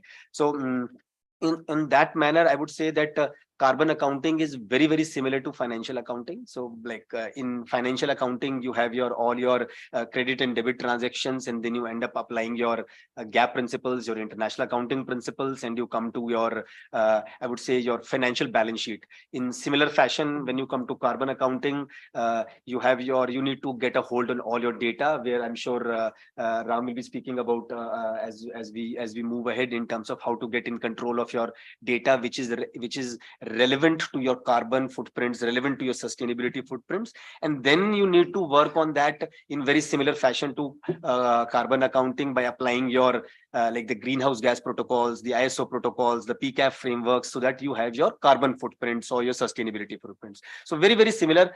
And I would go to the extent of saying so that you are actually having your sustainability balance sheets, just like you're having your financial balance sheets. So that's the philosophy with which I'll set the tone of the discussion today. Now, coming to how this has to unfold. So any enterprise which is looking to create a meaningful impact to their carbon goals, their net zero goals, or carbon mitigation, climate mitigation that they're looking at, will go through a very structured approach in terms of how they will start this initiative. Now, the first aspect is getting the data. And as I said, we'll have a more detailed discussion around that. So getting a hold on your carbon data, your scope 1 data, scope 2 data, scope 3, pretty wide aspect, and having a central, I would say, a sustainability repository or a carbon repository where all your enterprise is out there, your enterprise footprint is out there, rather than that data being siloed out and in very, very disparate sources. So that's one part of the game. Now, as you move ahead, like the next aspect is that how do you utilize this data in terms of avoiding whatever carbon footprint you could have avoided. So the basic strategy remains there. And I think, again, in the last panel, somebody touched upon the aspects of the avoid, remove, and replace. So that's basically in short form called the like the R3 strategy, or the R3 or the ARR strategy, where what you can avoid, you should avoid, what you can reduce, you should reduce, and then eventually when you cannot do that, you should replace it out. So the idea is that goes through, and that can only be fruitful if you are moving in a data-driven fashion. So there is where the digitization piece comes into play, just like any other enterprise function where digitizations are already been strongly implemented and gets embedded into the daily fabric of the organization. And then eventually, once you have done that, then is when an enterprise actually move towards offsetting. So whatever residual footprints they are left with, they move towards offsetting it either through a like a regulated based mechanism or a unregulated like voluntary based mechanism through carbon offsets.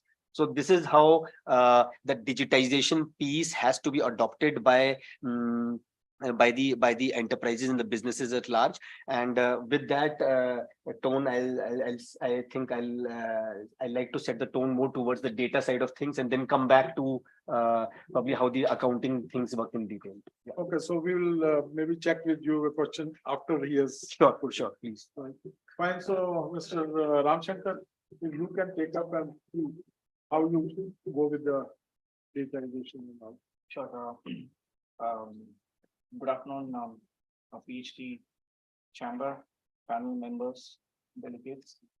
I think from the inaugural session till the afternoon session, it is one thing is very clear: is green is no more a nice to have; it's must have.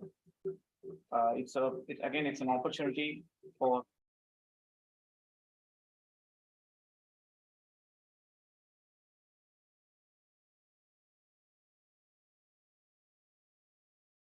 companies and the consulting system integrators and the investments companies to make use of such a shared value opportunity available. And it's mainly because of this the globally the governments driving such schemes to accelerate the transformations is what we can able to see everywhere. Such programs and schemes are coming up. So I'm proud to be part of this knowledge sharing session with the PhD chamber and Mr. Umesh's guidance. So we're happy to be part of this program. I have a few thoughts to share here, and the approach of sustainability which we are applying in our implementations. So you all know very well about the sustainability development goals by the United Nations for so many years. People are talking and now into the schemes and policies, and people started implementing. I'm not going in detail about that. You all know about what are the different goals are available, from poverty to innovations and to so and so. So next slide. Yeah. So okay, so coming to the technology aspect in a broader way, the industry 4.0 or beyond, or industry 4.0, people started looking into it.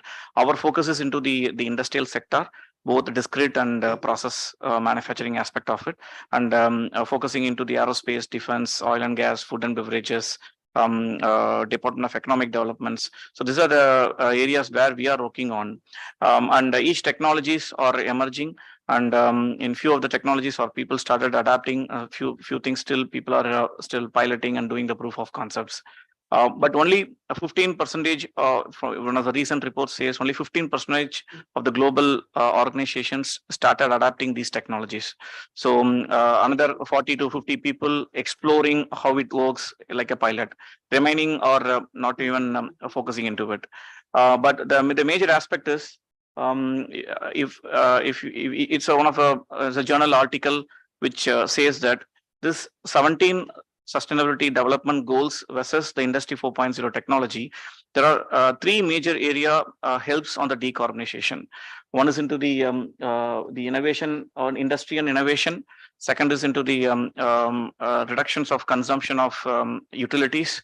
So third is into the materials aspect of it. And these are three areas where decarbonization play a vital role for the industrial segment of it. Yeah, next. And these technology helps to bring so many use cases, how to avoid, like how to improve the efficiency, how to restore, how to store, how to reuse, circular economy, and offsets and compensations. So these are a lot of objectives available. But the question here is, where to start? And the government's bringing up the schemes. Government helping in terms of the investments. There are investments companies are supporting, a lot of technologies available. So where to start is a question.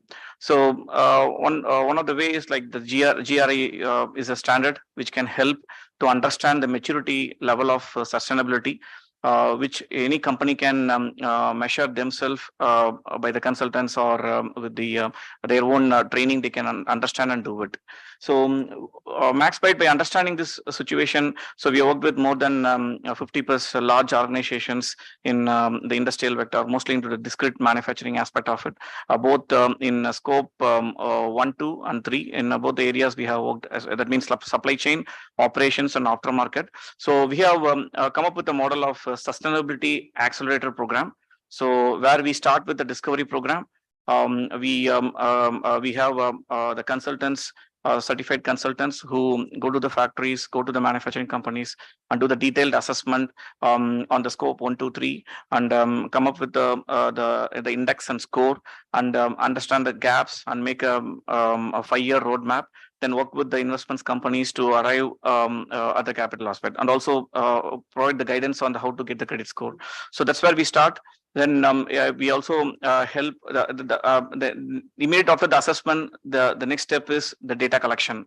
So the data collection from the man, machine, materials, using the industrial IoT technologies like sensors, data communication devices, and bringing into the analytical platforms, bring in insights, what is working, what is not working. If it is not working, what is the root cause, and what is the corrective action, what is the preventive action. So such first visibility is very important. Then the transparency plays a very key role, like integrations with enterprise applications like ERP, from your engineering to the product lifecycle management, to ERP, to warehouse management, into the service lifecycle management.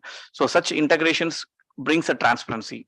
Then plays a role of the AI and data science to bring the predictive capability on energy demand forecasting, and the mission breakdown issues, and where are the places the parts are getting breakdown. So likewise, such an analytical capability helps for forecasting and prediction and simulation. So this helps the organizations to measure, analyze, and optimize. So traditionally, from our experience, where we are doing this for the last 7+ years, for more than 50 plus large organizations globally, any company, it would take at least 8 to 10 years to reach a level of at least the transparency. It means connecting the man-machine material, integrating all the ERP, PLM, and warehouse management systems, and bring such a measure and analyze capability itself. It will take time, but it doesn't mean that a company can optimize only after that. So it has to go in the in a priority of the organization as per the feasibility of the technology, and of course as a budget available in the company. So that's where we as a company help and build the roadmap jointly with the CXOs of the organizations, and understand their priorities as per their business models, and help them.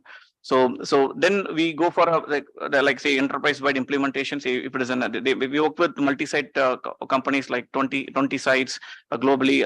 So what's the approach we do is, first we'll do this such a transformation locally in a local one company. We do this transformation and make the innovation, then go for the scale up of multi-site. So this becomes like a hub and spoke model, which create a knowledge base, and this knowledge base helps the company to quickly scale up to the across the multinational enterprises area. So this is one approach what we working on, and this is been successful with our customers. And one difference is previously, as I said, the green is no more a nice to have, is must have. When we are talking this before 5-6 years before, it was like taken as a as a second priority or next priority, not like a first priority. Now we can very clearly see all the organizations are taking it very seriously, and the management level taking as a strategic they are seeing, and because of the schemes and the credit opportunities available in the market. So now we are with this PhD chamber. We are also exploring collaboration between MaxBite, Logic Ladder, even South Pole. How can we join together and address the market to help the the communities for the net zero? Thank you, Mr. Ramshankar.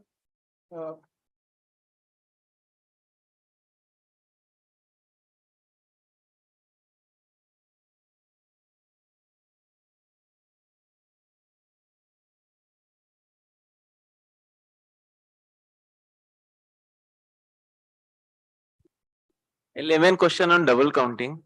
Like for example, I am an enterprise and hundreds of my employees undertake air travel. So I take carbon footprint in my account of my employees traveling. And on the other side, there is an airliner who are also accounting for their carbon footprint. So is it not double counting, or how are we addressing this? No, I'm sorry, so your good name? My name is Sudhakar. Yeah. So Sudhakar ji, see, like if you look at the concept of carbon, like the various scope of emission that we discussed, scope 1, scope 2, scope 3. So what happens is that in simple terms, if you have to understand scope 3, so scope 1 and 2 is within the operational boundaries of the business, and they are pretty straightforward. Okay. Now, but when it comes to scope 3, it means that whatever your upstream and downstream are, that you'll have to account for that, and in a proportionate manner you are responsible, because simply by, like for example, I was giving the example of Apple for outsourcing. You cannot say that, okay, I have become carbon neutral and somebody else is doing for me, so it's their problem. So what happens is that when the scope 3 is being reported by that vendor of yours, for example, the specific example you gave that your employees are traveling, the business travel is out there, which is one of the categories of the scope 3.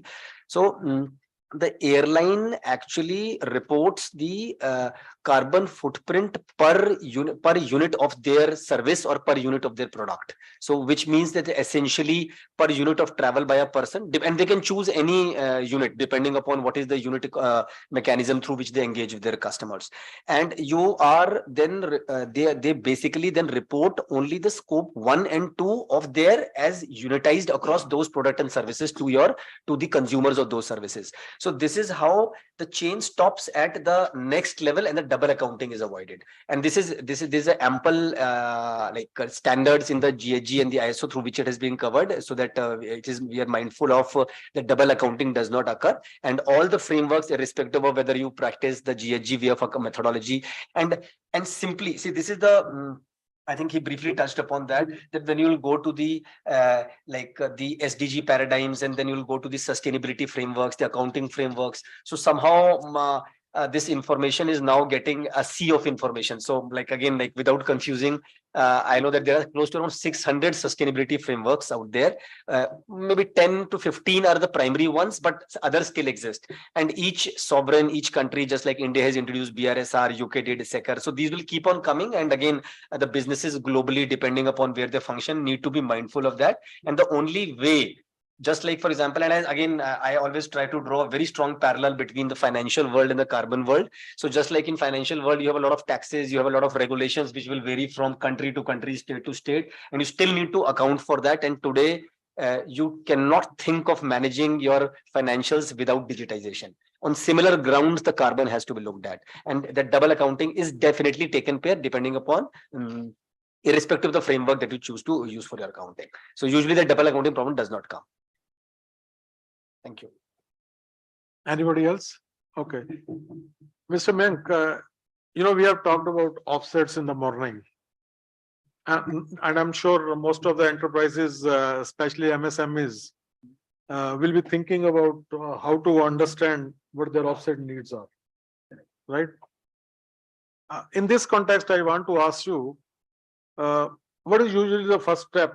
You explained a bit, but what is usually the first step in digitization when it comes to the carbon emission of the enterprise? Without this offset, for them will not make a lot of sense. Correct. Right? Where do we see those companies in India currently stand, and what are the challenges they face? Sure. So again, I think again, like for this, I would rather like to share some of my experiences, both from the large enterprise sector and the even the MSME sector. So again, on a no-name basis. What the challenge has been that if I build up from what I mentioned earlier, that sustainability per se has been more of a annual periodic topic, unlike it has not been I would say integrated into the daily fabric of the organization. So a simple way to understand that would be just like the cost, quality, and time triangle has been there for the businesses globally, but then carbon is the fourth I would say that that triangle has to get converted to a square in terms of the cost, quality, carbon, and time. So that transition we are seeing. So this is the transition phase. Now, again, like I was on a no-name basis, so I was talking to one of the leading leather exporters in India, based out of Kanpur, medium scale company, close to around 1,000 crores in revenue, and I was like the challenge was that they wanted to first look at their water footprint, and incidentally the conversation went towards sustainability and sustainability management, carbon reporting, offsets, and I was pretty surprised that a company of that nature was so aware of the details. So there is where the market forces in terms of the end customers, investors is coming into play. But that said, what I have seen is that most of these, especially within the MSME sectors, they are not yet, so the carbon management there has been virtually missing out there. So like they have not been doing carbon management at all. And a lot of, I would say, knowledge building is required there, both from a policy advocacy perspective, as well as from the changes in the regulatory paradigms that are coming. So that's one part of it. In terms of the larger enterprise, which are the early adopters in that case, primarily, as I said, the three key factors which are driving them is definitely one is the changes in the regulatory space, which are first applied to the larger enterprises. We see the BRSR reporting has first been applied to the first 1,000 market cap companies by the SEBI, or the investors have taken up their sleeves against this climate change, and they say, okay, to access the cost, to access the capital, we really need you to be hold of your ESG parameters, your ESG score, and the cost of the capital is now directly getting linked to the key sustainability markers. So that is why we see that the larger enterprises, the ones who have been adopted, who has adopted this in the past, but again, there it has traditionally been like scope 1 and scope 2 management, which has done been in an annual sense. So even if you just simply look at the listed companies, not just in India and globally, but globally, still only 50 to 60% are doing their sustainability reporting formally. If you go and scrape their websites, you'll find that out of the 42,000 odd listed companies across all global exchanges, roughly around 20,000 are the ones which are pushing their sustainability reports. Rest are not even doing the basic declarations, even though they're listed companies. So this is how the regulators like SEBI or such security exchange boards globally are now coming them into the mainstream. Now, as these regulations become mainstream, or I would say changes from quasi statutory to statutory in nature, the digitization piece becomes, I would say, like no brainer. It has to be done by every company out there, whether it is large or small. And the first step usually is the data, which Ram briefly spoke about out there. Before you move into carbon accounting, water accounting, or other environmental accounting, which is important for sustainability piece. Offsets come into play only once so I would say if you build up a customer maturity curve, it is typically a bell-shaped curve. So the offsets will typically come in the middle to the right-hand side, not in the early space where the companies are already looking for where their footprint is. So digitization, first part is getting all your data collected. So whether it is your carbon data, your energy data, your water data, because each of that will carry a carbon footprint, getting that into a central repository. That's the second step. Doing your accounting as per the framework, and the once a year accounting giving way to a continuous accounting methodology, because that is the only way you will be able to know your offsets. The offset market also is, and I'm sure like in the panel earlier that was discussing, will move from like annual purchase model to a forecast based, just like in the case of power trading, we saw that it moved from like a annual based mechanism to a continuous forecast based model. So that is how the offset plays come into picture, and digitization becomes the backbone for the regulators, for the industry, and for the investors putting up in their money in terms of understanding how the companies are actually performing on the climate scale. So this is how the piece. Thank you very much. Thank you very much. You spoke about the basic of the carbon accounting and other things about it. Now this accounting requires a lot of data, man. And you are the person who knows better than anybody else how you can extract data, get data. So I've got a question. I was trying to write it, but let me just read it out for you. How enterprise can jump into digitization for their operations to get a hold on their data, and which eventually will be used for decarbonization. You know, like data is there, but transforming it for the decarbonization requirements, that if you can explain will be good for the people. Sure. So in terms of I'm sticking to the industrial sector, Sure, manufacturing part of it, because we are in that sector here. So I'm the downstream, upstream, whatever, scope 1, 2, 3. If you see, if you take the center portion of operations. So I'm running a manufacturing company, and I'm having the engineering, production, maintenance, energy, quality, logistics, supply chain teams are there. And so we call it as like a four pillars of the segment. One is the product. It means resources. It is the resources of the company, like the human, product, intellectual properties. So that's on the resource part of it. Second is information system. So how the entire information system is structured with respect to technology of the stacks of multiple enterprises. The third is the organizational structure, which talks about the business model, revenue model, go-to-market approach on the business model of it. The fifth is the cultural aspect of it. So all this four is what an organizational structure is about. So we help the companies to measure the entire aspects of using the various technologies. For example, if it is a machine, in machine we want to reduce the energy consumption of a CNC machine, or a forging machine, or a furnace. So there are we call three types of machines. One is very old legacy machine, which doesn't have a sensor. It's like, for example, lathe machine, which is like, 30 years old machines. Next is the automated machines, which is like a PLC based.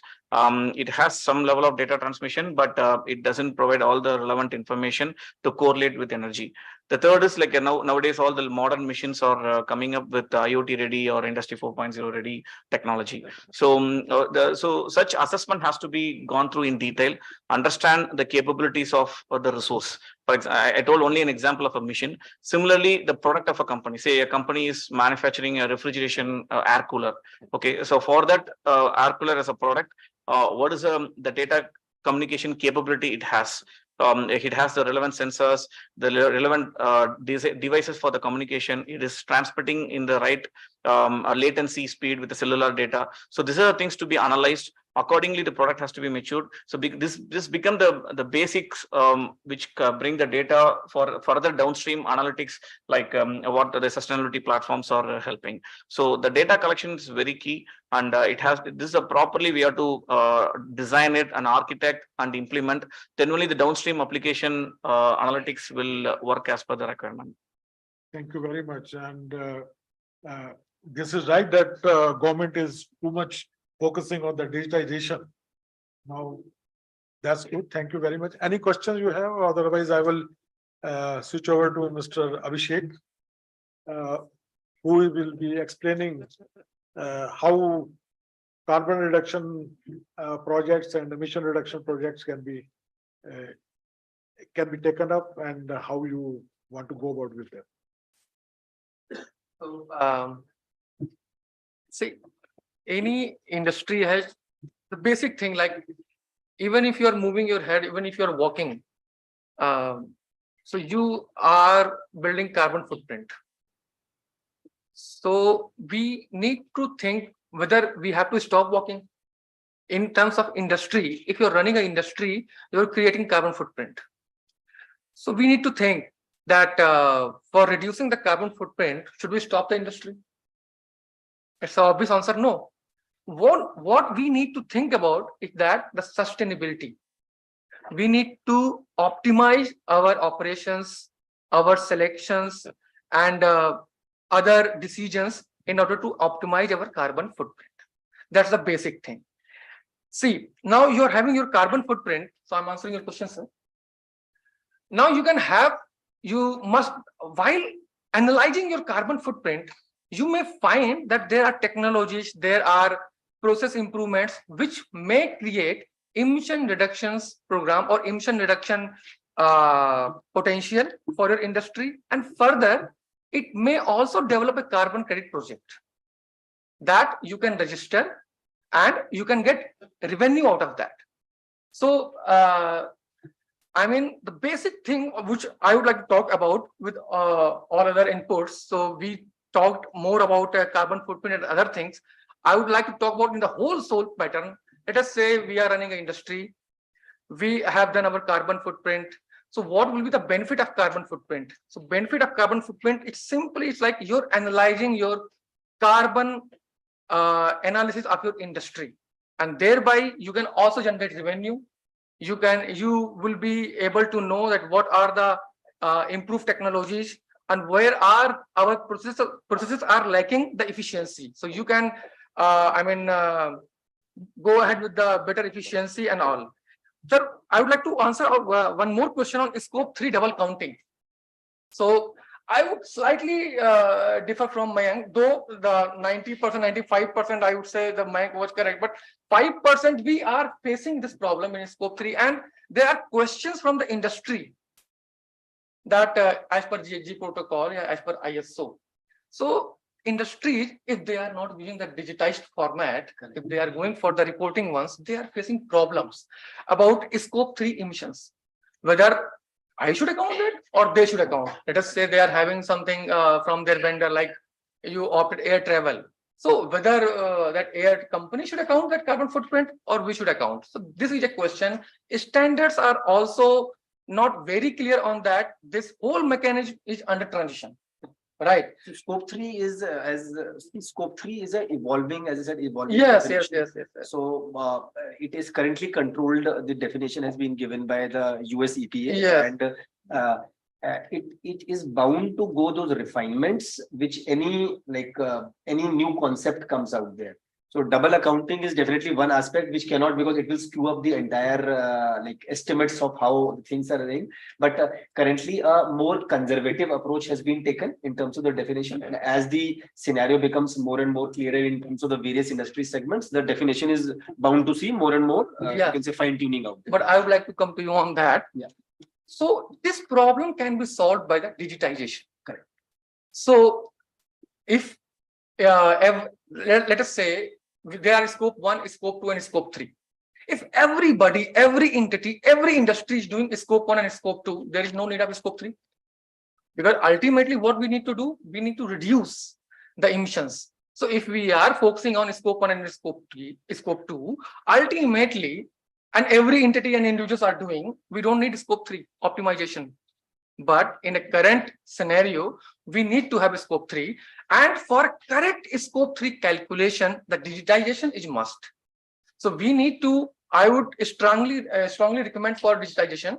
As sir was asking whether this approach is correct or not. The only thing lacking in few softwares, there are, few emerging companies also, which are, they are also going for softwares, or you can also implement your internal software. But the problem with those softwares, which I felt, is the compliance with the standard. So you have to first decide what you are opting with your carbon footprint calculation, whether you are opting for net zero, you are opting for carbon neutrality, all are same more or less. They are having a slight difference. So if you're what you are opting to, what is your buyer compliance, what standard you want to comply with. So in case you're clear with your mind, then accordingly, like a logical ladder, they are having all the options. They are having SBTi also, they are having a scope 1, scope 2 carbon neutrality also. So you need to opt a proper digital solution, and you need to see whether that digital solution is providing solution for compliance with the standard you are ultimately seeking for.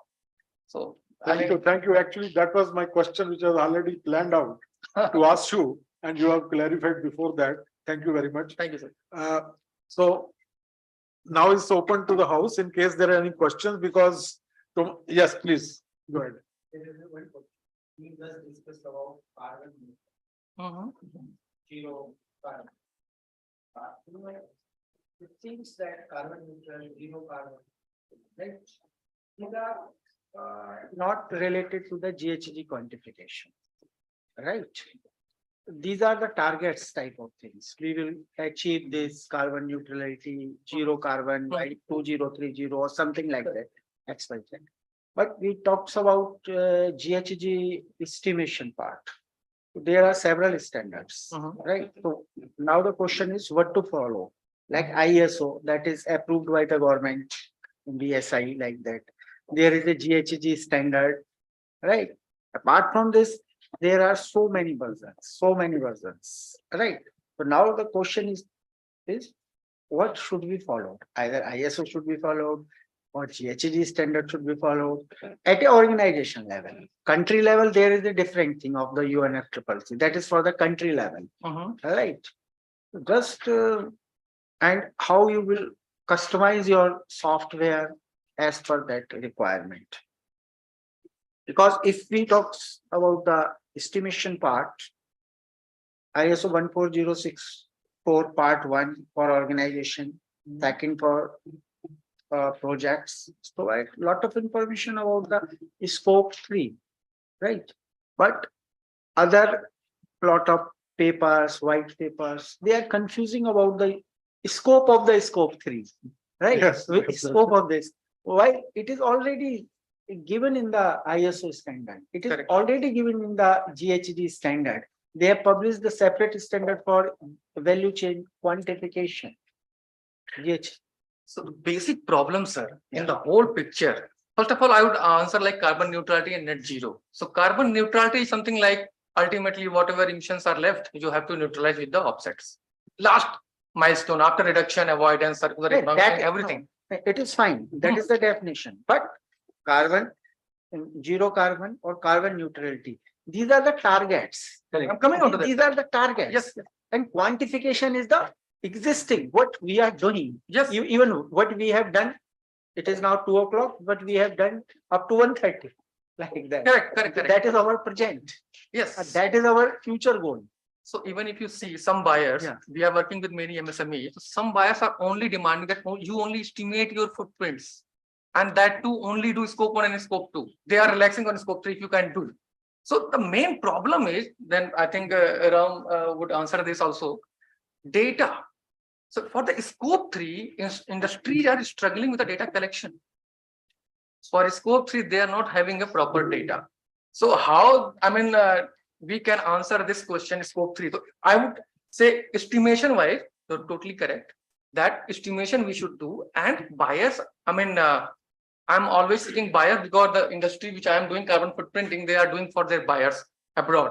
Right. So they are saying, okay, if you're not able to do neutralization, you're not able to take targets, please only estimate and provide us the report. Now, for the estimation as well, if you're going for scope 3, data is a bigger problem. And in MSME, scope 2 data is also sometimes a issue because they don't keep a record. Okay, sir. So for the time being, estimation is fine. Depends, again, I said standard. What is your purpose? Your purpose is to comply with the buyer's requirement. The purpose is to become net zero or all. Net zero is not a target, sir. Net zero is something like a target, but year wise. You have wise. I have told you it is up to 2030. 2030 near term or something yes. 2040. It is a long term target. Yes. Not like a within. So net zero, I would say it's a process, which is SBTi based. Okay. So I would say whatever you can do for reduction, avoidance, you can do. And accordingly, off the target. SBTi is just an organization. They have just explained it. Like 1 degree option, 1.5 degree option, 2 degree option. We cannot standardize SBTi. This is the one way of doing it. Anybody can adopt any other way. Right? SBTi is an organization, they have captured it, right, and take the benefit. Right? It is the first one like that. But anybody can approach any other method to achieve the carbon neutrality. In the long term. Right? And another question is about the. So if I may actually just add on to what Abhishek mentioned, I think your original question had like 2-3 questions embedded into it. So see, as far as the standard goes out there in terms of accounting standards, you're right that the standards are coming up and evolving. But let us quickly like demystify in terms of how do we account for. Now, how do we account for? If you look at it, that again, financial world, international accounting principles, GAAP principles. There are Indian accounting principles as well.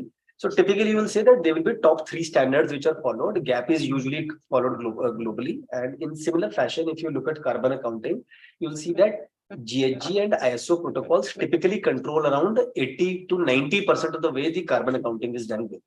80 to 90% of the times. Now, that does not mean they are the only standards, and other countries may not come up with their own particular standards, or other international organizations are not working towards much like refined definitions out there. But as of it, this is the current issue right now.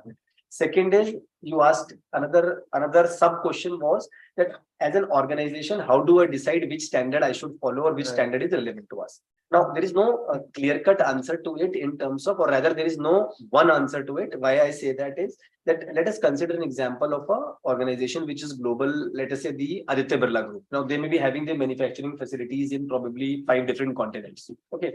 Now, usually which disclosure standard is followed in a given geography is very specific to that geography.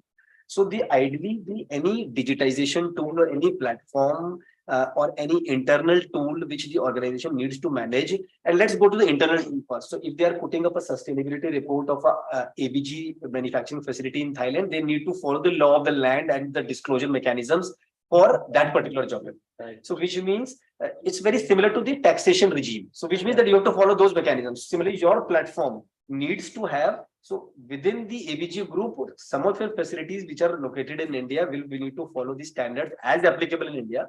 Then the moment you will have a different facility which is located in a different geography, you will need to apply through the same platform a different standard, because that is how the accounting actually works at a global like geography level. And when you are looking at a group level accounting, then your investors may say, okay, I would like to follow a different protocol. There is something called a PCAF standards that they follow for at the investor level, which basically put money in the companies. So you may need to slice and dice the same data as per that standard. So essentially the answer is the software needs to have a flexibility of which standard to apply based on where your facilities, what type of a business you are, where your facilities are located, whether you are a global business or you are a local business, and that flexibility has to be built as a part of your overall digitization practices. Only then you can actually, so it's very similar again, I say, so if you're using a SAP financials, it will apply Indian principles if your facility is located in India, but if you are functioning out of Singapore, it will apply Singapore taxation norms. So on similar lines, the carbon accounting has to be. Your question was estimation of GHG emission on organization. On which standard? Like ISO standard or No, GHG? standard is different. Organization, as he said, varies company to company operation. You have to do as per the emission factors. Emission factors are also databases which are either global or local. Emission factors vary country to country. Correct. Yes. And what kind of crude you are using, what kind of gas you are using, what kind of quality of water, what kind of combustion is there. All those things. Based on that, will be and same on expanding on the point he mentioned, you're absolutely right. So when it comes to sustainability, see, actually we are, I think it is a sea of standard. Sustainability and ESG is more confusing. I am just coming to that GHG part only. Like you, ISO, like ISO, there are around 160 countries, right? More than 160 country government has rectified the ISO. Generally, most of the country adopt the ISO standard as it is. Like India use it IS, Indian standard, or BIS. BIS or Indian. BIS is the organization who is responsible for the IS, correct. Right. Then it is adopted by around 160 countries and recognized by the government. One thing is that recognized by the government, like BSI in India and equivalent organization under other countries. Right. So if I am a multinational company working in 10 or more countries, so definitely ISO is more preferable because it is same in the global, at the global level, and apart from this, it is recognized by the government. Correct. Yes. So see, there is, as I said, many again, like many countries, many companies, typically GHG has been the leading standard up till the past. ISO and GHG have now started catching up. Yeah. They're like kind of moving shoulder to shoulder. But there is absolutely, it's not that if you end up doing your accounting with GHG standard, you simply have to declare the accounting is as per that particular standard. Yeah. That's the mechanism of how the protocols even specify that. Anyone else, please? Yes, please. Hi, this is Harshit from Agriculture Today, a National Agriculture magazine. Right. I have a few questions on technology side. These are related to NBS mode also, but as they are technology people here. So on value addition side, can we see a convergence of carbon credits happening with blockchain? Because you are already using a CES model for digitalization of carbon credits. Will blockchain be a sustainable input to already existing carbon credits, or we can say modify or elevate it to a level where we are using NFTs, which are already higher in market compared to any other blockchain offering? Are there such models already existing, or is there a possibility for such models? Anybody else want to take that? Yeah, so yes, as a technology, it is available, but again, it's come to the scope 3 part of it, right? So where we have the intercompany data transfer on such kind of a double accounting area, that's where it can add more value. That is the companies like SaaS-based products. It's available as a standalone, which can be plugged into the products like the sustainability platform, say like Logic later. So it is always possible, but it has to come from an economic point of view, from the government level. The initiative has to be taken, and it has to be integrated. So that's my view on this. So I'll add to what Ram said. See, if you again look at I would always say, see, a technology is eventually a tool to meet an end. So when we talk about blockchain or non-fungible tokens, for that matter, when it comes to the specific use case of carbon offset, one of the challenge that the offset markets have been facing is like the right identification, or like the double accounting part, as you mentioned. So one offset should not actually be sold 2 times, correct? Now there is where there is a use case, there is a strong use case for technologies like blockchain. So that's one part of it. One sub part of it is, let us say that I am an organization, I am a logistic provider, and I am working with with, let us say, IKEA, Flipkart, Walmart, and they're using my logistic parts spaces. Now what I need to do is, as I work with them as my customers, and they ask me to be like nearly a net zero company or a low carbon company. So I'll purchase an offset maybe from South Pole, and then what is the mechanism through which I can balance it on a bill on bill basis, correct? Because how do I, so if I am raising an invoice to Walmart, how do I know that the invoice has been offset in terms of zero carbon? So there is where the tokenization aspect of carbon offset comes into play, which essentially translates to a large, in simplified language without confusing the audience, is where a large offset is basically cut into smaller pieces, and each of these pieces carries like a digital identity which is validable through digital records. And so that accounting is again the offset accounting, which is a separate topic in itself apart from carbon accounting, can be done in a very transparent fashion. Now, whether NFTs are a better approach to blockchain, that would highly depend upon, as I said, the adoption of because there is a strong regulatory mechanism to this. So for example, a blockchain cannot exist in isolation. There has to be multiple, it's a multiple party. A blockchain is successful not between a buyer and a seller, but when at least multiple parties are involved, so that transparency come across. So NFTs are currently not, in my opinion, currently NFTs are not that like being applied to the carbon offset use cases as compared to the blockchain technologies, which are still being applied from a tokenization perspective. So that's I would like to add. Okay. There's one more question I had. Do you see possibility of any B2C models and carbon footprint distillation anytime soon? Because scope 3 is rolling.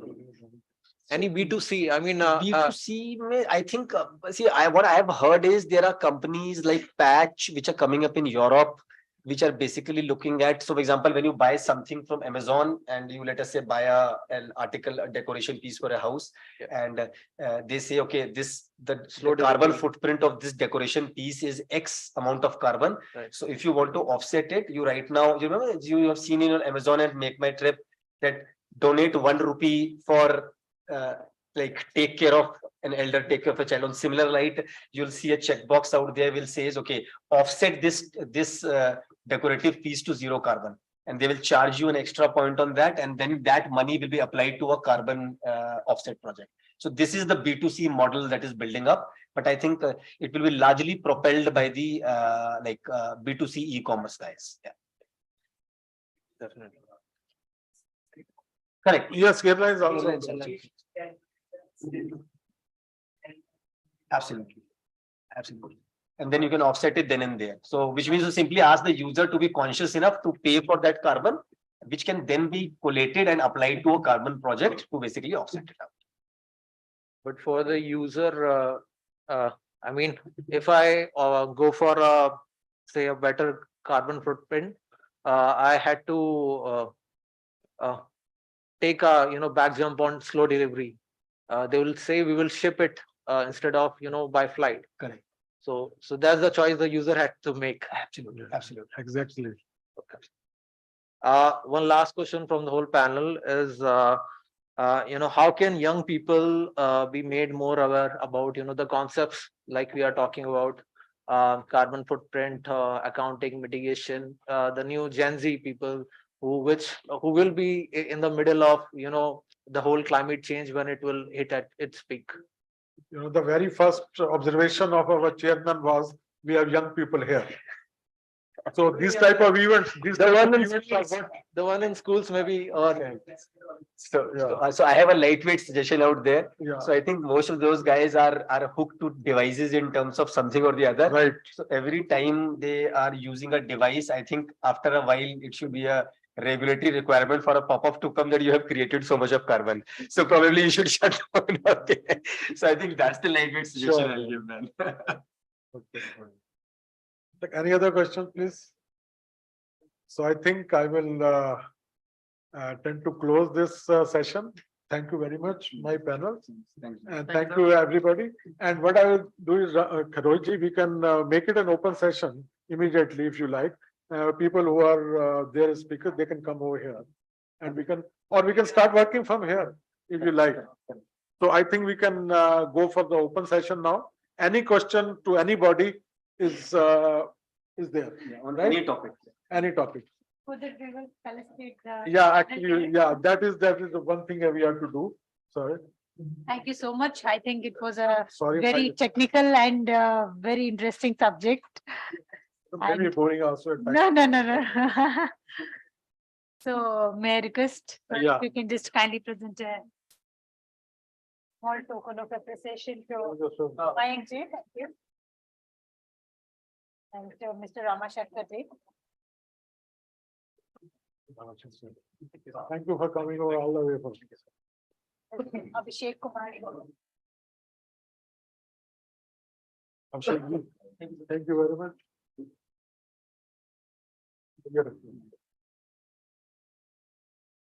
So we can, I think I will give chair to Mr. Rohit and he will take care of the open session. Please come here.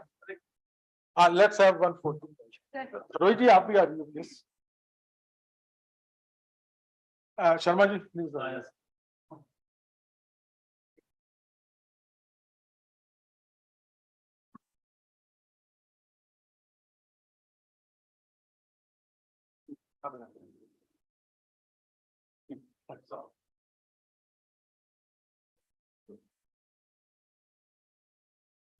Thank you very much. Thank you very much. Aye, Rohit ji, please.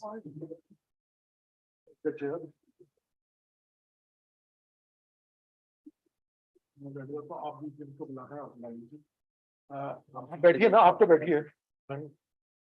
Mr. Ramshankar, you can be there. और आपने किसी और बुलाना है? We can take the open. Openly we will go. Open, let's see. तो ऐसा लगेगा।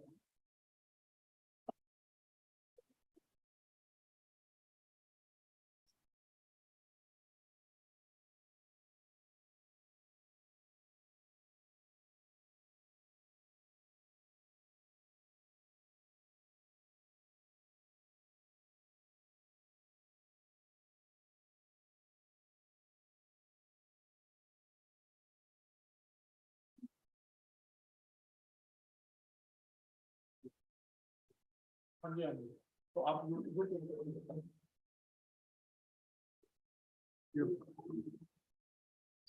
So thank you, everyone. Thanks for waiting for us for this last session. This is an open floor for everyone. If anybody wants to ask any question related to the carbon offsets, carbon footprinting, we are here to answer your queries.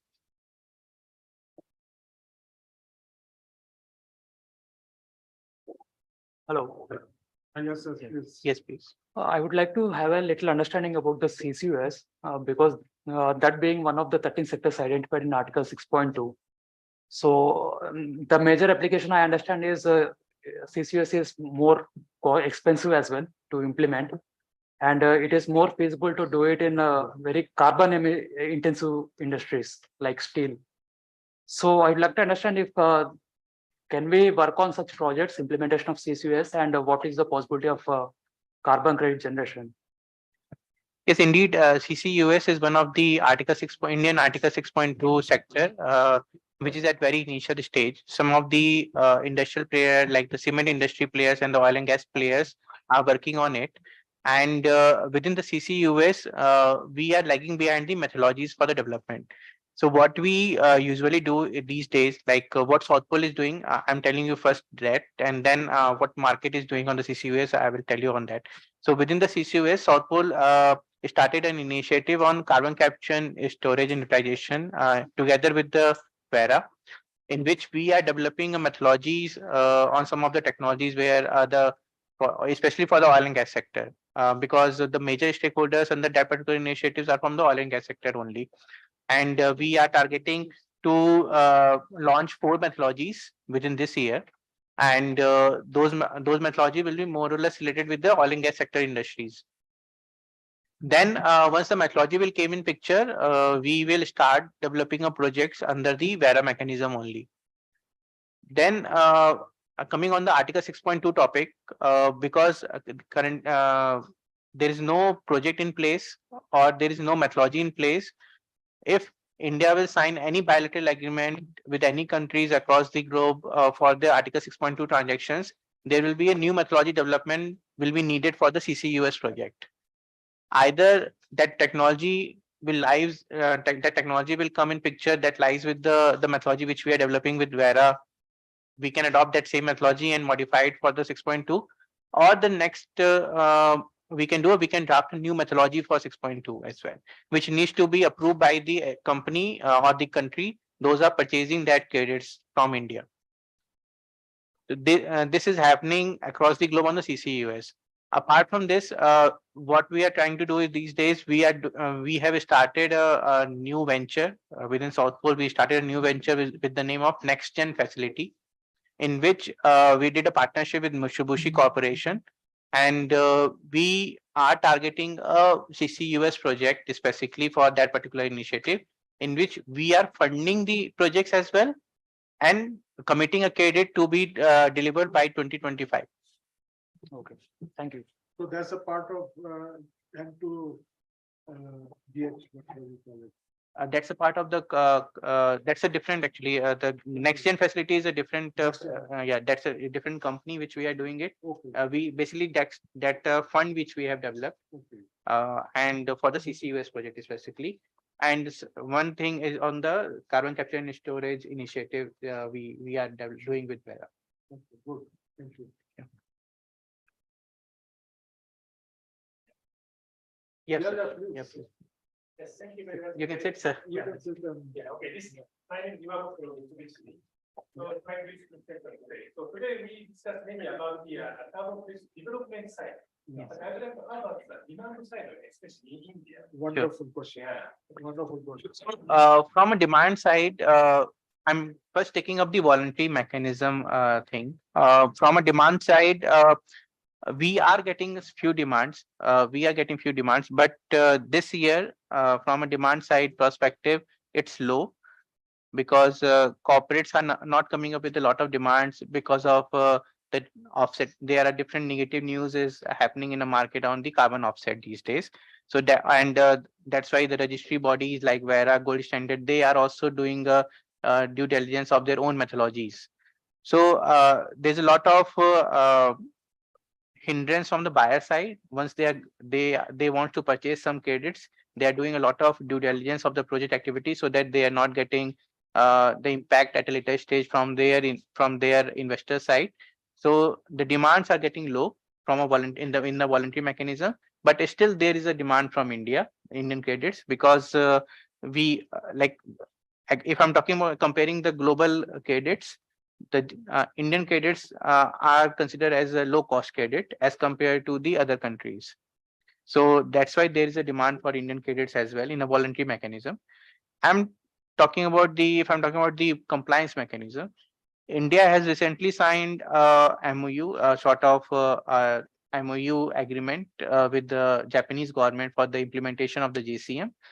And there will be a bilateral agreement will be signed with the Japanese government for the transaction of the JCM. For that JCM transaction, Article 6.2 sector credits will be considered, but which particular sector will be considered as a bilateral agreement, it's not public, not available in the public domain. Yes. So once that mechanism will get in place, JCM and the Article 6.2 mechanism will get in place, then the compliance market will also grow up here. The demand of the compliance market will also grow up here. Just can I understand, in case of the volunteer market, because there's a no, anywhere people can buy that, even there, it is produced in India. But in case of the obligation of compliance market, because they all depend on India host country. Yes. So in case of the voluntary market, it can be anywhere. Like any Indian corporates can buy credits from India as well as from the outside as well. There's no limitation that you have to be buy from India only. In that case, how the people will judge the quality of the India that is placed? So it's not only about the India, it's about the voluntary, like the demand of the voluntary credits goes down on a global basis, not on only for the India credits. Yeah. Yes. Yeah, my question is related to what he is asking. Like my curiosity is to know that suppose I have been issued 1000 credits. So what is the value of this credit going to be in the market is decided by market dynamics, or there is a rating and that is attached to a credit which decides that this is a high value credit and this is a low value credit. So there are multiple factors on which these credit prices depends. One is on the major factor is the social impacts. What social impacts are associated with your particular project activity. Second thing is on the what type of project it is. Like if it's a community project, then definitely there will be a social impact will come on that particular projects. If it's a renewable energy project, there the social impact will get will be lesser social impact as compared to the community activities. So the community project will trade at a higher price, the renewable energy project trade at a lower price. If I'm talking about, and the next factor is on the standard bodies. Like if it's registered that if we register that project under the gold standard, then we'll get a better price. If we register that project under the VCS or the VERA standard, we get a lower price. Third thing is will come on the demand side. Like if the buyer, what buyer wants. Sometimes the same buyer can purchase that particular credits at a higher price, and for the similar project they can purchase at a lower price as well. And what we are usually dealing, if we are trading a small volume like 200, 300, then we trade it at a higher price. If we are traded a bulk volume like 100,000, 200,000, then we trade it at a lower price because they're doing a bulk purchase on it. So basically, demand driven, everything is demand driven. Yeah, for the voluntary credits, you can't predict the pricing actually because it changes a lot on a time to time basis. There is an uncertainty factor.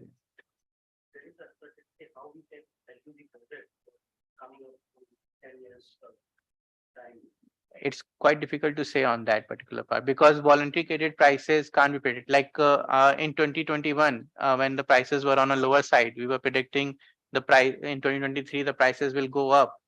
But still in 2022, prices were on a in the month of June in last year, the prices were on a peak side, and now the prices are going on a downside.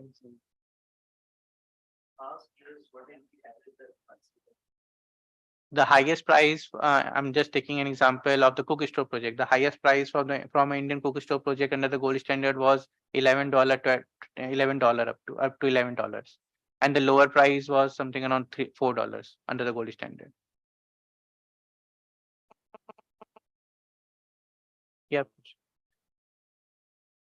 What is the advantage of India creating a voluntary carbon market for when the meeting is there of gold standard? What is the advantage? So the Indian offsetting market, which the Indian government is developing, they are not competing it with the VERA or the gold standard. They are developing these market to regulate their own PAT and REC mechanism. So they are not competing with VERA because these market will not going to be used by any other country or any other company as well.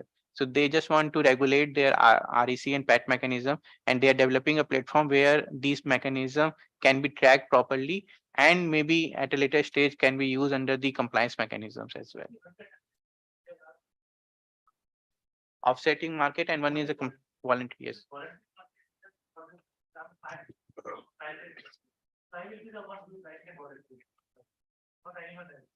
Yes, mostly the Indian companies will only use that particular voluntary market as well. Not the outsiders.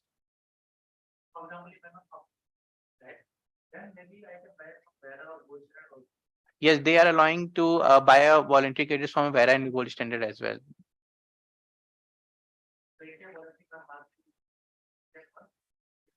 They are not limiting it, but I don't think they, yeah, from the starting perspective, I don't think there will be other options for that. They're starting it, they might link it with the ETS tomorrow. Nobody knows. Still it is a bit of challenge.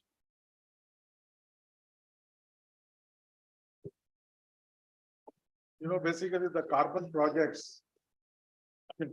Why we did this event actually? I was sharing with Mr. Rohit. You know, we have in PID we have got more than 175,000 members, MSMEs and all, and everybody is looking to, you know, like now carbon credit has become a way, they call it, or the buzzword, as a very, very positive word for everybody. But one thing we have to understand that carbon credit, of course, is definitely a source of finance, but it is, as you were saying in the morning session, is a topping. A project ROI and carbon related finance or carbon related revenue, they're to be taken in two different perspectives. If you try to put carbon as a, you know, and want to check investment, then it's not going to be a viable proposition. Let me tell you, to start with. I've got the experience of that. You know, like we in India were the first to do change the sugar mills bagasse production to a higher energy level way back in 2006. And there were no system at that point of time, no legal framework was there where we could utilize a sugar mills bagasse by a third entity without being transacting it through the rules of your taxation or whatever you can call it. I mean, it was very intricate. I don't want to explain this, it will be confusing or it's boring. But yeah, we know what we did was we invested into the project, and I was told that we will generate carbon credit out of which at that point were sold for $14, 14 euros at that time, you know, in the project. But I said, I'm not going to invest into project. I said, why? Because I was not sure that I will be getting this 14 euro all the time. I could not invest into a project only for the sake of carbon credits revenue. It was topping on the cake, not the actual cake. So we have to be sure that carbon projects are basically the add-on to whatever you are doing. It is not the ultimate project where you check the return on investment. Now there is, I think I read somewhere, one of the major management schools in USA had come out with something called ROSI, Return on Sustainable Investment. And return on sustainable investment is a very, very intricate accounting system which they have adopted. And believe me, it is coming up as a tool tomorrow for the investor to come in and try to evaluate projects for the carbon investments. So only thing what I can infer in our small today's session is that there's a better understanding, I feel, about the carbon projects. There is some transparency come out with the actual players in the game. And we are there for you in case you have any other questions you want to clarify. However, you can always reach to us, to Mr. Rohit and anybody in the panel for any question you will have. And we will definitely be able to reply to the best of our capabilities. As well as on behalf of PID, I can assure you that anywhere and anybody who wants any type of assistance in carbon credit and all, we have got our consortium of the knowledge partners, industry partners who will help you out in these things whenever you want. If you want Hi. to say something, please go ahead. I have a question. Yes, please. I just wanted to check, is there a defined scale or defined metric to convert various type of renewable energy generations into a equivalent carbon credit, like converting a megawatt hour of solar, wind, hydro into equivalent? Is there defined conversion? Yes, it is. So what we are usually, if you have the power generation values, the annual power generation values, you can multiply that particular value with the India grid emission factor. So currently, as per the CA, India grid emission factor is 0.91 tons of CO2 equivalent per megawatt hour. So if you have the megawatt hour value, then you can just multiply with that factor and you will get the tentative amount of credits which can be generated. If within the project activity boundary, like where this solar plant or wind plant are commissioned, if there is any DG sets are in operation, then the amount of diesel consumption will be considered as a negative emission. So that emission has to be deducted from the overall emission reductions.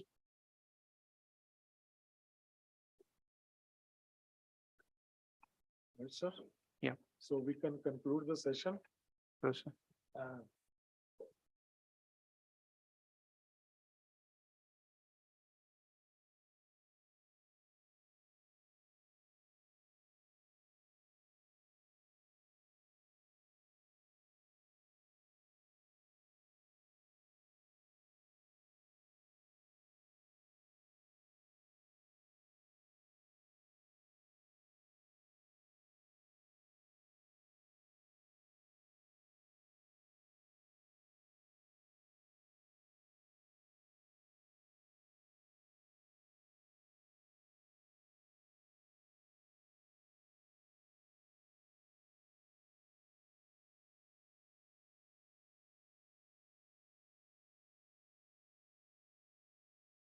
So just let me introduce Dr. Sharma.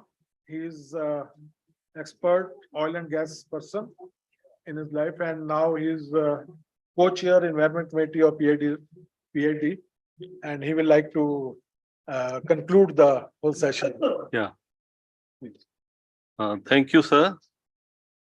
Let me congratulate PhD Chamber and Shri Umesh ji and our another co-chair Shri Rastogi ji for organizing this seminar on carbon development projects. Along with, I also express my deep sense of gratitude to all the speakers. Any program comes when it's successful, when the speaker and delegates interaction is there eye to eye. So that's one thing very good. I would like to point out few things. Material never created, matter never created, never lost. So we have to see in the game of credit, debit of the carbon, where to go, how to adjust. एक और point है, इस government का एक programme था घर घर बिजली एंड सौभाग्य योजना. They are going door to door for the last man in the village for the light. And there is also a program, piped gas to door. Both are carbon footprint, energy intensive. Why government having policy? Both are energy form. So why they are moving with all these two things? Door to door going for electric lines and door to door going the gas pipeline. So both are carbon intensive. So we need to think about this also. I request all this forum to come out with some policy work on this. Then carbon business come into existence because the climate issues and global warming carbon dioxide level has come. So once this is mitigated, then what happened to the carbon projects and all that? Because every 20 years energy is changing, right from wood age, steam, diesel, gas, electricity and all that. Now electric vehicle, now maybe some other thing, green hydrogen. And after that, maybe helium. Helium is waiting actually. Helium is waiting to come. When helium comes, hydrogen is over. So coming to the net zero aspects, net zero means no zero. Some amount of emissions will be there. So there are some calculations regularly. What are the positive emissions? What are the negative emissions? We need to see accordingly whether the forest cutting falls in what category and afforestation falls in what category. So we need to, when any emission control is provided, there are three things. Either you change at the raw material level, or change by engineering design, or change at the exhaust level. So the project has to be developed and greenhouse gas estimation has to be done based on that. Another important point I want to say that this government in PSU refineries is investing for expansion almost 150,000 crores. Now, even European Commission is also investing this amount of money, and they are still using coal, fossil fuels. So the climate issues, net zero, whether will be achievable by 2070 or not, it is a big question. Because this much setup after investing money, by 2070, no refinery will be closed. It is a social issue also. Lot of employment is already inbuilt, directly, indirectly. See, there are 50,000 permanent employee, 1.5 lakh is other employees on contract and other things. So this kind of social aspect we also need to consider. Then coming to the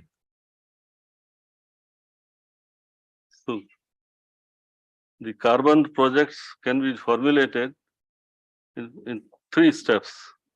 First is the carbon assessment. Second is the carbon mitigations. Third is the life cycle assessment. E-vehicle, I have my own reservation that tailpipe emissions are zero, but overall life cycle assessment, it may not be zero. It may have some amount of emissions. So whether we go for use or not, these days car manufacturers circulating a paper, buying a petrol or diesel car will be cheaper in 10 years' time than the e-vehicle. Now coming to the carbon to be extracted from the atmosphere or from the source, or carbon to be fixed somewhere, then this carbon to be utilized somewhere. It is not, carbon can be converted to methanol by separating, extracting from the NTPC or anywhere, because they are the major source of carbon dioxide. So with all this, we have to look for the opportunities in this business of carbon project development. With this background, I stop here. Thank you very much. Thank you, delegates. We have can I get the Kanchanji? Yeah, please. You can have it from here.